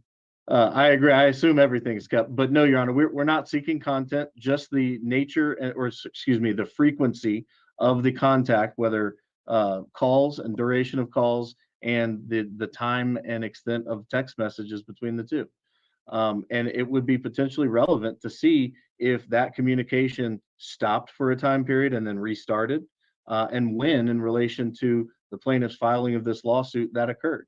And certainly if it's less, then that would tend to be consistent with plaintiff's claims that Mr. Mingo should be punished. If the frequency of contact between them is more after the filing of the lawsuit or after the incident, then the jury should know that they talk even more after the incident. That's potentially is there some case law that supports what you say? I get it from the standpoint of how to proceed from a trial procedure standpoint, but from the standpoint of helping a judge determine how relevant that information would be, is there case law where, you know, a plaintiff and defendant have been remain romantically linked and during the course of litigation. Your Honor, I haven't found any case law specifically on that point, but I would say as the court is aware, and as you mentioned earlier, discovery is broad, and if it's not relevant, we can exclude it at trial. I'm not asserting that all the information we may gain from these requests is relevant. I don't know until I see it, but I just think that the jury should have the opportunity, if it is relevant, for us to present that information to the jury. All right, And Mr. that's Arndt? just basic Oh, I'm discovery. I apologize, Your Honor. Yeah, I got you. Mr. Arndt? So a couple things. One, the basis for our punitive damages claim is Mr. Mingo's decision to operate a vehicle at 4 times the speed limit after having marijuana and alcohol. So as specifically as possible, and this is quoting from the complaint, defendant was operating his vehicle in a reckless, negligent, malicious, willful, and wanton manner. So several of those are the predicate for punitive damages, but it's the operation of the vehicle that is the punitive claim. Whether or not defendant and plaintiff had romantic relations, they were dating exclusively, not exclusively before, they've had dinner since, is completely irrelevant to plaintiff's claim for punitive damages. The punishable behavior is the way that he operated the car, and how many times they've talked in the 2.5 years of records after the collision that defendant is seeking is totally irrelevant.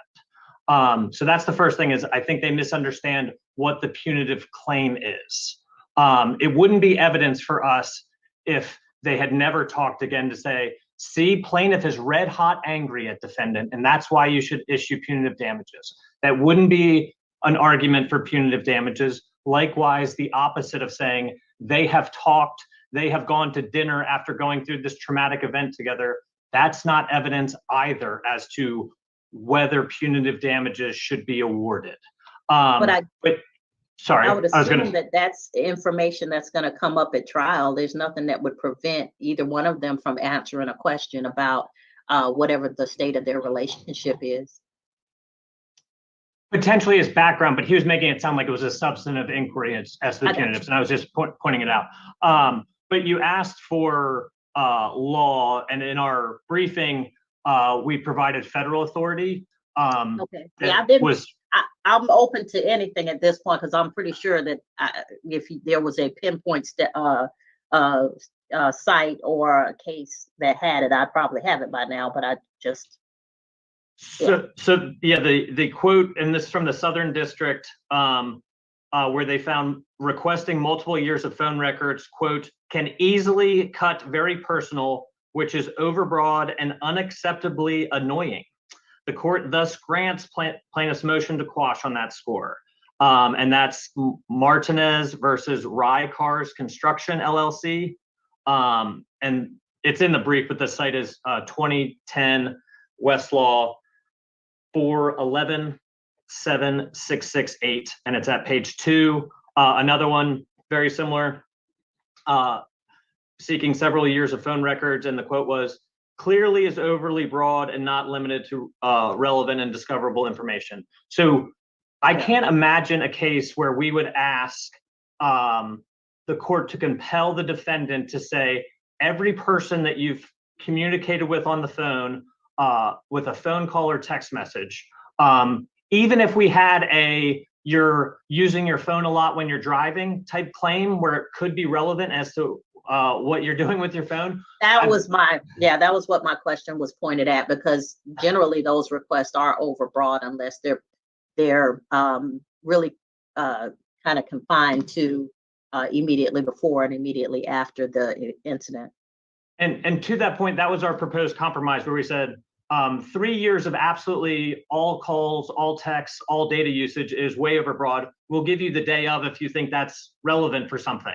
We don't think it is. Again, she was a passenger. It wouldn't matter if she was on the phone. But we did that as a proposed compromise, and they didn't engage with that they want the whole shooting match. So again, 7.5 months before the crash and 2.5 years after. I've never heard of such a thing. And their stated reason seems to misunderstand the punitive claim that we're making. The punitive claim is your decision to drive at 4 times the speed limit is a conscious disregard of the safety of others. It has nothing to do with who you talked on the phone with. Is there any other part of the punitive? Is that the sole claim under punitives, or is there anything else that fleshes it out anymore? The potential substance abuse before driving is related, but no, it's exclusively how he was operating the vehicle. Yeah.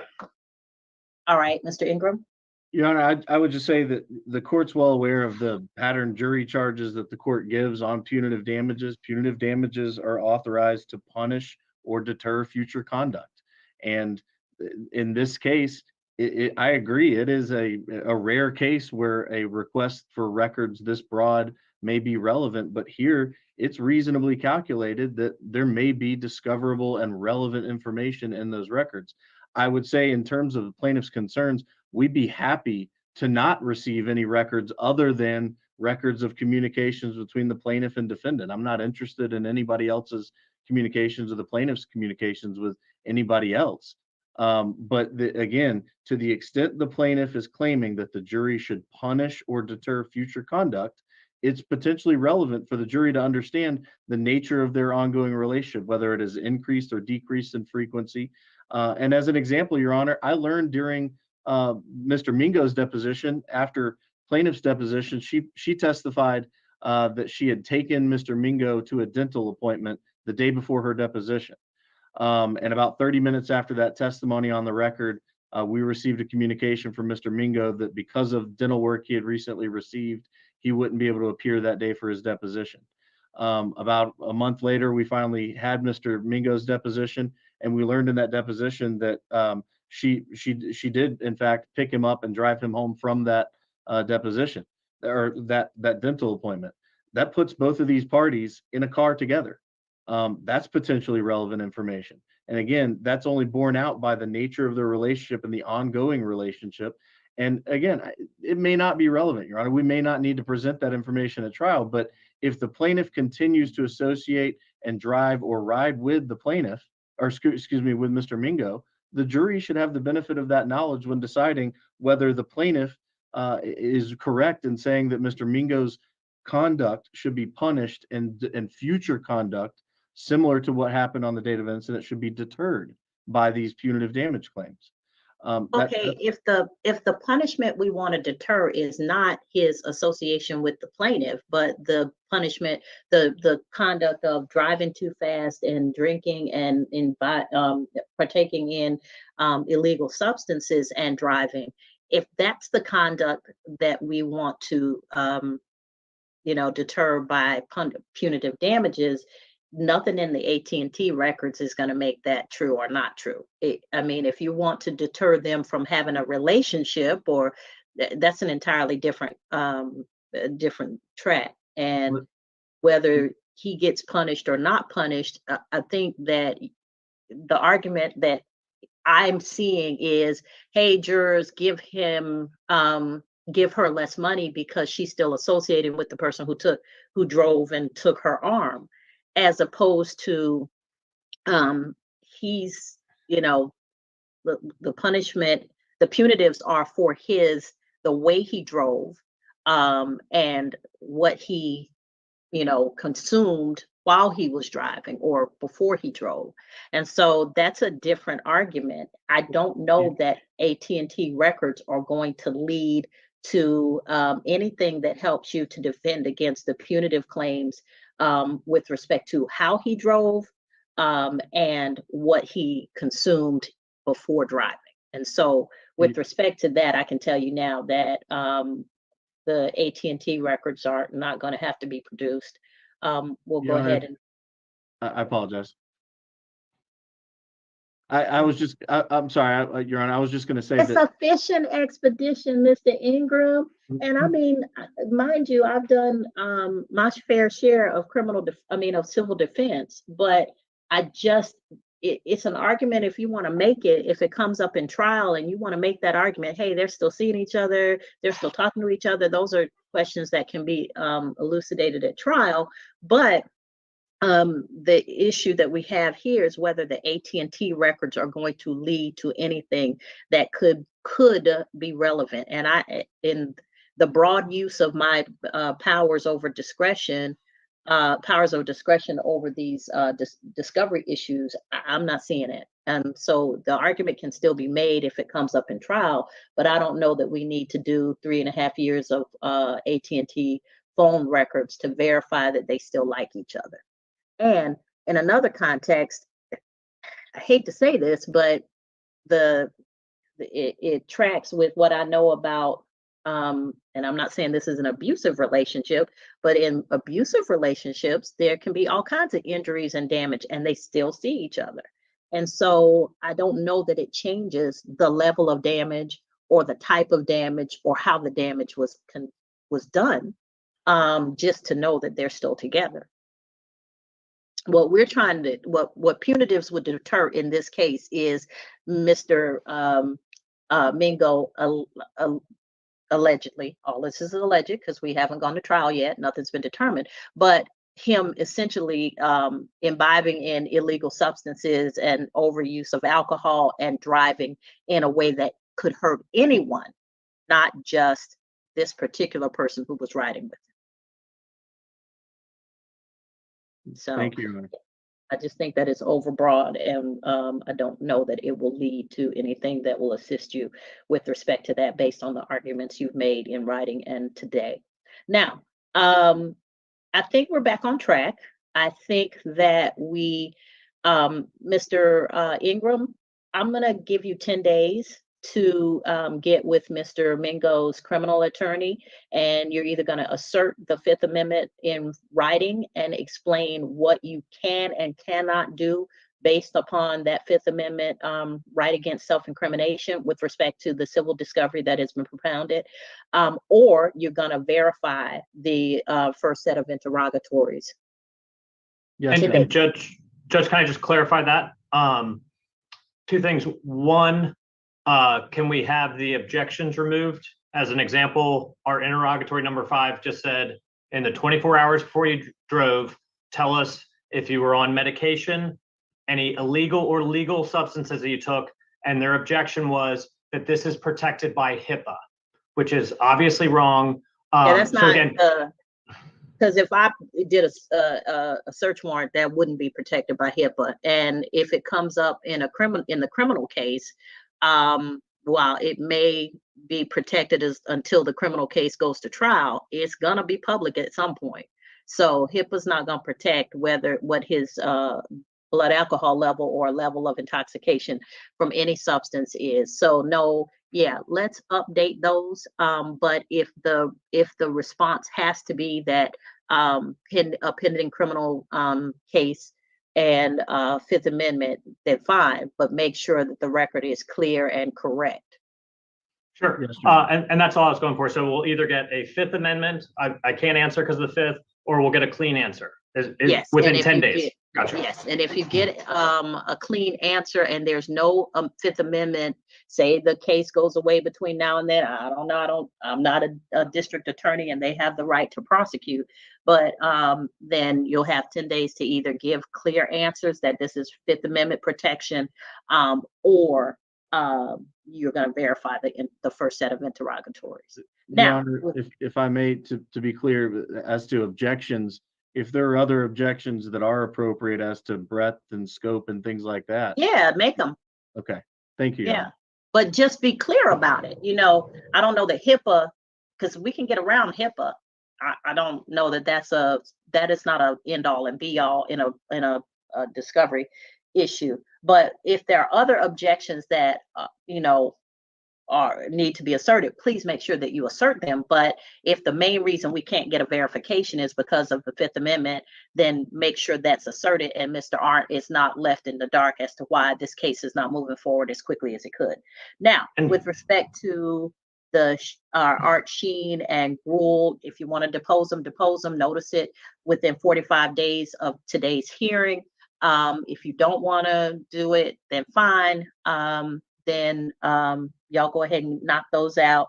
And if at any point we get to a situation where the case is stalled because there's a criminal matter pending, and y'all want to, let's stop the case here at this point. Let's see what happens with and it may benefit you too, Mr. Arndt, because a lot of times people will wait to see.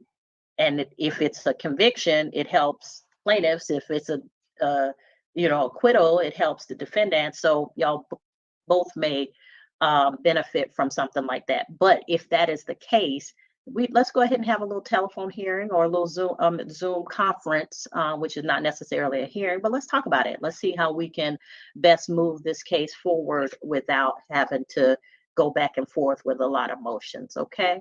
Sure, Judge, and I hate to do this, but just one more thing that a problem that we have in this case is what I think is going to happen because of what they've produced is they will say things like, and this is a quote, "We have already produced all non-objectionable responsive information without indicating what is being withheld for that non-objectionable. Tell us specifically what is objectionable." So if they say, you asked for 5 years and we only think 3 years are discoverable, it's very clear that we're withholding 2. That's fine, and we can discuss that, and if we need to bring it up, that's fine. But when you say object to every single discovery request as they have, and then say, we've given you all the non-objectionable stuff, we have no idea where we are, and we have no idea whether knowing if we have the whole universe, whether they're withholding a little bit, a lot of stuff.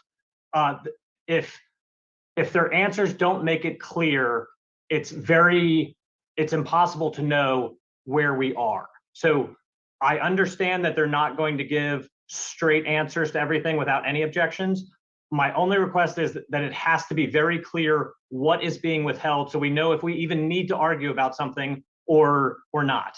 And without that, we just have no idea of where we are. We agree completely. And as I said, we're not withholding anything. And I believe very strongly as a lawyer, we have an obligation to make sure the other side is aware if we are.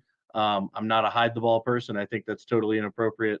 And we will make clear if there is something being withheld. I don't expect that to be the case because as I've explained multiple times before today, we are not withholding any information pursuant to our objections. We simply have an obligation to defend Mr. Mingo, and we have done that by objecting when appropriate. Okay. Well, I trust that you both know the Civil Practice Act, and I want to make sure that the responses are clear and are complete as complete as they can be, because otherwise we're just going to spin our wheels. Mr. Ingram, I can't tell you what to do on behalf of your client, but I do. The suggestion has been made that you speak with his criminal attorney because, as you've pointed out, that's not your bailiwick. So you may want to get direction because there may be some things that can be produced based on what's already out there. The police report is already going to be out there. Any information that the investigators have already given in maybe a preliminary hearing or something like that is already out there. So there may be certain things that may be produced by your client or other parties that you all can say, well, this is already out there. But as for what my client responds, and then say your objections.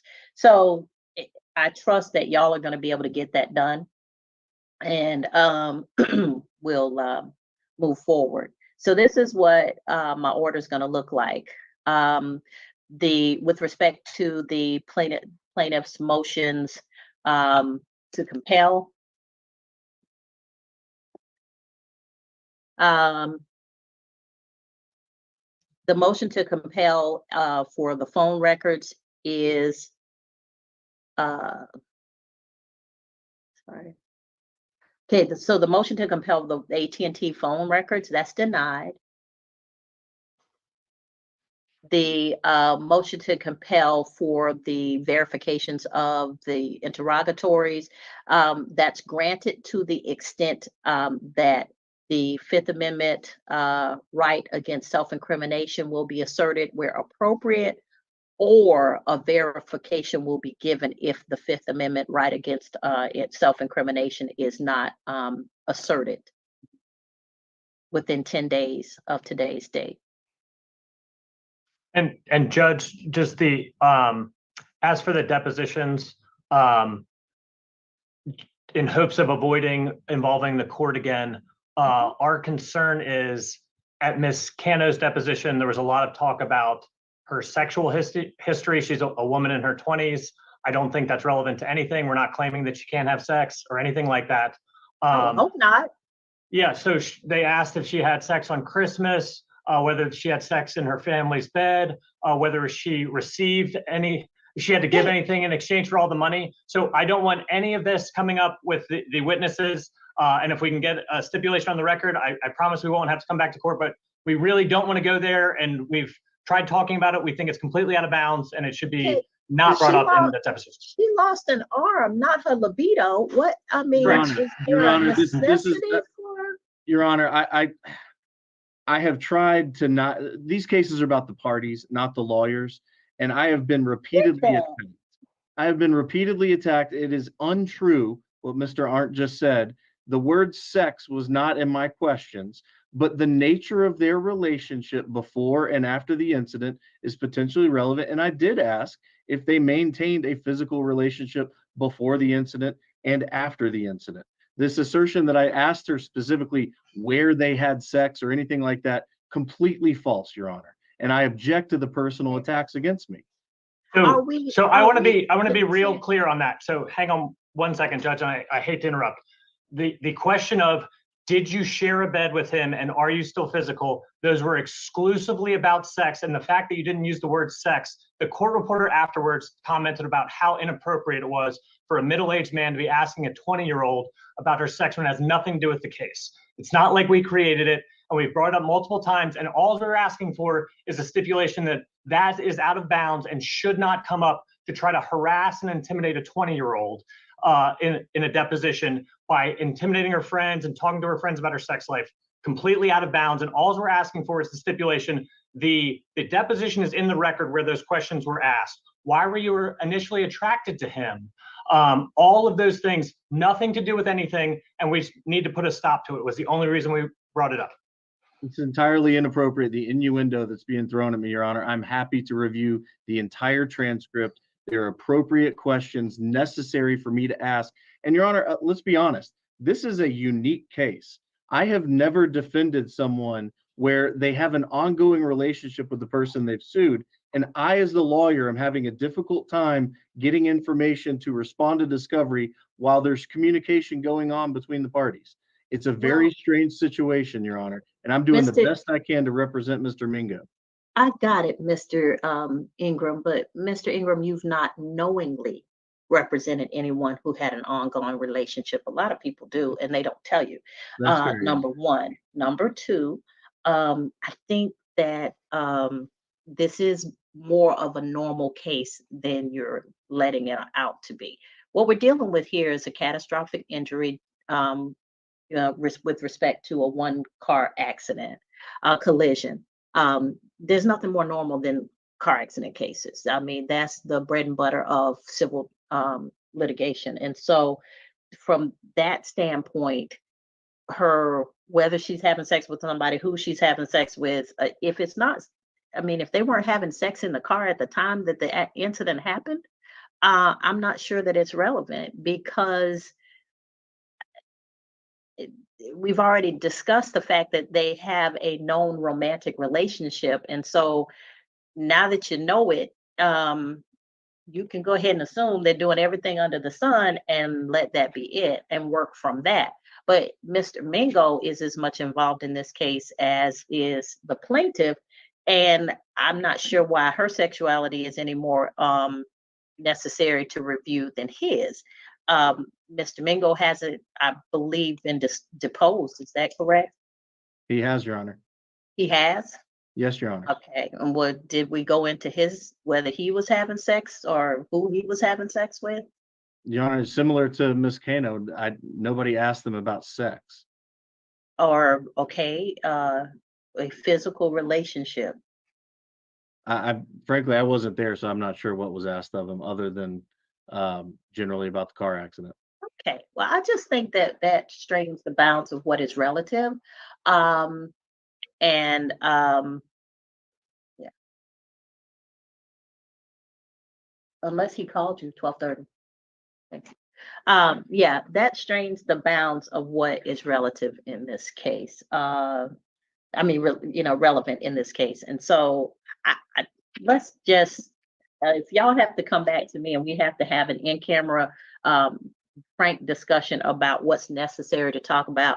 But with respect to a 20-year-old taking a deposition probably for the first time, those types of questions can be somewhat intimidating. And I don't know that they're necessary to lead to information that's going to be presented to a court and a jury. I just think we have to be mindful of those things. We haven't, there was no attempt to find out if Mr. Mingo was still sleeping with the plaintiff. I mean, so if the reverse is not necessary, then I don't know that that's necessary. I don't know that it helps in any way to move this case forward. So let's just, I don't know who Art Sheen is, who's Miss Gruel, who are these individuals? Let's get into that before y'all have to call me to certify a question or something. Your Honor, these are simply Miss Cano's friends, who she said she associates with more than anyone else. And we anticipate they're going to be able to tell us about the impact on her life of this accident. Okay, well, then we should be asking about how she gets around with an arm missing as a 20-year-old, as opposed to, whether she and Mr. Mingo are still doing the tango, horizontal or lateral. Your Honor, there's never been an intention to ask them about that. Okay, all right. So let's go ahead and get those depositions set up within 45 days. And then if there's anything further that needs to happen in this case, you all can email Miss Powell and she can put it before the court, okay? Thank you, Your Honor. Yes, ma'am. All right. Thank you, Judge. I So appreciate the time. thank you very much. Miss Minikata, turn your camera on for me. You still there? There we go. You're on mute. Oh, there we go. Hi. Yes, Thank you for letting me join and listen in. It is my pleasure. I don't see many young law students. By the time they get to me, everybody's been practicing for a while. So I wish you well in law school. I hope that you have enjoyed your experience in this hearing and interning. And all I say is be open to all the possibilities that this being an attorney allows you, because it is probably one of the most open fields that you can get into. Yes, ma'am. Thank you. Right. Take care. Bye. Thank you.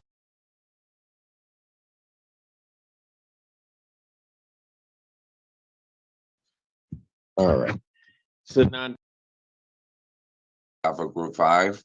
Back in session, the Honorable Judge Jane Cedric Simpson presiding. and good morning, everyone. Group 5 management versus Janae Knight. Just a heads up. Sorry, Good morning, I Your turned the Honor. camera Robert on. Weiss This is where we appearing on pause, behalf of so Group we're 5. behind. They couldn't hear me. Group 5 versus Janae Knight. Here.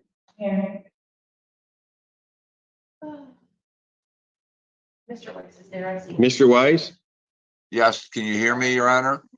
I can hear you now, sir. Thank you. All right. So non-payment of rent case, how much is a landlord claim is owing?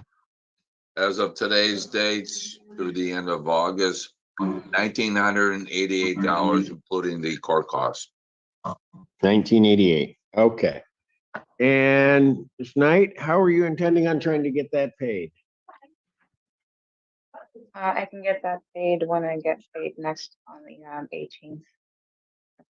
Say that again. You're breaking up on me, ma'am. I'm sorry. I can get that paid on the 18th of September when I get paid again. I've been out on medical leave. Okay, you said you can get it paid and then you dropped. What's the date? I'm sorry. I'm sorry, the 18th, I should be able to get the entirety plus September's, which will be on top of that as well, so it'll be a different amount. By the 18th of September? You can pay the balance of here plus September's rent? You want me to Correct. add it in and we'll do a consent judgment? Yes, please. Well, she's entitled, let me ask you this, ma'am.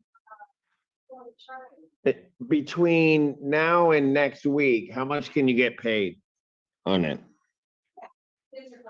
Right now, I do not know. It's volatile because I've been getting paid only like less than half of my check normally because I'm on leave, but I start back work on Monday. Normal duty. Gotcha. Have you attempted to try to get any assistance at all, or?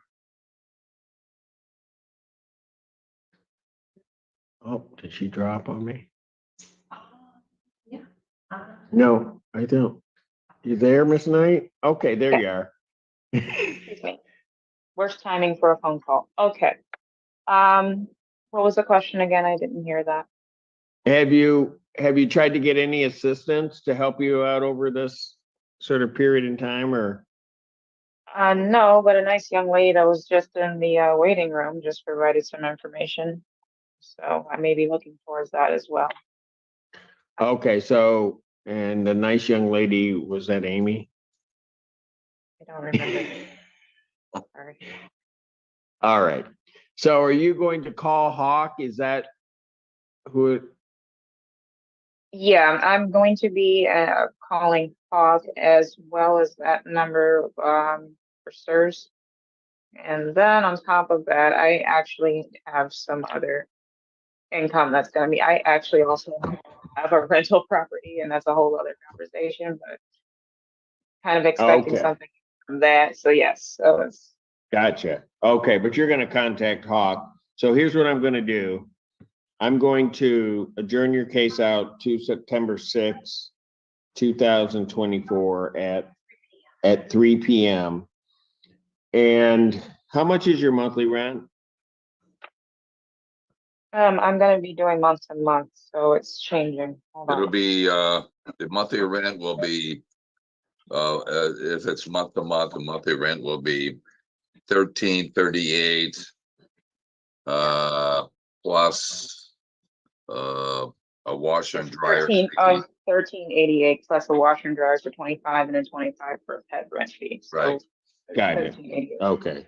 So around 1,400 plus, somewhere right there. Yeah. Okay. All right, real good. I'm gonna put it out to there.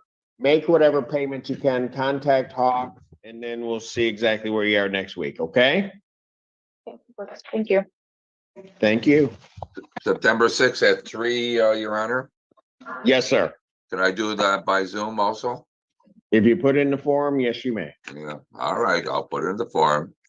Have a All nice right. holiday, Your Honor. Thank you. You do the same, sir. Okay. Bye. Linden Park versus Brenazia Hendricks. Good morning, Your Honor. Joy Whitty, appearing on behalf of plaintiff Linden Park Apartments. All right. And I'm sorry, they are not checked in. You did not do the second mailing or second service on it. They're That's not correct. here. I don't have, it was serviced by attachment, so I'll have to adjourn the matter out. Yes. All right, so I will adjourn it to September 6th, 2024 at 3 p.m. Thank you very much, Your Honor. That's my only Alrighty, case. thank Have a lovely weekend. All right, bye. you. Do the same. Thank you.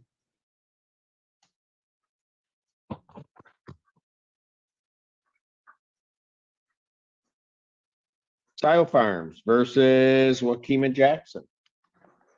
Good morning, Your Honor. Okay, Rachel you're here. Dornbush, Callis Law on behalf of the plaintiff. Miss Jackson, are you the dial-in or? Yes. Okay, that's her. Okay. And how much is owing on this? With court costs, Your Honor, the total is $4,947.29. All right. And Ms. Jackson, how are you intending on trying to get that paid? Taken action before, and they did approve with me getting help through them, but Sayo is saying they never received the money from them, and so I think those are like 16 something, and then I have 14 that I could do. I mean, and then I was going to try to contact Ann Arbor Housing Commission too. Okay, how's Ann Arbor Housing? I was informed this morning, those funds have run out. But who did you say you were getting help from? Faith in Action was supposed to help me some time back, but I received a gift from them. Okay, but the landlord never received those funds? No. Okay, have you contacted Hawk yet?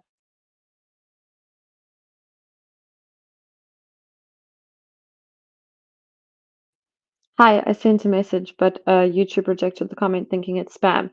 I'm gonna portal us over quick because I've noticed that 5 hours is like when YouTube stops pushing the browser thing. So I'm gonna send you over and I will copy and paste the link as soon as I've gone live. So hang tight. You should land up there in theory.